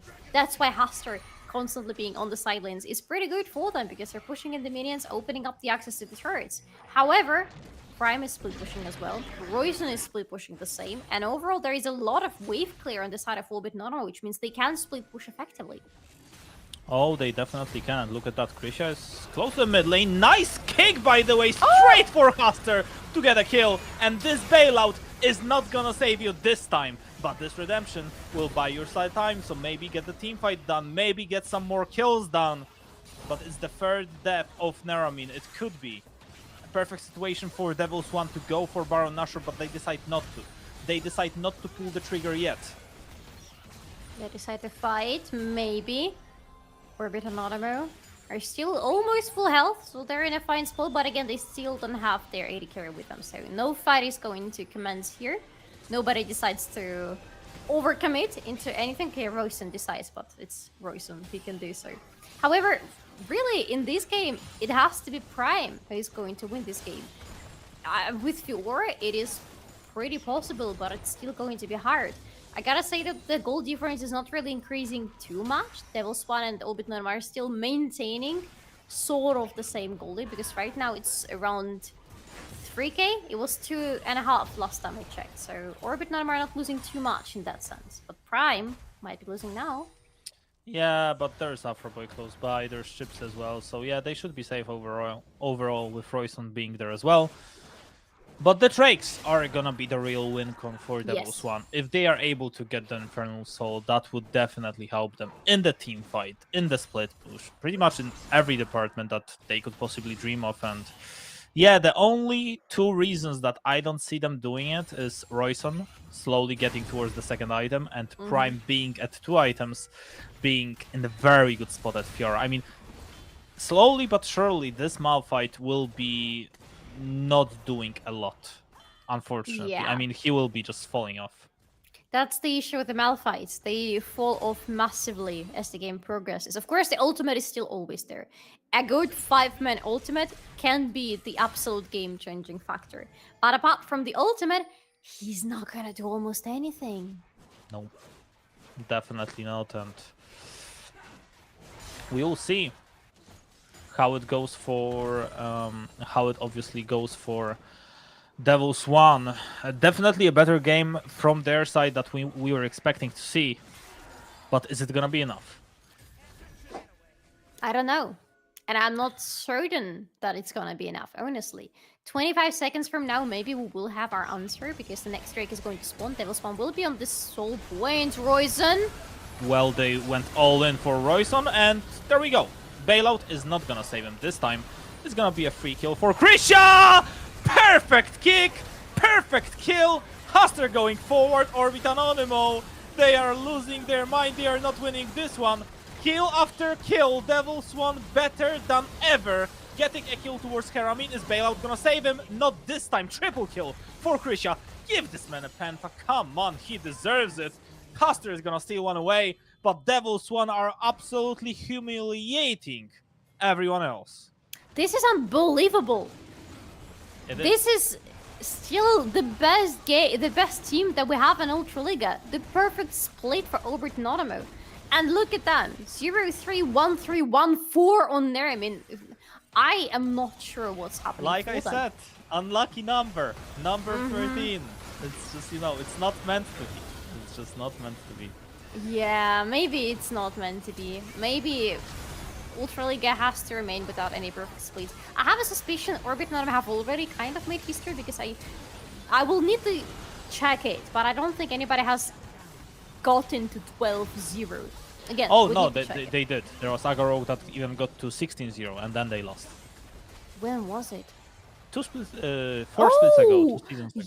Yes, actually, yes. And you're they absolutely finished right. with 16-2, by the way. They lost to Gentlemen's Yeah. and they lost to Illuminar Gaming. So yeah. True that, yeah. But we need to remember, Yeah. Orbit and Anonymo still in the driver's seat, maybe not, but still in the leader's position. They are still in the not the worst spot that I can imagine. Yes, it could have been better, but still, they have the opportunity to win the game. They just need a miracle. Maybe not a miracle. Some good things going their way. Oh, I mean, that works. Modliszka, forced to use the flash. TP, okay. Krisha, he's a Q. They are going with the redemption to make sure that it heals them up. Look at that, Traffy is there as well, and there we go. Kill for Traffy, maybe not with a redemption, but he was able to get it either way, and devils.one. Royson is dead. TP available for him, but he is dead for the next 35 seconds. That means they can try to do something. They can try to go for the Nash. They can try to maybe win the game. I mean, that would have been absolutely crazy, but look at that, Traffy just buying himself some time, playing with fire. TP from Modliszka. Oh no. To secure this, no TP from Prime. I mean, that should have been it. It's all on Afro Boy. It's all on our boy. We know what this guy is capable of. If he gets it, that would have been absolutely crazy.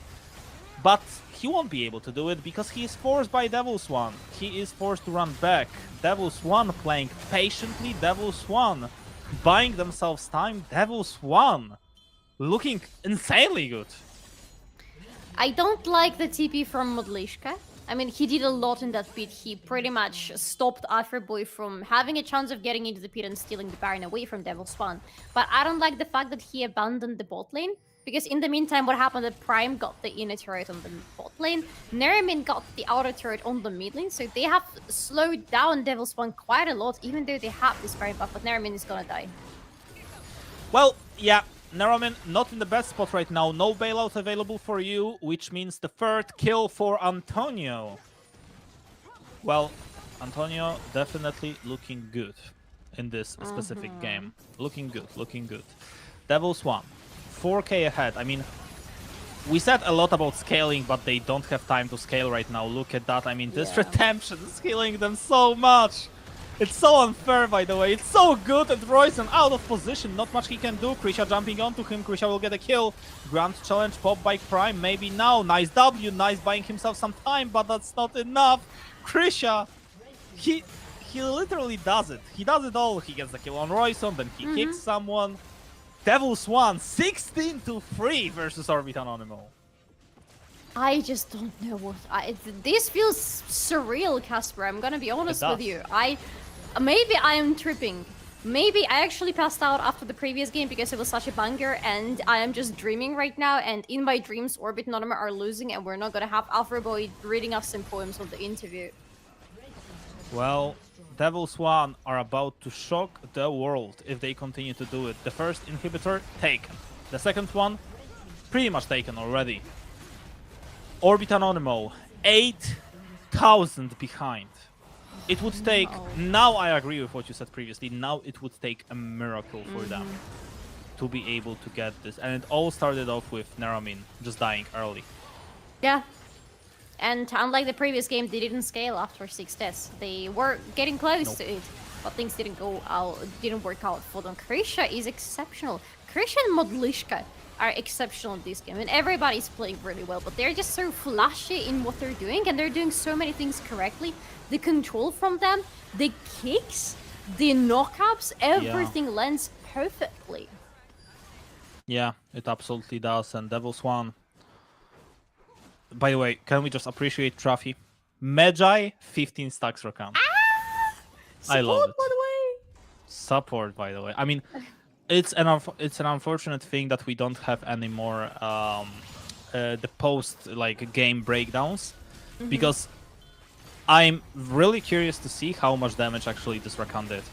I think he did more than buy on the enemy team comp. I truly think he did, and maybe.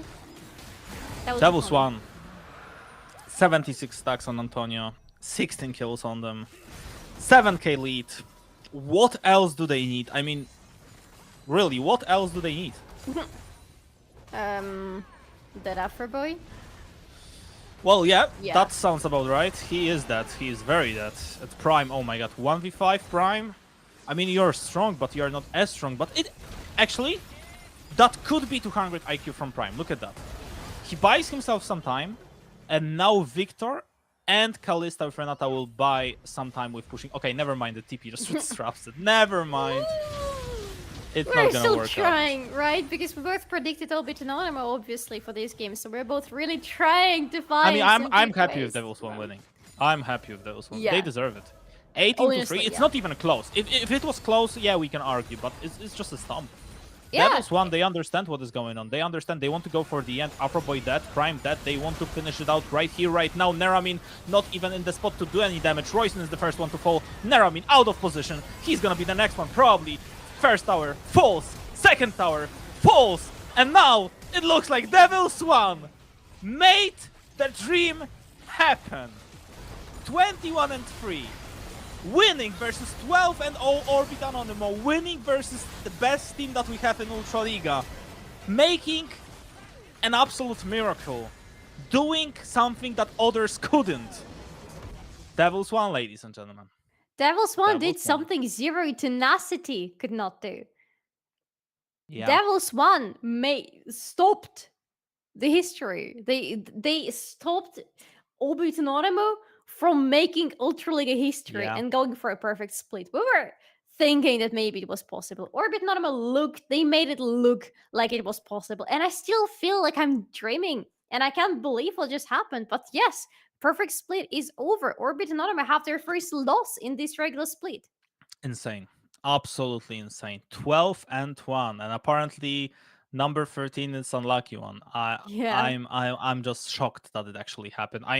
I knew that devils.one after the beginning they looked good, but I was like, I had the same thing as you. Yeah, it's only the beginning. It's probably not gonna spiral out of control, but it did. And devils.one made an exceptional work. They didn't need Smolder, but they did it.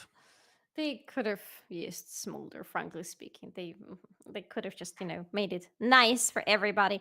But it is an interesting learning point for Orbit Anonymo, I believe, because Orbit Anonymo, except for, I believe, their previous game, they don't really play around their early game. They prefer to wait it out. They prefer to just wait until the scaling hits them. And when they are finally forced to play a game where scaling is never hitting them, they are falling apart. It is something we saw happening to them in the previous EMEA Masters. They went to Yeah. EU Masters and then EMEA Masters when they would face the opponents who would crush their early game.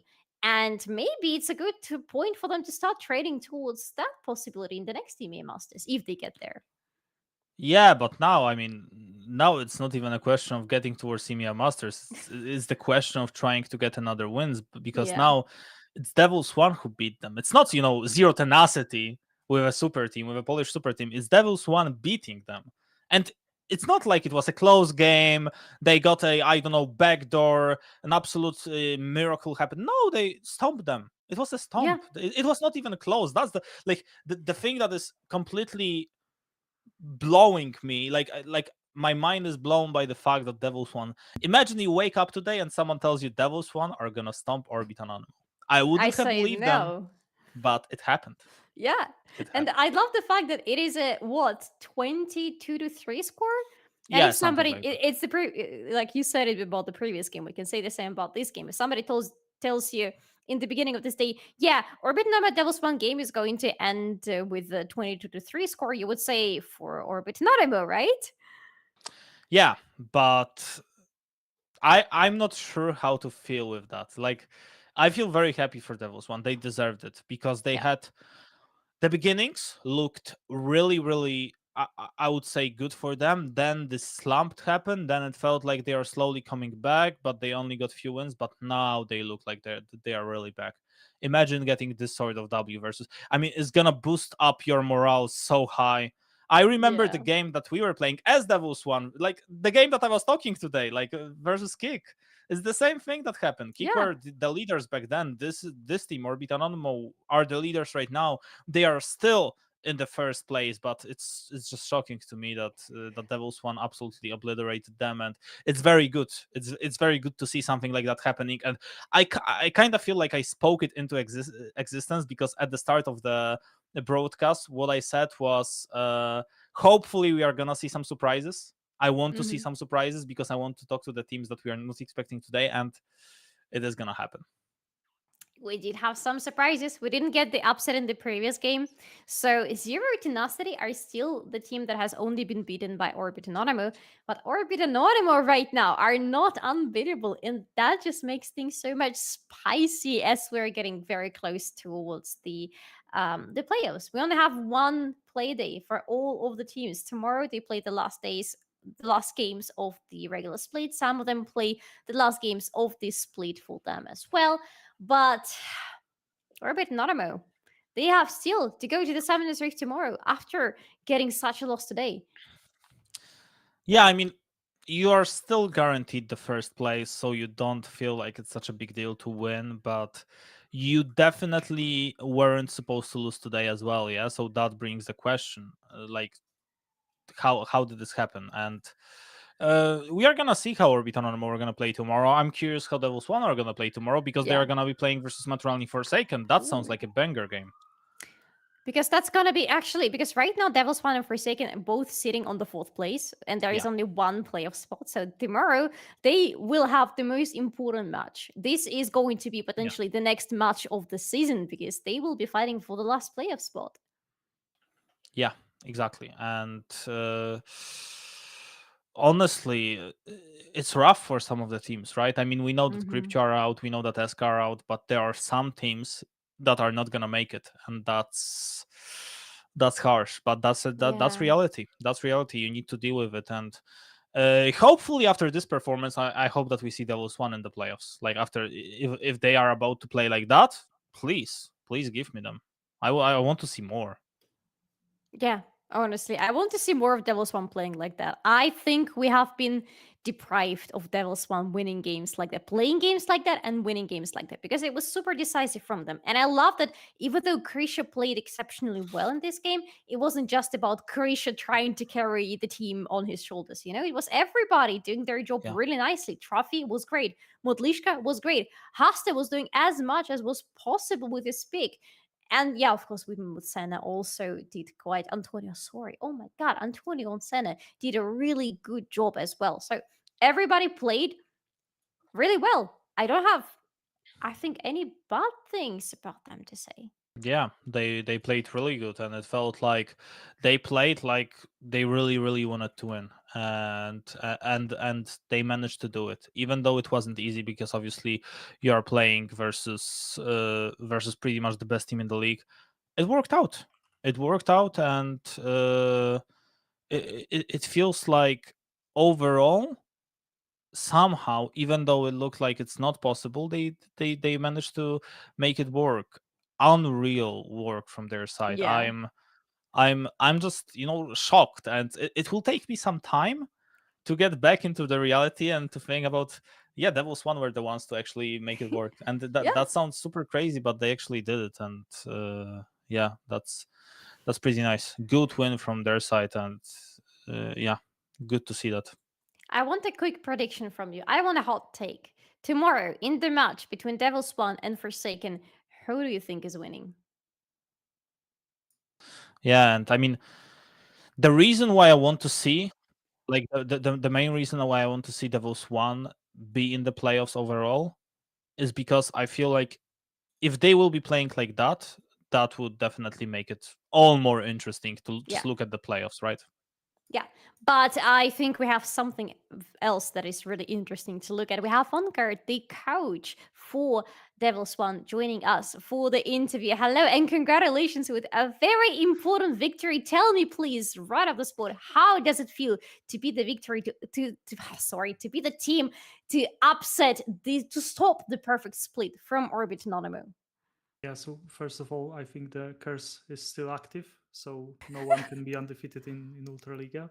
Yeah. And the second thing, to be here today with you is kind of, I feel like a fraud because I wasn't the creator of the draft. I am not even like full-time coaching this season. So to be honest, none of the players wanted to do the interview in English. That's why I'm here. But yeah, of course, it's good to be here, especially after such a huge win, such a stomp. I mean, it was definitely an impressive performance. And you said that you weren't even the creator of the draft. So my question is going to be very simple. What is your role in devils.one in this season? Because if we look at the coaches, I believe it's Wakot and Kruche, if I'm correct. And you are not like typed in there. So my question is, what is your role in devils.one in this season? Okay, so we have like 3-man coaching staff this season. I am more like a mental coach, some kind of advisor to the rest of the coaching staff, because let's say I'm the one that have the most experience. I'm the most experienced, and according to the Ultraliga rules, there can be only 2 coaches during drafts. So we choose Vakot and with Kruche as our head coach to represent us during drafts. That's why I am not present. But yeah, they did especially really good work today, and it was outstanding. For first time in the season, I feel like we found our identity. We feel comfortable about it. It's good to feel this way right before the playoffs. That's the bright side. The the other side is that we were looking for so long that we found it, especially during the last week of Ultraliga. This can be a little bit tricky because tomorrow's game will be the most important game for us, because it will be the playoff BO1. If we win, we go to playoffs, we're back to the game. If we lose, we end our season here. So yeah, it's nice to win today, but tomorrow's game will be the most important. You mentioned that you are the mental coach for devils.one. Can you tell us a little bit about the mood of the team? How is everybody feeling being so close to the playoffs but not quite there yet? Okay, so I can ask you the similar question. How do you feel they feel right now? They well, right now, like in this specific moment, they have to be very happy. That is obvious. That is yeah, that is not, I mean, not, you know, in this very minute after the game, but just in the end of the season, of course. I feel like they still are really motivated, because they are aware that we are only one game away from the playoffs. That's why they're really motivated. They're really focused, and to be honest, I didn't expect that from such a young and unexperienced players, but they are really mature, let's say. And with the win that you got today, obviously winning versus Maturalni Forsaken shouldn't be an issue tomorrow. They are no longer Maturalni. They are just Forsaken. Thanks to you, Kasper. Yeah, I mean, there may be some true in that. I'm not quite sure. I don't know anything about that, but yeah. Hits hard. I know. Yeah, but congrats on the win, and thank you for this interview. Obviously, I hope you don't. We'll never watch this interview. Yeah, hopefully. Thank you for this interview one more time, and hopefully we will be able to see you in the playoffs. I wish you nothing but the best, and obviously you can shout out anyone you want, even in your native language, so feel free. My parents do not watch English broadcast, but yeah, I will shout out to them, because I do it every time. They are our biggest fans, especially when they don't really understand League of Legends. But yeah, they are the OG fans. So shout out to my parents. See you tomorrow, guys. Yes, hopefully see you tomorrow. Good luck. Thanks. Yeah, and well, there may be some truth to what he said. I'm not quite sure, but yeah, extraordinary win from devils.one. I almost wanted to say Orbit Anonymo because I'm so used to saying that. But yeah, it's devils.one. It's the first loss of the season for Orbit Anonymo.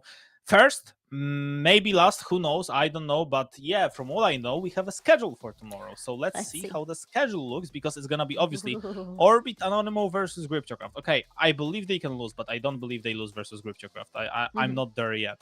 ESCA versus Back to the Game, interesting one. devils.one versus Forsaken, that's the game we are gonna be waiting the most for. That's gonna be the game. That's gonna be a banger of game. And the last one, unfortunately, doesn't matter too much. We know Zero Tenacity are in the playoffs. We know, unfortunately, Iron Wolves are out of the playoffs, so it's going to be just a match for dignity, for pride, for glory, but for nothing else outside of that. For sure, devils.one versus Forsaken is the match that we are mostly looking forward to. Yeah, absolutely. And what a day it was. What a day it was. Captain, it's Wednesday. Yeah, like it's not. It's Tuesday. It's Tuesday, actually. Yeah, Yes. yeah. I thought it's Wednesday today as well. I even wrote a tweet about Wednesday, but it's not Wednesday today. It's Tuesday. Tomorrow is Wednesday, and hopefully it's gonna be even better than today. But it's gonna be hard to beat that. I'm not gonna lie. Yeah. Yeah. I guess that's it. Solari, it's been a pleasure. I'm glad we were able to do it together, and wow, I'm just still shocked with what's happened. But yeah, what a day. What a day. Amazing. Especially with the upset in the very last game. Absolutely amazing. But yeah, thank you very much, everybody, for watching. Tomorrow, there's going to be a little surprise for you on the broadcast. So I hope you are coming to watch it, and I hope you're going to be nice and you're going to like it. But that is going to be it from us for today. My name is Solari. I was joined here today by Kasper. We had Mayutek joining us for the pre-show today as our host, and we had Ikano behind the scenes helping us with the production. Thank you so much, everybody, for watching. We'll see you tomorrow for the last day of the regular season of Ultraliga. Sí, ¿vos de qué parte sos? Yo de aquí. Ah, mira. ¿Tú de qué parte eres? Del norte.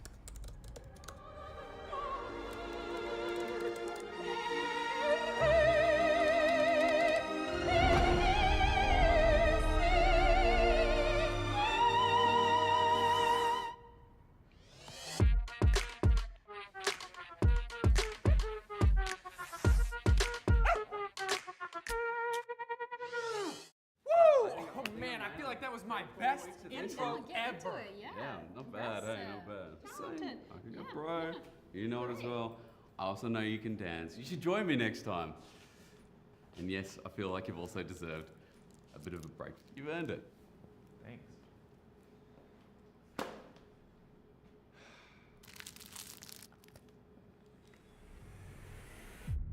Even the biggest champ needs a break. Good job. Hey, thank you.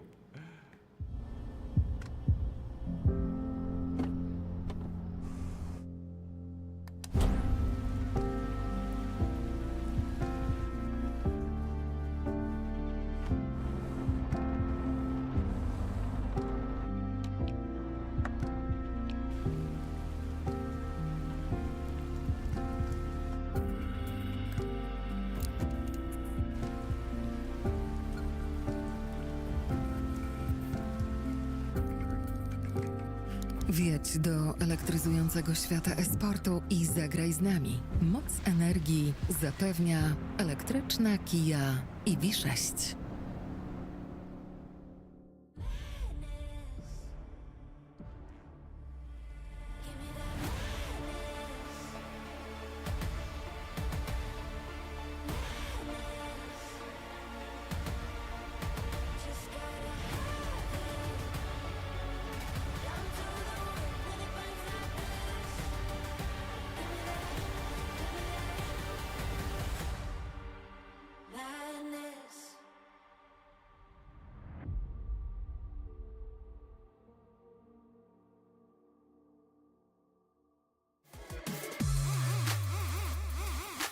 어떻게 그래? 너 미쳤나봐.